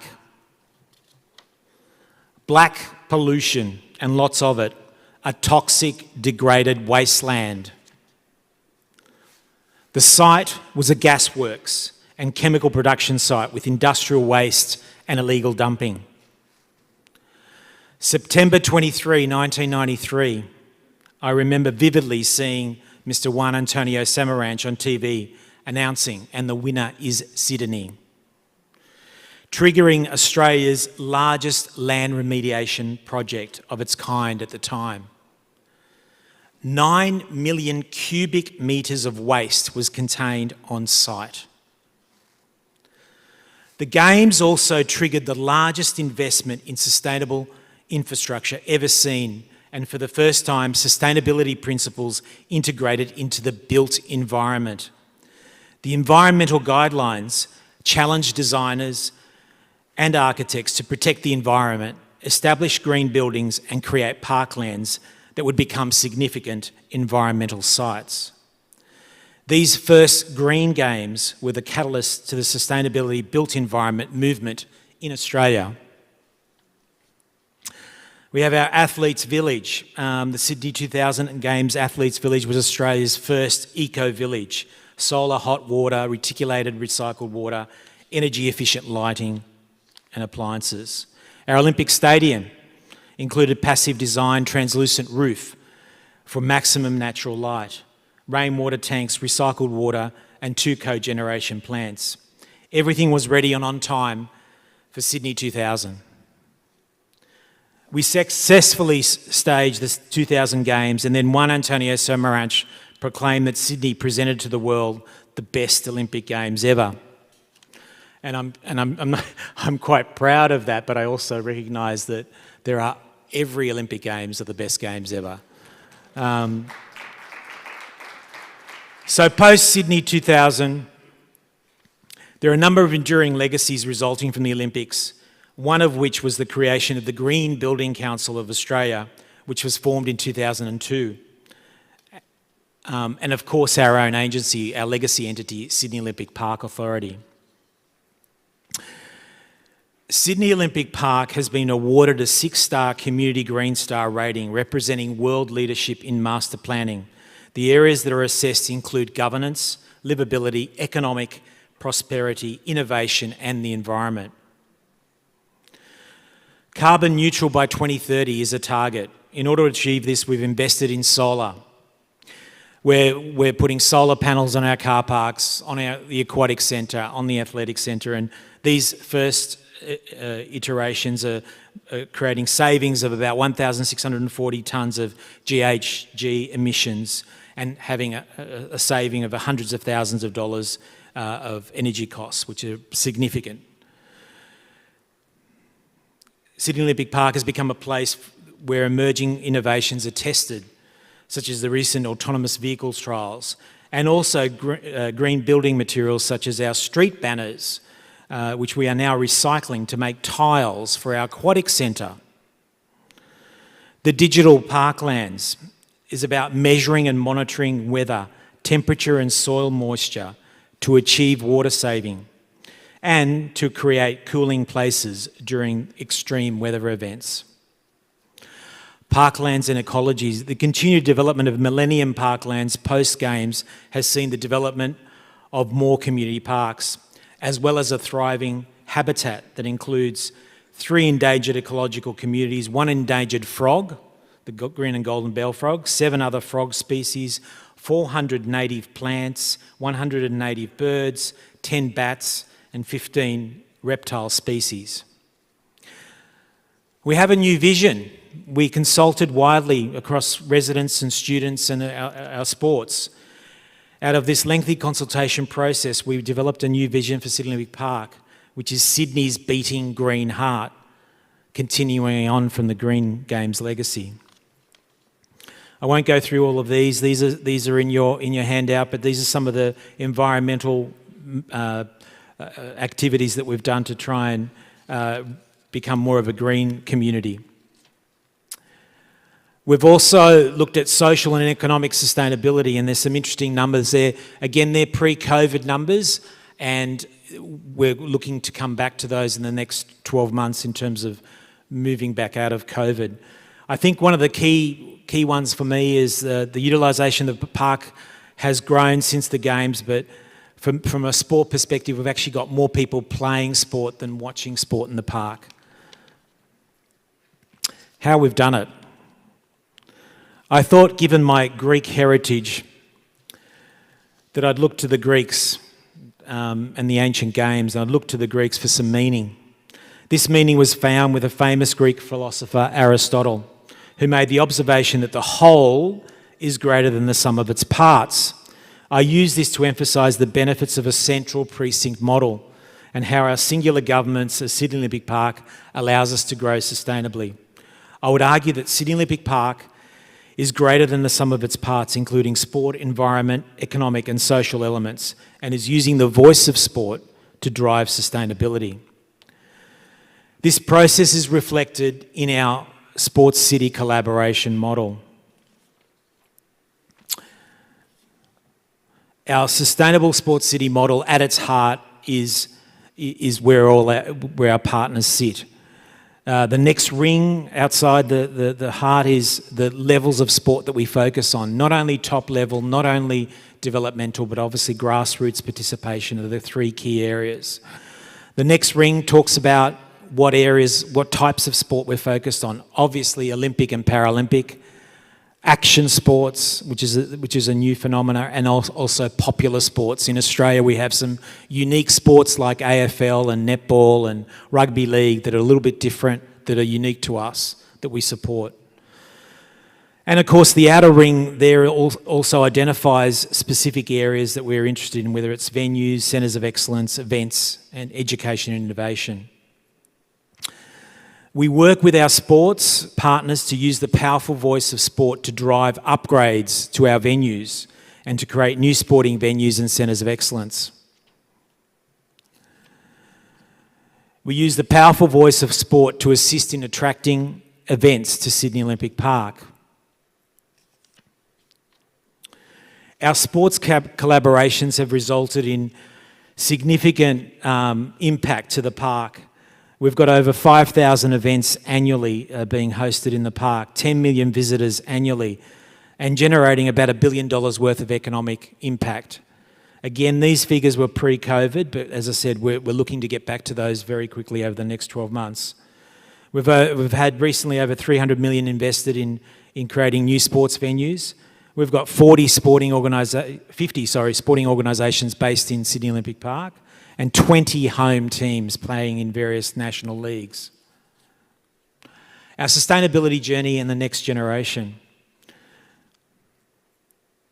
This again is in your pack. Your sustainability journey is trying to give you an idea of what's going on here. The top area is really about highlighting some of the environmental conferences that have occurred throughout the years, through to the UN Sustainability Goals in 2017 and the 2021 IOC Sustainability Report.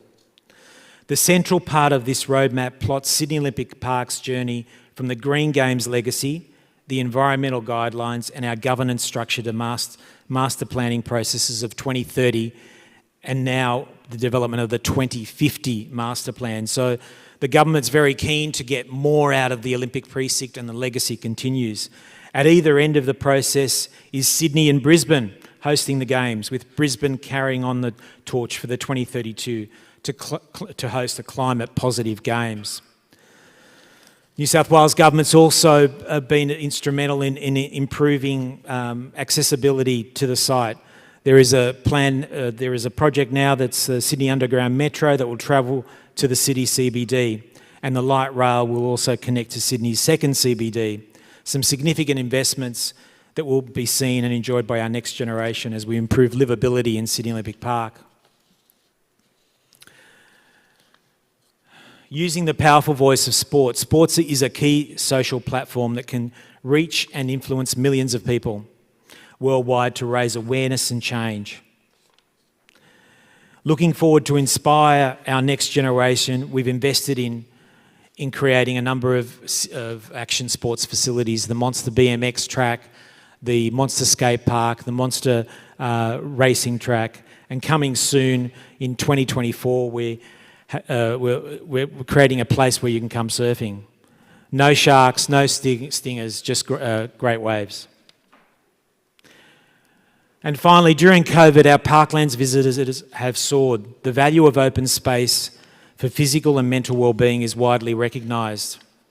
Committed to our new vision, Sydney's Beating Green Heart, the picture is a concept design for the next version of the Olympic Stadium, incorporating an integrated botanical gardens.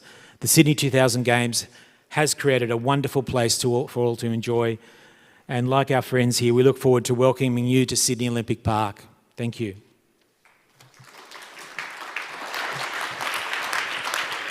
Thank you very much. And now it's time to hear about the experiences of London 2012.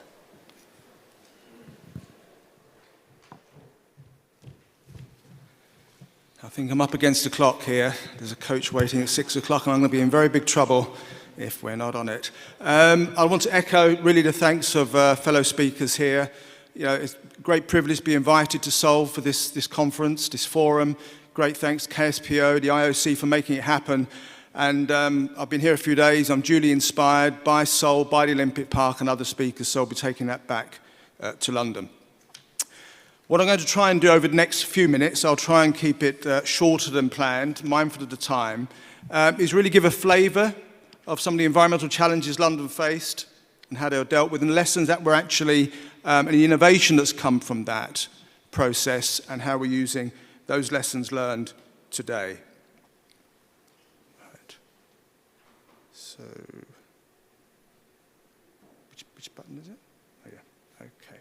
Right, just very, very quickly about my organisation, Lee Valley Regional Park Authority, one of the key legacy agencies involved in the bid right the way through the Games and through to legacy. The park itself has been around for 50 years. It's 4,000 hectares, 40 kilometres long, 10 million visitors a year. Country parks, sports venues, you name it, you'll find it in the Lee Valley Regional Park. And its remit back in 1966 was to clean up the River Lee, London's backyard latrine where all the industry had congregated during the industrial era. So we were in a good place to play our part in delivering Games legacy into the long term. So sports venues, here we are, we own 3 Olympic legacy venues, Hockey and Tennis Centre, the Whitewater Centre, and the Velo Park. You see the velodrome there. 2 of those venues in the Olympic Park, in the south of the Lee Valley Regional Park, and Whitewater, similar to Sydney, with Penrith, it's about 15 kilometres to the north. And we had other venues as well, Athletic Centre, an ice centre which is opening in January 23, which I'll come on to a bit later, and an equestrian centre as well, and more to come. In terms of parklands and open spaces, country parks, nature reserves, golf courses, marinas, wildlife centres, again, in terms of activating, animating, making these open spaces usable, accessible, even more so, again, the reference to COVID, level of usage increased significantly, and make sure the infrastructure in our open spaces can cater for what is a growing demand.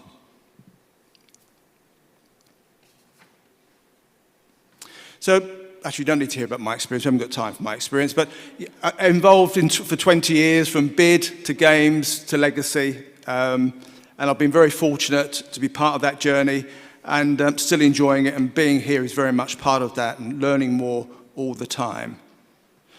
So let's go back to London. You know, very similar to Sydney's challenge. You know, East End of London, this part of the Lower Lee Valley, contaminated, derelict, neglected, in desperate need of major investment.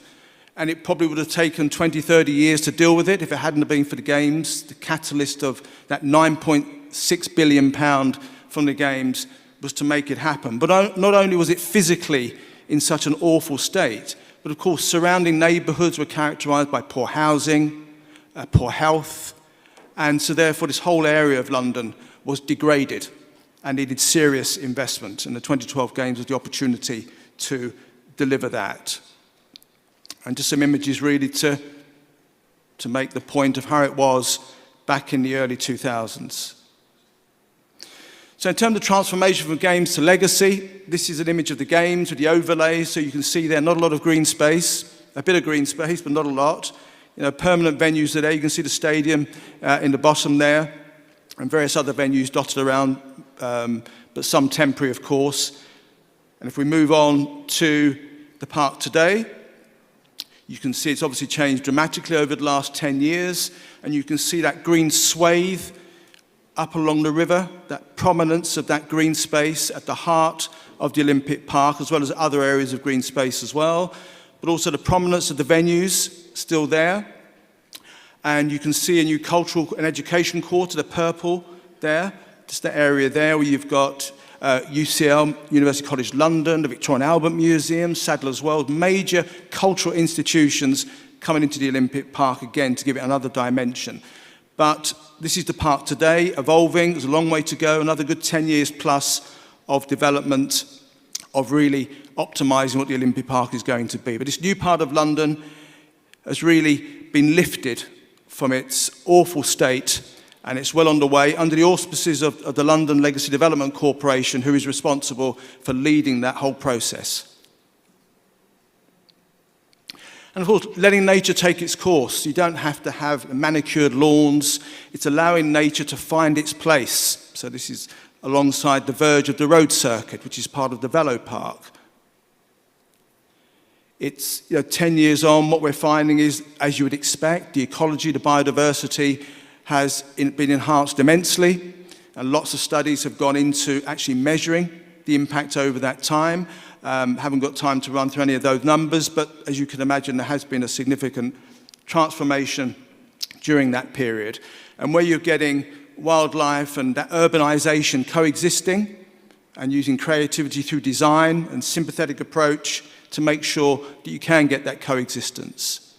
And of course, the Games started out with a very clear agenda about sustainability in terms of design, in terms of materials. So the Velodrome, for example, one of our venues, 100% sustainably sourced timber. The Copper Box Arena, the handball arena that was, and it's now much more than that in legacy, is clad with recycled copper. And also the emphasis on the circular economy. So where you've got seats being reused from London to other venues, either in the UK or abroad, bridges, so that bridge there, which is part of the road cycle circuit, came from another part of the Olympic Park. And so it is that whole notion of reuse it, recycle it. If we can't use it, somebody else can use it, and minimise the level of waste.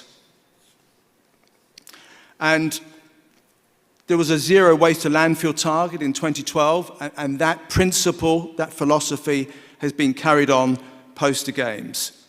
And this is an example actually of a more recent project, our new Ice Centre project, where 95% of the old building has been recycled. 950 tonnes of crushed concrete has gone into the new Ice Centre, 167 tonnes of steel for other projects as well. So again, it's that whole philosophy and principles 10 years on.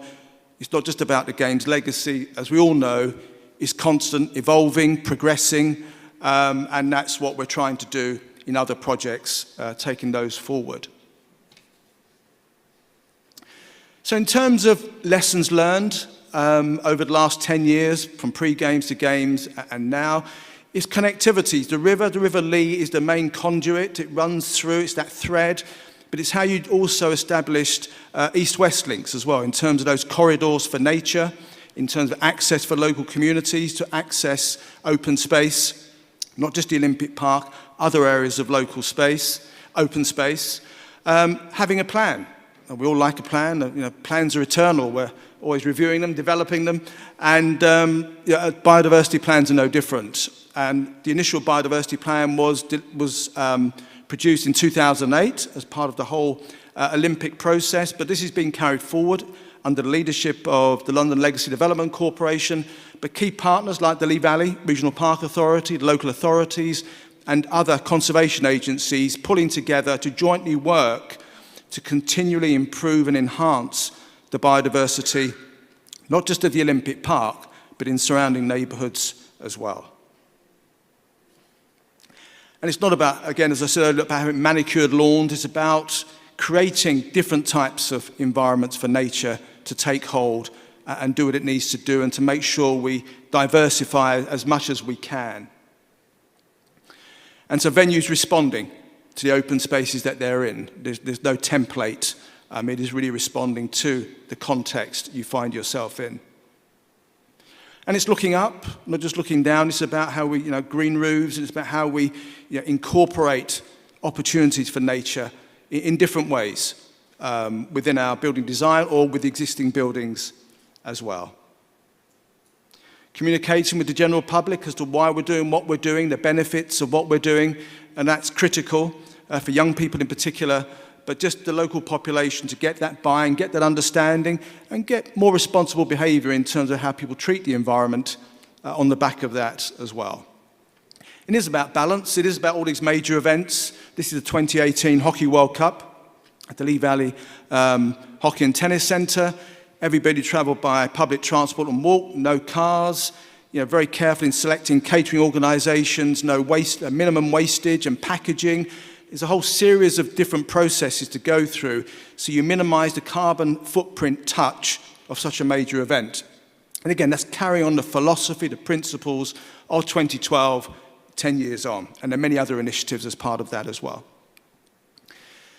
This is a new building. This is the Ice Centre that we're opening in January. And this is a gabion wall. It's at the base of the centre. And what this allows is a whole host of different invertebrate species to inhabit, and for the landscape to actually start to grow up the wall, so the building becomes more part of the landscape. And you might be able to see this a sort of a very narrow slit within, and that's a bat box as well. So we're creating habitats for the bat population. And so the Ice Centre, significant. This is the old Ice Centre, not much to really look at or talk about, 37 years old. So now we're building a twin Olympic rink facility, which opens in January. And it's on this site, degraded, low-quality landscape, with a very, you can't see it here, but a very dense population locally, so lots of local people on the doorstep. 30% of the budget for this development has gone into landscaping and local ecology. 30%, a significant amount, recognising this building needs to work with this local environment, the local population. It needs to make a positive impact, not a negative one. So it's going the extra mile in terms of landscaping. This is one of the Olympic rinks, as will be in January. Whitewater Centre, which is in the north of the Lee Valley Regional Park, and really this just hopefully shows how you can blend into the landscape. This is within a 1,000-acre, 400-hectare country park, and it's making sure you do design in a way where it doesn't stand out too much, it blends in, it connects with the rivers alongside, country park, footpaths, cycleways, and again, all about the design, but all about how you manage in legacy as well. Zoning, another surfing facility, all the rage. So we're looking at a man-made surfing facility in the Lee Valley, and here you can see zoning. Nothing unusual about that. You've got the man-made surfing facility in the south. This is a 125-acre site we've got in the north of the park, 40 hectares, sorry. And you've got the facility, you've got the accommodation, and then you've got the focus in the north on a conservation area. You've got a lake, and great attention being given to maximising the biodiversity in the north of that site. So a sympathetic approach, and again, spending more than we did in the past in terms of these major sporting venues. And of course, energy is a significant feature for a venue like the Wave and our Whitewater Centre as well. So again, it's looking at innovation around solar panels. I'll show you an image at the end, and looking at photovoltaic cells in a way that we haven't before, to find the land that actually can accommodate the level of solar energy needed to offset the energy costs we're all facing at the moment. So, how you press it onto energy and water. So this is the new ice centre. This is a few months ago, and it is the most energy efficient ice centre in the United Kingdom. As you would expect, it's the newest. It really should be the most energy efficient. So solar panels on the roof. We've been limited to the amount of solar panels, but we have got a significant number of solar panels on the roof. This is a really important innovation, and this is how you just continually innovate and come up with something new. Now, if I can point, can I point with this? No, I can't. Yes, I can. Yes, I can. Yes, right. Okay.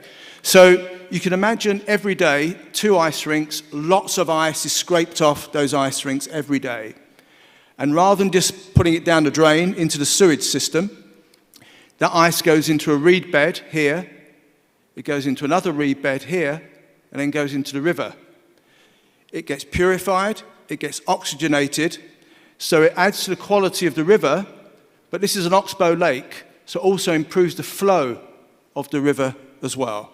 So there you can see very clearly how this new facility is enhancing the health of a local river system through something that we believe has never been done before, with all that ice that's scraped off. I think it's 20 cubic meters per day.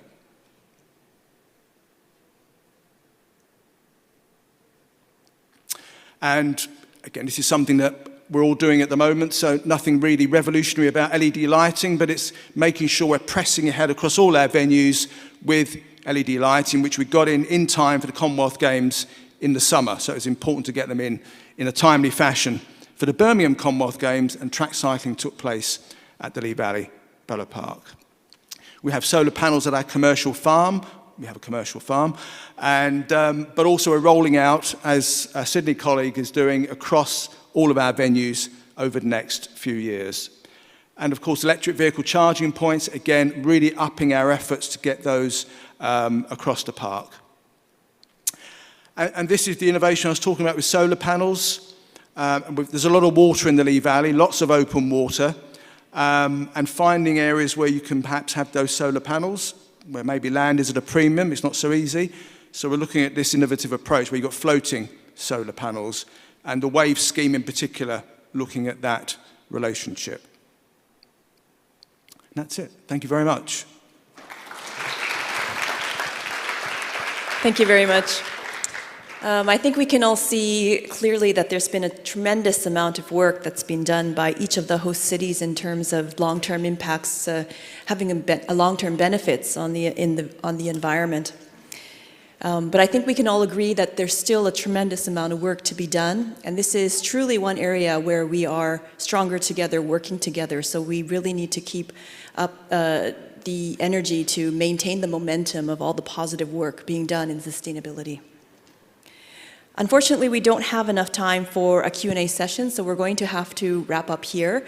But our distinguished speakers are obviously available this evening and tomorrow as well to answer any questions. So feel free to please approach any of our speakers for any questions that you may have. So this will wrap up the session for today. Thanks everyone for participating in all of the discussions and all of the sessions today. There is an evening reception that will take place in the Seoul Hall on the 2nd floor from now until 8 o'clock this evening. And just a few notes on the sessions for tomorrow. There's an active start session there's the Korean exercise session at 8 o'clock to 8:30. So please meet in the sport hall in the lower level, the B1 level, so that if you'd like to participate in that session, you can do that. Also, the first session will start at 10 o'clock on the 2nd floor in the London Hall. So please don't be late, and thank you again for participating, and we look forward to seeing you tomorrow. Thank you very much.